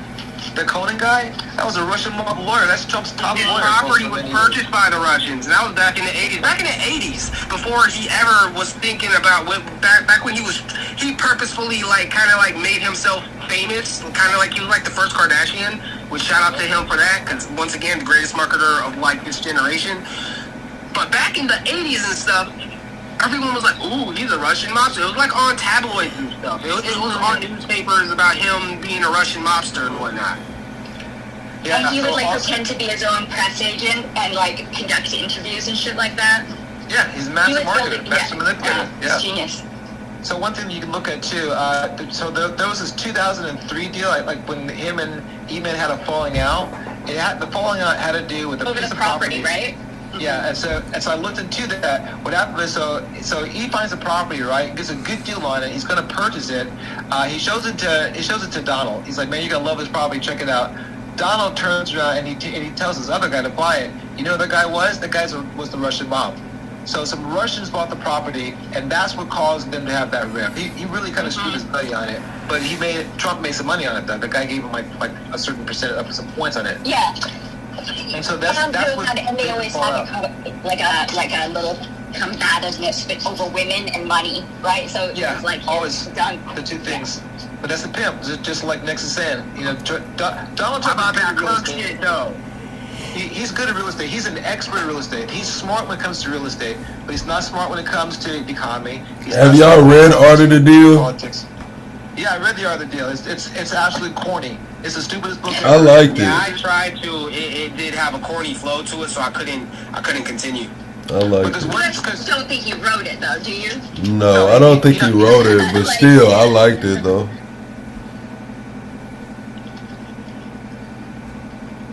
I haven't read it, so I'm not saying anything.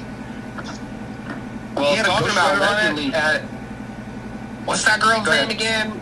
The little, the black girl. She's like Charlie Kirk, real famous. Candace Owens. Yeah, Candace Owens, bro.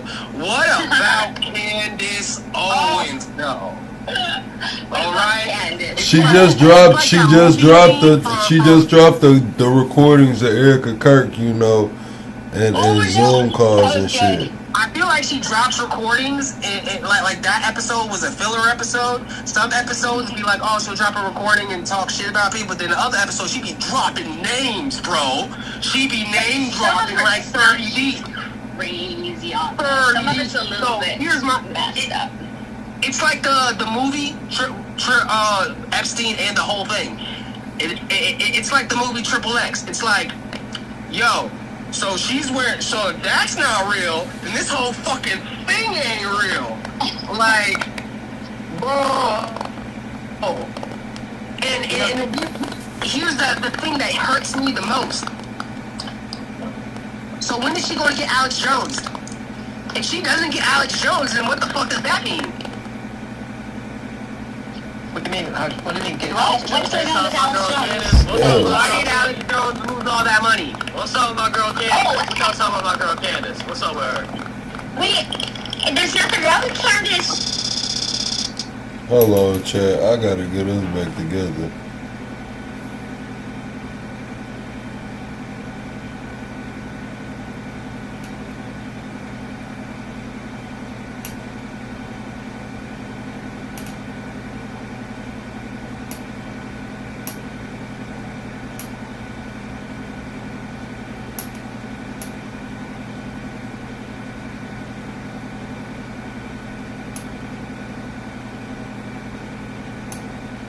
She gets sued out the wazoo.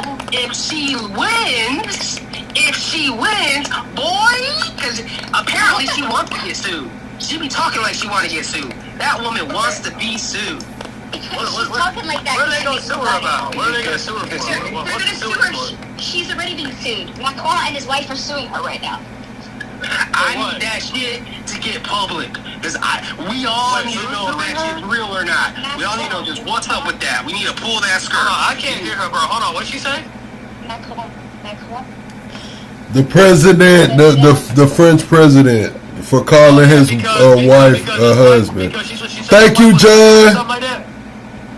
She didn't just say. Hold on, let me read this super chat, y'all. John says, shout out to Plug Station, but money won't leave politics. It holds too much power. That's why I've been floating Mark Cuban name. Shit, fuck it. Go ahead. Well, she was saying, like, that she's a man, that it's actually, she's posing as her brother, but she's also transgender, but she's just been saying awful things. But, actually, no. But actually attacking her, like, vehemently and sending her people after her. And then she basically, like, on Twitter was like, show me, I want to see a picture of you, like, let's meet up. Like, she's been harassing her. She said, spread your pussy, bro. And basically. And not only that, here's the thing, man. She said Donald Trump called her. First of all, you're a professional. Why didn't you have that shit recorded? But if Donald Trump didn't call her, then once again, if flip side, just like if Kirk thing isn't real, then this whole damn thing ain't real. If Donald Trump didn't call you, then this whole motherfucking thing ain't real. I need to know which one it is, bro. I just really need to know as an American citizen. I need to know what's going on, bro. So get back to what you just did. Yeah. Sorry, what? I didn't know the Trump thing. You're a bit broken, but I don't know the Trump conversation, but we each know, like, a little bit about her. She's been just coming out saying all sorts of shit. But can you disprove it, or can you prove it, or like? That's what I want to know. That's what I want him to sue them. I want to see it happen. Saying a bunch of shit, or can you prove that she's saying a bunch of shit? I mean, you can act like she is saying it everywhere. She's saying it on all of her channels. She's saying it everywhere. She's mounted a big campaign about it, and she's being sued. So there's like legal documents out there. She's like, it's not a question. And she wouldn't disagree with me if she was right here. She'd be like, hell yeah, she's fucking transgender. She's posing as like that. And she's actually her mother. She might not be too. She might not be. Right. That's why I said might. She might be or she might not be. So exactly. We need to know. And I don't even care about the French shit. We need to know about the Kirk shit. Don't forget, in the United States, the same thing happened with Michelle Obama, okay? And so Candace Owens pulled that. Nah, Michelle Obama wasn't fucking a 15-year-old, bro. Hang on. That's why Candace is being sued for $1 billion. You talking about Big Mike? You know what I'm saying? She's being sued for $1 billion. $1 billion. Mike's a man. That's a whole dude. Allegedly. Damn. Listen, what I'm going to say is this shit goes way back to Sierra. Y'all don't remember they used to try Sierra was a man and shit, man? This shit been going on, man. Yeah, I'm more concerned about the Kirk thing anyway. Yeah, me too. I'm way more interested in that too. Yeah, that shit don't make no sense. Because I think if Epstein is real, then please believe there are other cells. Epstein was not the boss. Epstein was literally the guy that was the fall guy. He was literally the fall guy, the definition of if these things are real. Watch Sasha, dude. Sasha said Trump's the main guy. That's what Sasha was saying. Trump's been the main guy. But number one. But number two, Candace Owens was a plant, guys. I don't know if you know that. Candace Owens wasn't real. Candace Owens was an absolute plant. She got hired by a guy named Bill Montgomery, and Rush Limbaugh. All right, so Candace was always a plant, and then she left the reservation, and now she's freelancing it, and she's out of control. Like Candace Owens is living on it. If you're in controlled opposition, that's what I'm saying. I need to know. I need this lawsuit to happen. Because if it's controlled opposition, that says something else too.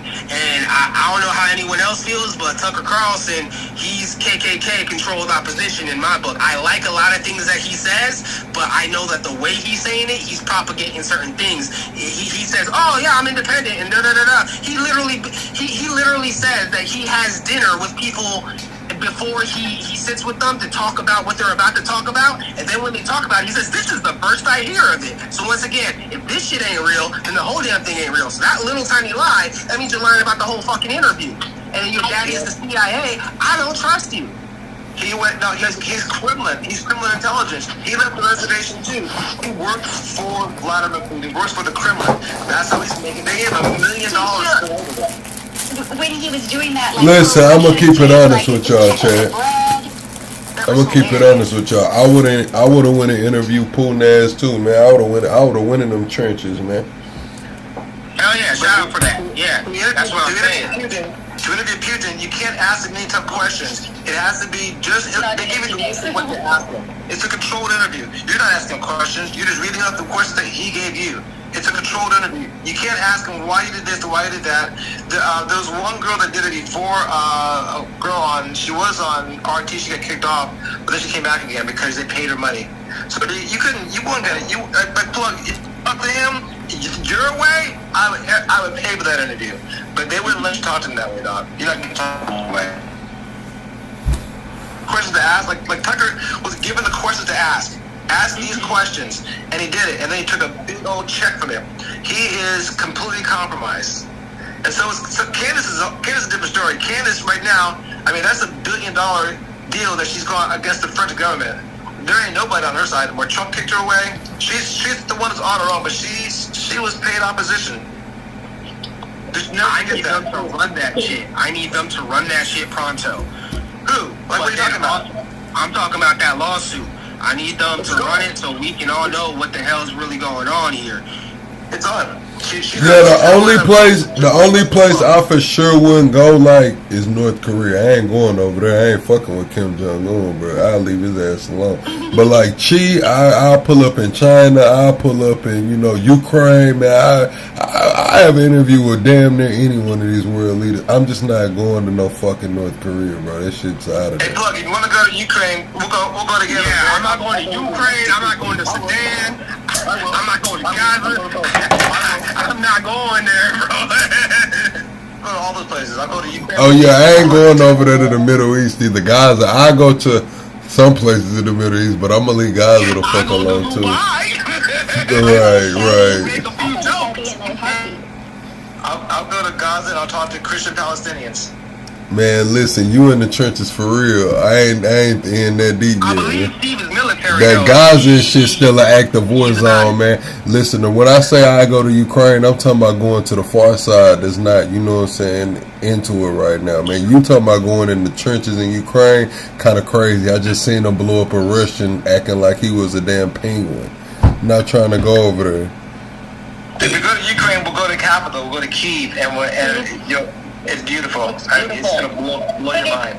Blow your mind. It doesn't look the same, I don't think. Not the pictures they've been showing lately. Like it's not the same city. But yeah, I go to Japan. But listen, I can't eat everything. So places that got like a lot of, you know what I'm saying, ocean life and shit, man, I might be fucked off. They get chicken. They got KFC. They got KFC everywhere. You said that because I'm black. You said KFC because I'm black. I ain't chicken. What you talking about? That's all I eat. Go ahead. That's all I eat. Go ahead. Nah, but where else wouldn't I go, man? Yeah, I go into Brazil, man. I interview the cartels and shit. You know, I do all of that. I wouldn't do that one.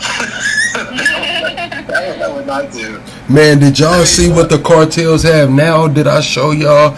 They have not only do they got the anti-drone shit over there, they got backpacks with 1,000 rounds on them. They running around with 1,000 rounds. I forgot what kind of round they shoot, but it's like a light machine gun. And it's the cartel. They done arm like all of their people, all of their frontline soldiers with it. 1,000 rounds. I've heard of Ecuador 5 years ago, allegedly. I've seen they already had that. Have you heard of the Zetas? Is that right? Next Zeta? They're M27 rounds is what they are. They said it was like 40 something. It was 40 by something that I were the ones that I seen. The ones that I seen, M27s. Hey, wait. Think about how much damage. Think about how much damage they could do with like 15 people with them bitches on, and all of them got like 800 rounds in them. Bro, man, think about how much fucking damage they can do. Probably chopping off woods, you know what Come I mean? on, Just bro. like Vietnam, that shit gonna level a building. That shit is gonna level a building, bro. That's like, man, I'm talking about damn near 15,000 rounds. Having shootouts with the cops. That shit is gonna level a building, bro. And they talking about Trump talking about going over there, man. Now is not the time for them cartels to be trying to flex 1,000 round backpacks and shit, man. Nah, here's the real thing. These cartels, you want to talk about terrorism in this country, let's go to war with the wrong cartel that's got the wrong amount of cells in a motherfucking place, and they really do get active. That is a scary thought. And then if you have that happen and every Mexican looks the same as Japanese all over again, times like 100, that's a scary thought. No, hell no, bro. Fighting the cartels is easy. You just hit it from the air. They have nothing in the air. Just hit it from the air. No, I'm talking about the ones you don't have the intel of. I'm talking about cells. I'm talking about cells, terrorism. Oh, okay. Well, that's how it will operate. That's how every asymmetrical war will always operate. It'll always turn into guerrilla. It'll always turn into politics. It'll always go there. That's why we got our ass handed to us in Afghanistan after 20 years, and we didn't accomplish shit. That is how it will go. That's how guerrillas go, and they've been being guerrillas for decades. I mean, it's easy to conduct bombing campaigns, but in order to control something, you got to be on the boots on the ground, number one. But number two, the cartels are not our enemy. The cartels are declaring war on us. They're part of a capitalistic system. If tomorrow the cartels cut off all drugs in the United States, you know how crazy people would be going to try to get some cocaine? They would lose their freaking minds. So the thing is, America is addicted to drugs. That's why the cartels thrive. They're not doing anything wrong. They're relying on capitalism. You want capitalism? No, they're doing things wrong. But the black market allows the murder to happen. If it wasn't a black market, there would be no snitches. There would be no murder. Where does the black market come from? The United States. We create this market because of supply and demand. I mean, if it's not them, it's going to be the Russians. The Russians will come in, and they'll start selling us cocaine. It doesn't matter where it's from. Like, we'll get, the Russians will come through here, and they'll bring... I think you guys got to stop worrying about all the other countries for a little bit. I thought this was a no-war president. Amen. Yeah. Amen. We got to start worrying about what they doing. We got to start worrying about what we do. We got to start building some motherfucking houses, bro. You know, we build like none of our ships for our own military. We build like 2% of the ships in the world. We buy all of our military equipment from fucking China. Like, how the fuck, man? We need to just start building shit, bro. But that's what the restoration of maritime dominance is. We're supposed to be building our own, not only military ships, but our own commercial ships. We're supposed to try to increase our exports of commercial ships. That's if you read the restoration of American maritime dominance, that executive order, that's exactly what it says. They want to bring take market share, so they're looking for pipe fitters, welders. They're going to use the infrastructure that's already built, so you can expect a lot of these companies that are building and painting boats and shit like that to get these contracts. So the reason why it's not going to happen, Plug, is because this has been a topic that's been talked about for a long time. Bill Clinton was the first one to kind of started cutting it back. And, I mean, the ship places building were New York was the number one, and then, like I think Portland, and then, like, Los Angeles. But we can't build ships again right now. It's going to take us so long to come online with that. It'll take us 20 more years to come back online with that, which right now China's not building ships. We're trying to make civilian ships. They're designed for military use. Let me stop you right there before you keep going. The thing is that it's already in motion. Like, the schools are already giving out, the grants are already being put out. The call is already out for, like, hey, we need these kind of people. It's a pipe dream. It's a pipe dream. It's not going to happen. And this has already been studied and looked at by military personnel. They understand that. Like, their thing is that ships are almost going to be obsolete. Why do you think we don't make any more tanks? Right? Correct. No. What I'm saying is, it's not with you. It's not all about the military. Yes, the reason this is my theory. Let me put it out there. If you listen to Trump when he spoke about the new Trump class fleet, everybody was like, "Oh, it's a battleship. It's big. It's clunky. Nobody needs it." And I said, when I heard him say, I designed it, I said, oh, it's not about the fucking military ships. It's about the commercial. They're trying to restore the maritime dominance as far as exporting. So, yes, that is all I really want. That is what is he's speaking on. The military thing is just a way to showcase what they can do with the unlimited budget, so to say. Okay, we have military dominance. We've had it for centuries. We are maritime controllers of the entire No. everything from the ocean. What I'm saying is no. China controls upwards of 90% of the commercial exports when it comes to these boats. Commercial exports, not military. You're thinking everything military. The military is used as a justification as well to get us back into selling commercial Like boats. a pilot program. I hear what you're saying. So let's do this. We'll watch. He's just talking about the ship manufacturing, not import and export. Just ship manufacturing. We need to look within and stop looking at China, and we need to look at us and be like, let's do something. It's gonna take. That's the thing. Hold on. Let me give some more context. Because I just remembered. Let me give more context. That was the thing. We will never catch up to China in production. They already have the groundwork. So that's why we want to make better ships. That's why that's why he said, I designed it. It's going to be beautiful. So it can be a showboat for when you want to buy a big, whatever Carnival boat or whatever other fucking commercial cruise liner it is. That will be, something, a replica. Like, hey, this is what you can get. You see this boat we built for the military? We'll build you something like this, just the commercial version of it. Yeah, we might not make as many of them as China. We might not make them as fast as China, but this is the quality you will get, and that's where they're trying to take market share. They know that they can net. China has a 90-something% of market share. America's probably trying to squeeze in and get 20%, 15% over time. 5% will be 500% more than what we have. Probably 5,000%. We're at less than 1% right now. Let me say one thing. The reason why is because China is doing the most exporting. All right, the U.S. we don't export like we used to anymore. Number one. Number two, the ships that China's building, I already said this, but those ships can be converted to warships. They have the inside tier is designed as a warship, but they're all merchant ships. So China has done something that we didn't even think about doing, and they're not 1 or 5 years ahead of us. They're 20 years ahead of us. Even if we continue on that path, 20 years from now, they'll still be 20 more years ahead of us.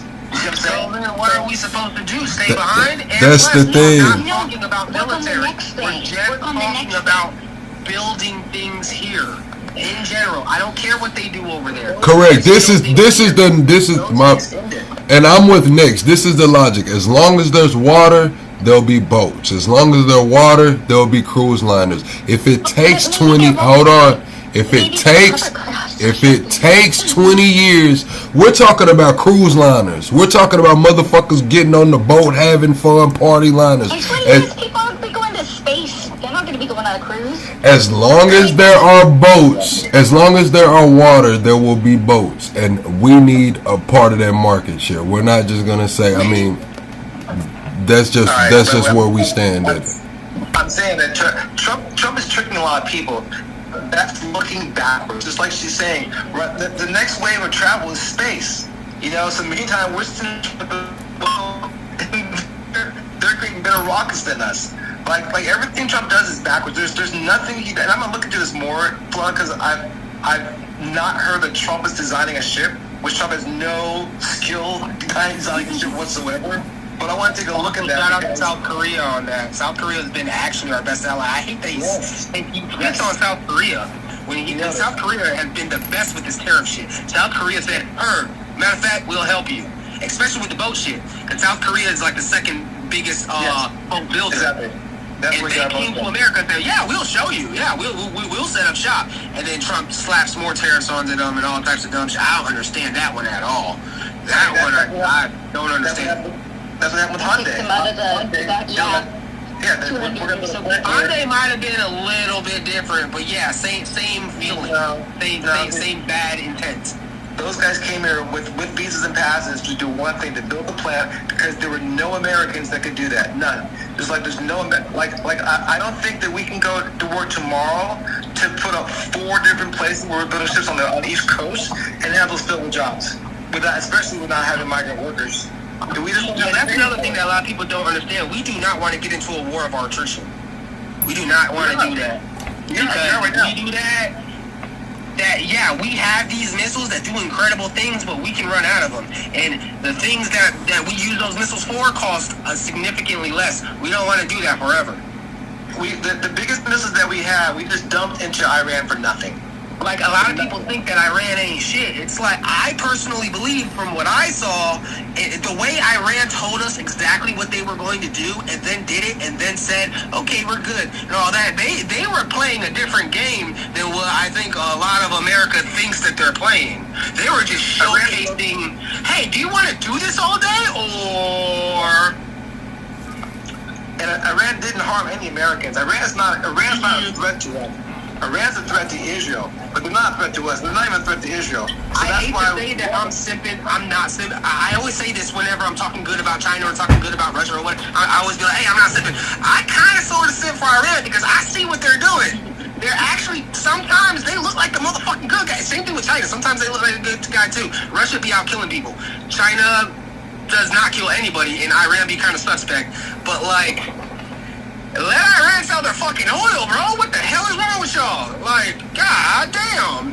But all I'm saying is they got a bajillion drones that they just can keep making like bullets. And we got a couple thousand fucking things that can take down those drones, or their ICBMs or whatever versus our anti-ICBMs or whatever.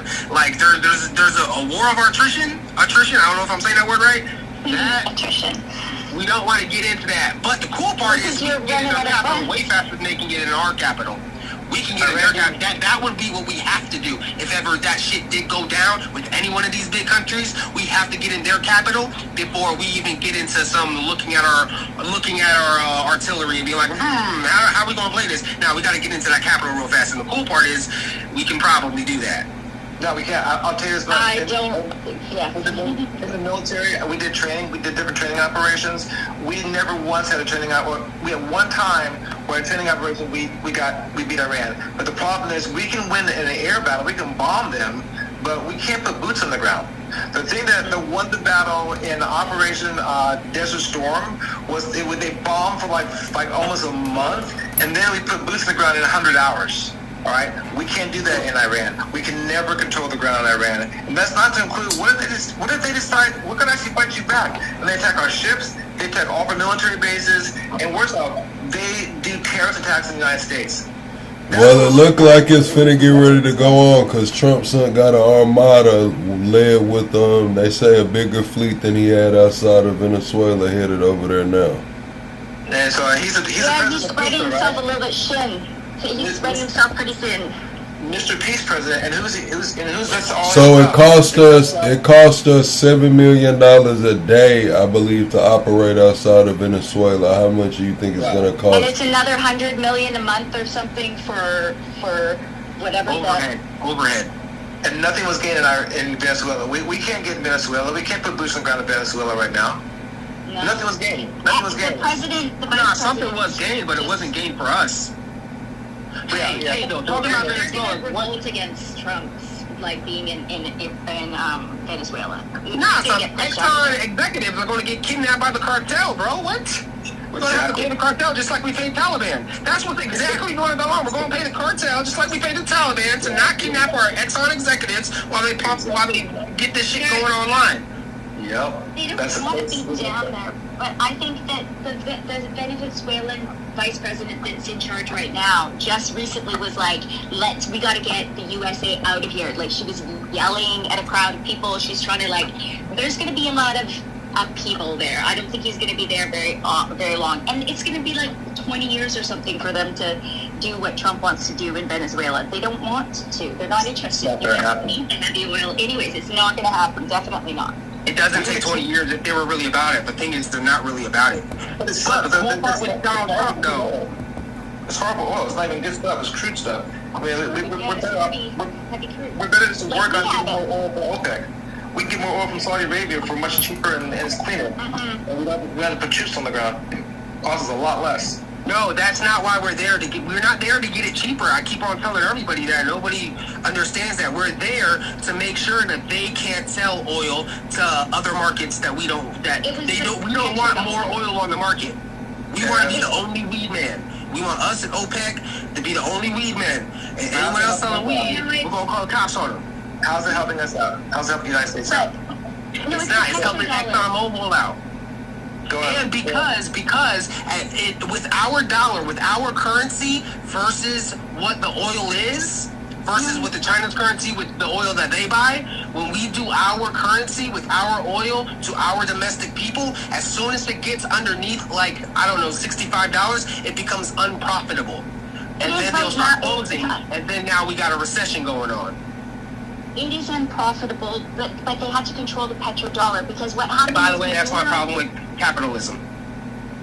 Go ahead. Maduro was negotiating and basically going behind the U.S.'s back and coming up with different deals to trade with China using their currency, and then also to trade using a different currency with Russia.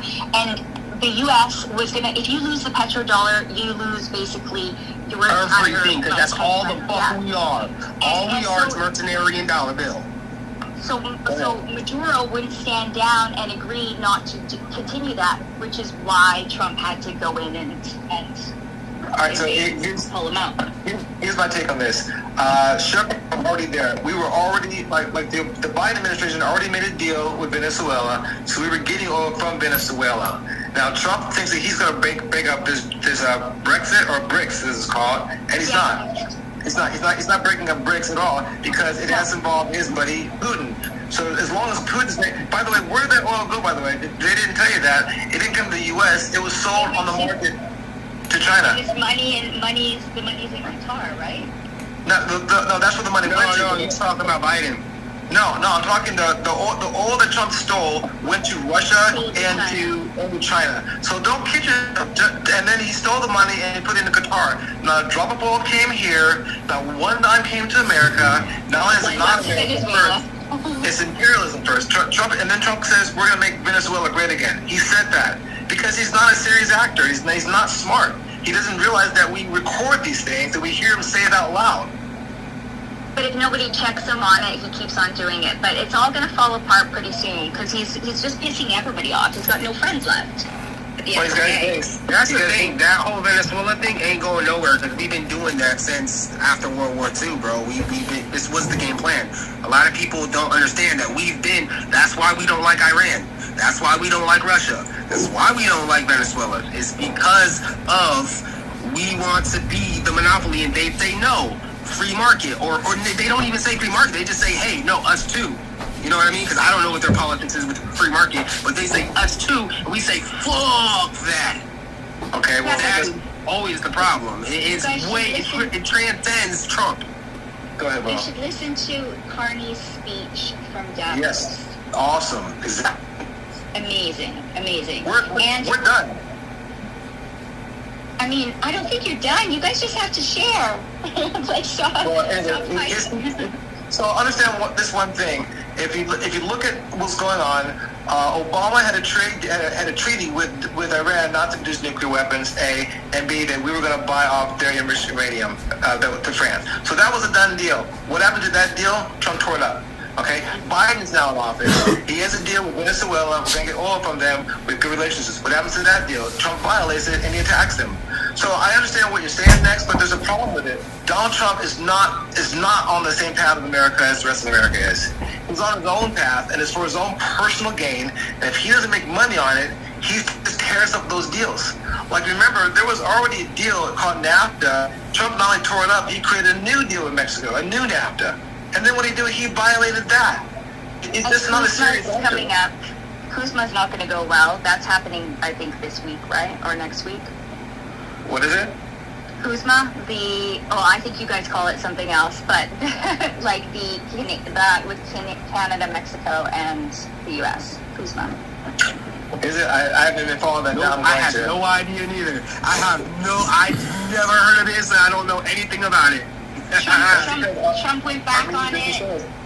Coming up for negotiation. That's why you guys we're not getting along with you guys so well, because Trump he just goes back on things that he says, and so nobody trusts him anymore. All right, let me ask y'all this: How do y'all what's up, Top Cat? I see you say you welcome back. I don't know how much StreamYard I got left. I might have to start another live on the damn new StreamYard. But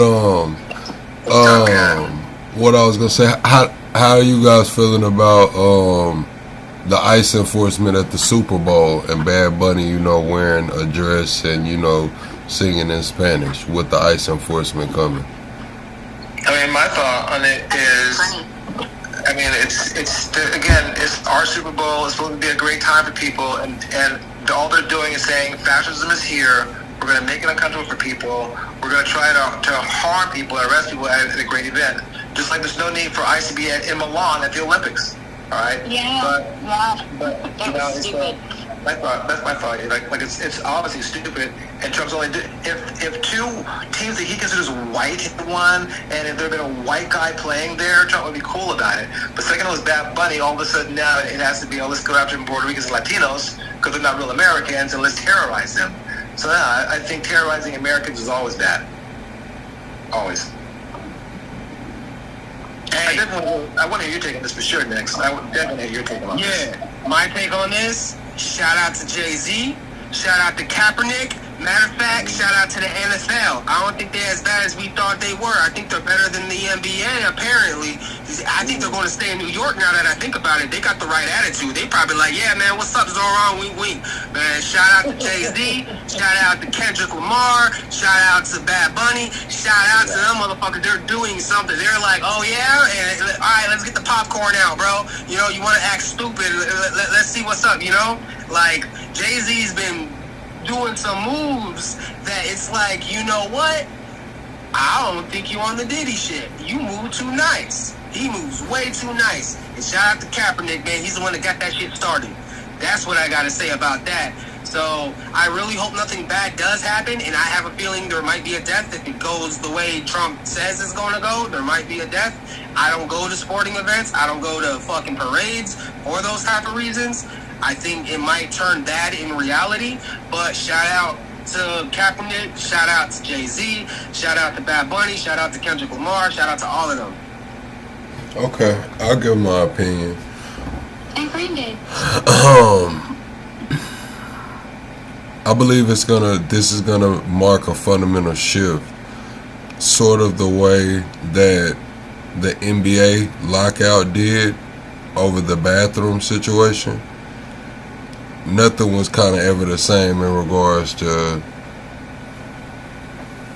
the conversation when it comes to the LGBTQ plus, I don't know, TIA, what, you know, when it comes to that. Nothing was ever the same after that, after the NBA lockout. That's when everybody kind of got involved. Now that this is coming to the Super Bowl, people that weren't involved are now going to be involved. People are going to be brought into it, and it's going to be it's going to be a different situation, a difficult situation. NFL is going to set to lose probably a lot of money. Bad Bunny's, not only is he going to go in there and you know, sing in Spanish, he's going to wear a dress as well. It's just going to be a boiling pot. It's going to be a boiling pot.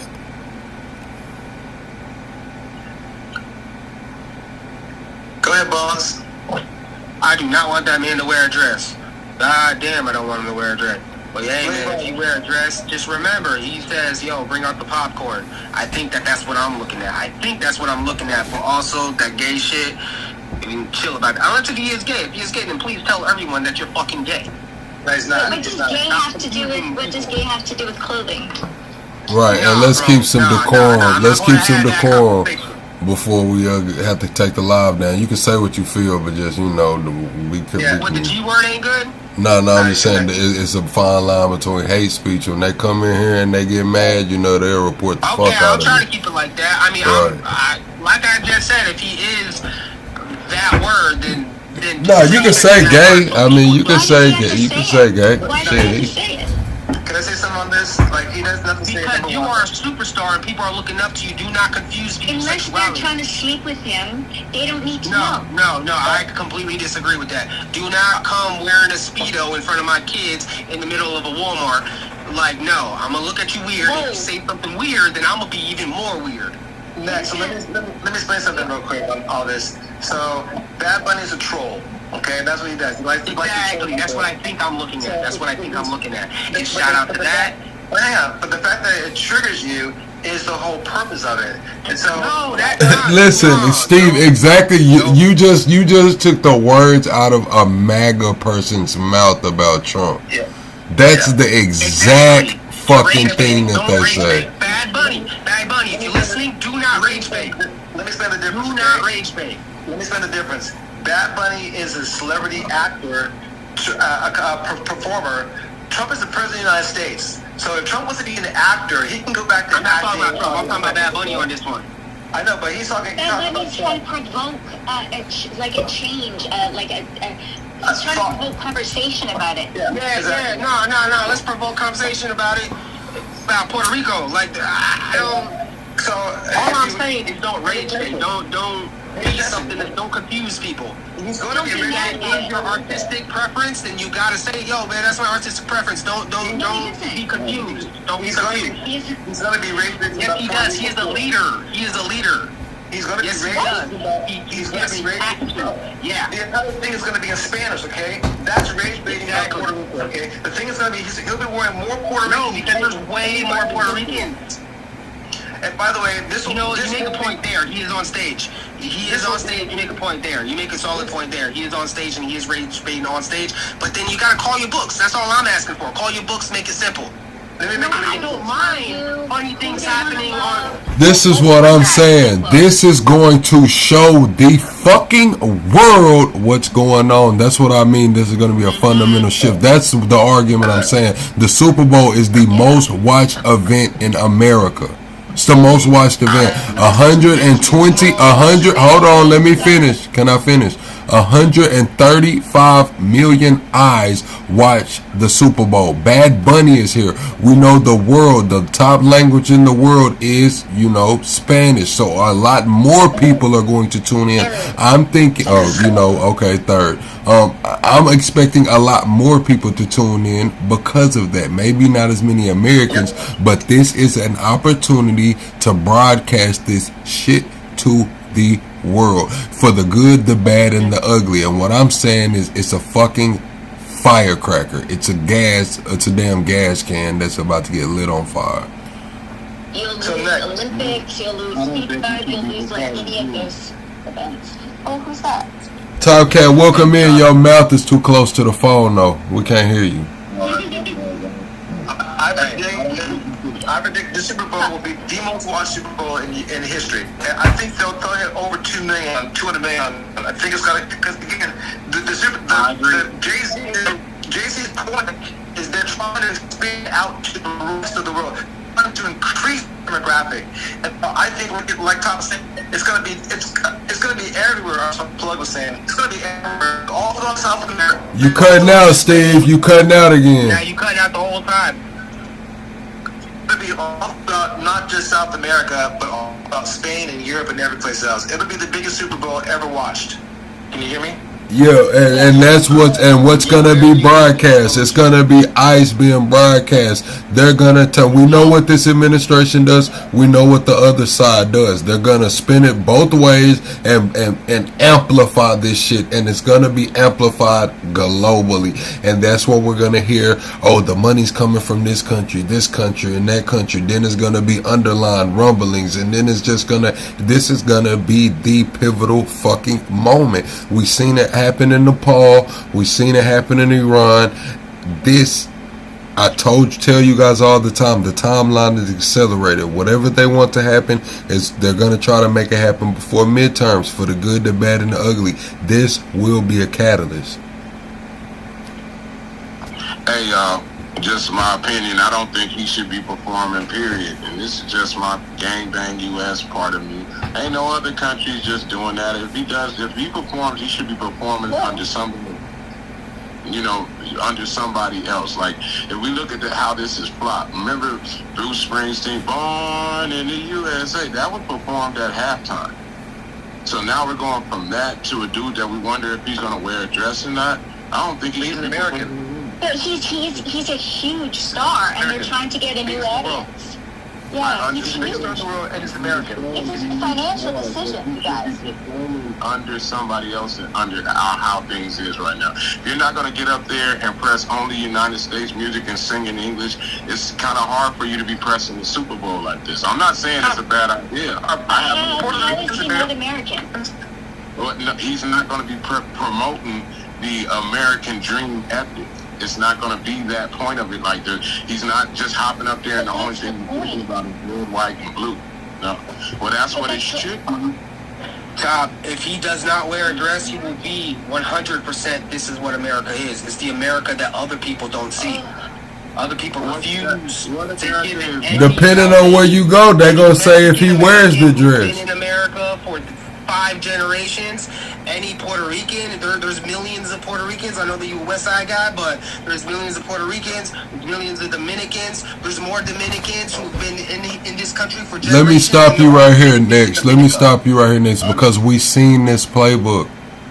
We seen this with Black Lives Matter. We seen this with woke. It started off as something and got hijacked. At the last minute, it was supposed to be Bad Bunny speaking up for anti-ICE, speaking up for brutality, and at the last minute, what does he do?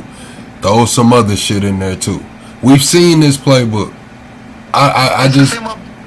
That's what I'm saying, and that's why I mean, like, let's say Lady Bones got a disagreement on it. Is that is what I'm scared of. I hope he don't wear a dress for that reason. But that's part of the thing. But that's the whole purpose. If he's not up there with a damn guitar and somebody with some hair and some tights on, it's not that accepted. Remember what Monday night was doing? It took a complete point of racism for him to be taken off. Can you hear me? I'm sorry. Capitalism. Oh, you sound like you're in like you've got the microphone inside your mouth.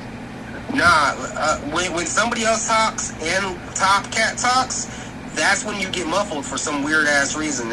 I think that's like a software thing. Top Cat, you know they didn't want Kendrick Lamar to perform either because he was too black.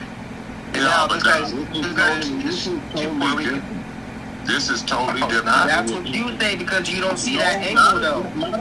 I can prove it in every point. Now, just like what you were saying, I lived in Southern California, born and raised here. And yes, I'm 5 generations and 3 years deep out here. So I'm not speaking against this. Right now, I'm listening to Casey music, playing outside. I have no point in thinking about it in that point. But when it comes to a cultural thing of you being in the United States, we're looking for a certain thing when you're playing United States football. So this is the part that you do, and that's what I'm saying. They don't go and put Kendrick Lamar at the when they win the World Cup. You understand what I'm saying? They play different stuff. The World Cup is different. So but this, where's capitalism in this? In the pro-business thing, this is a business decision.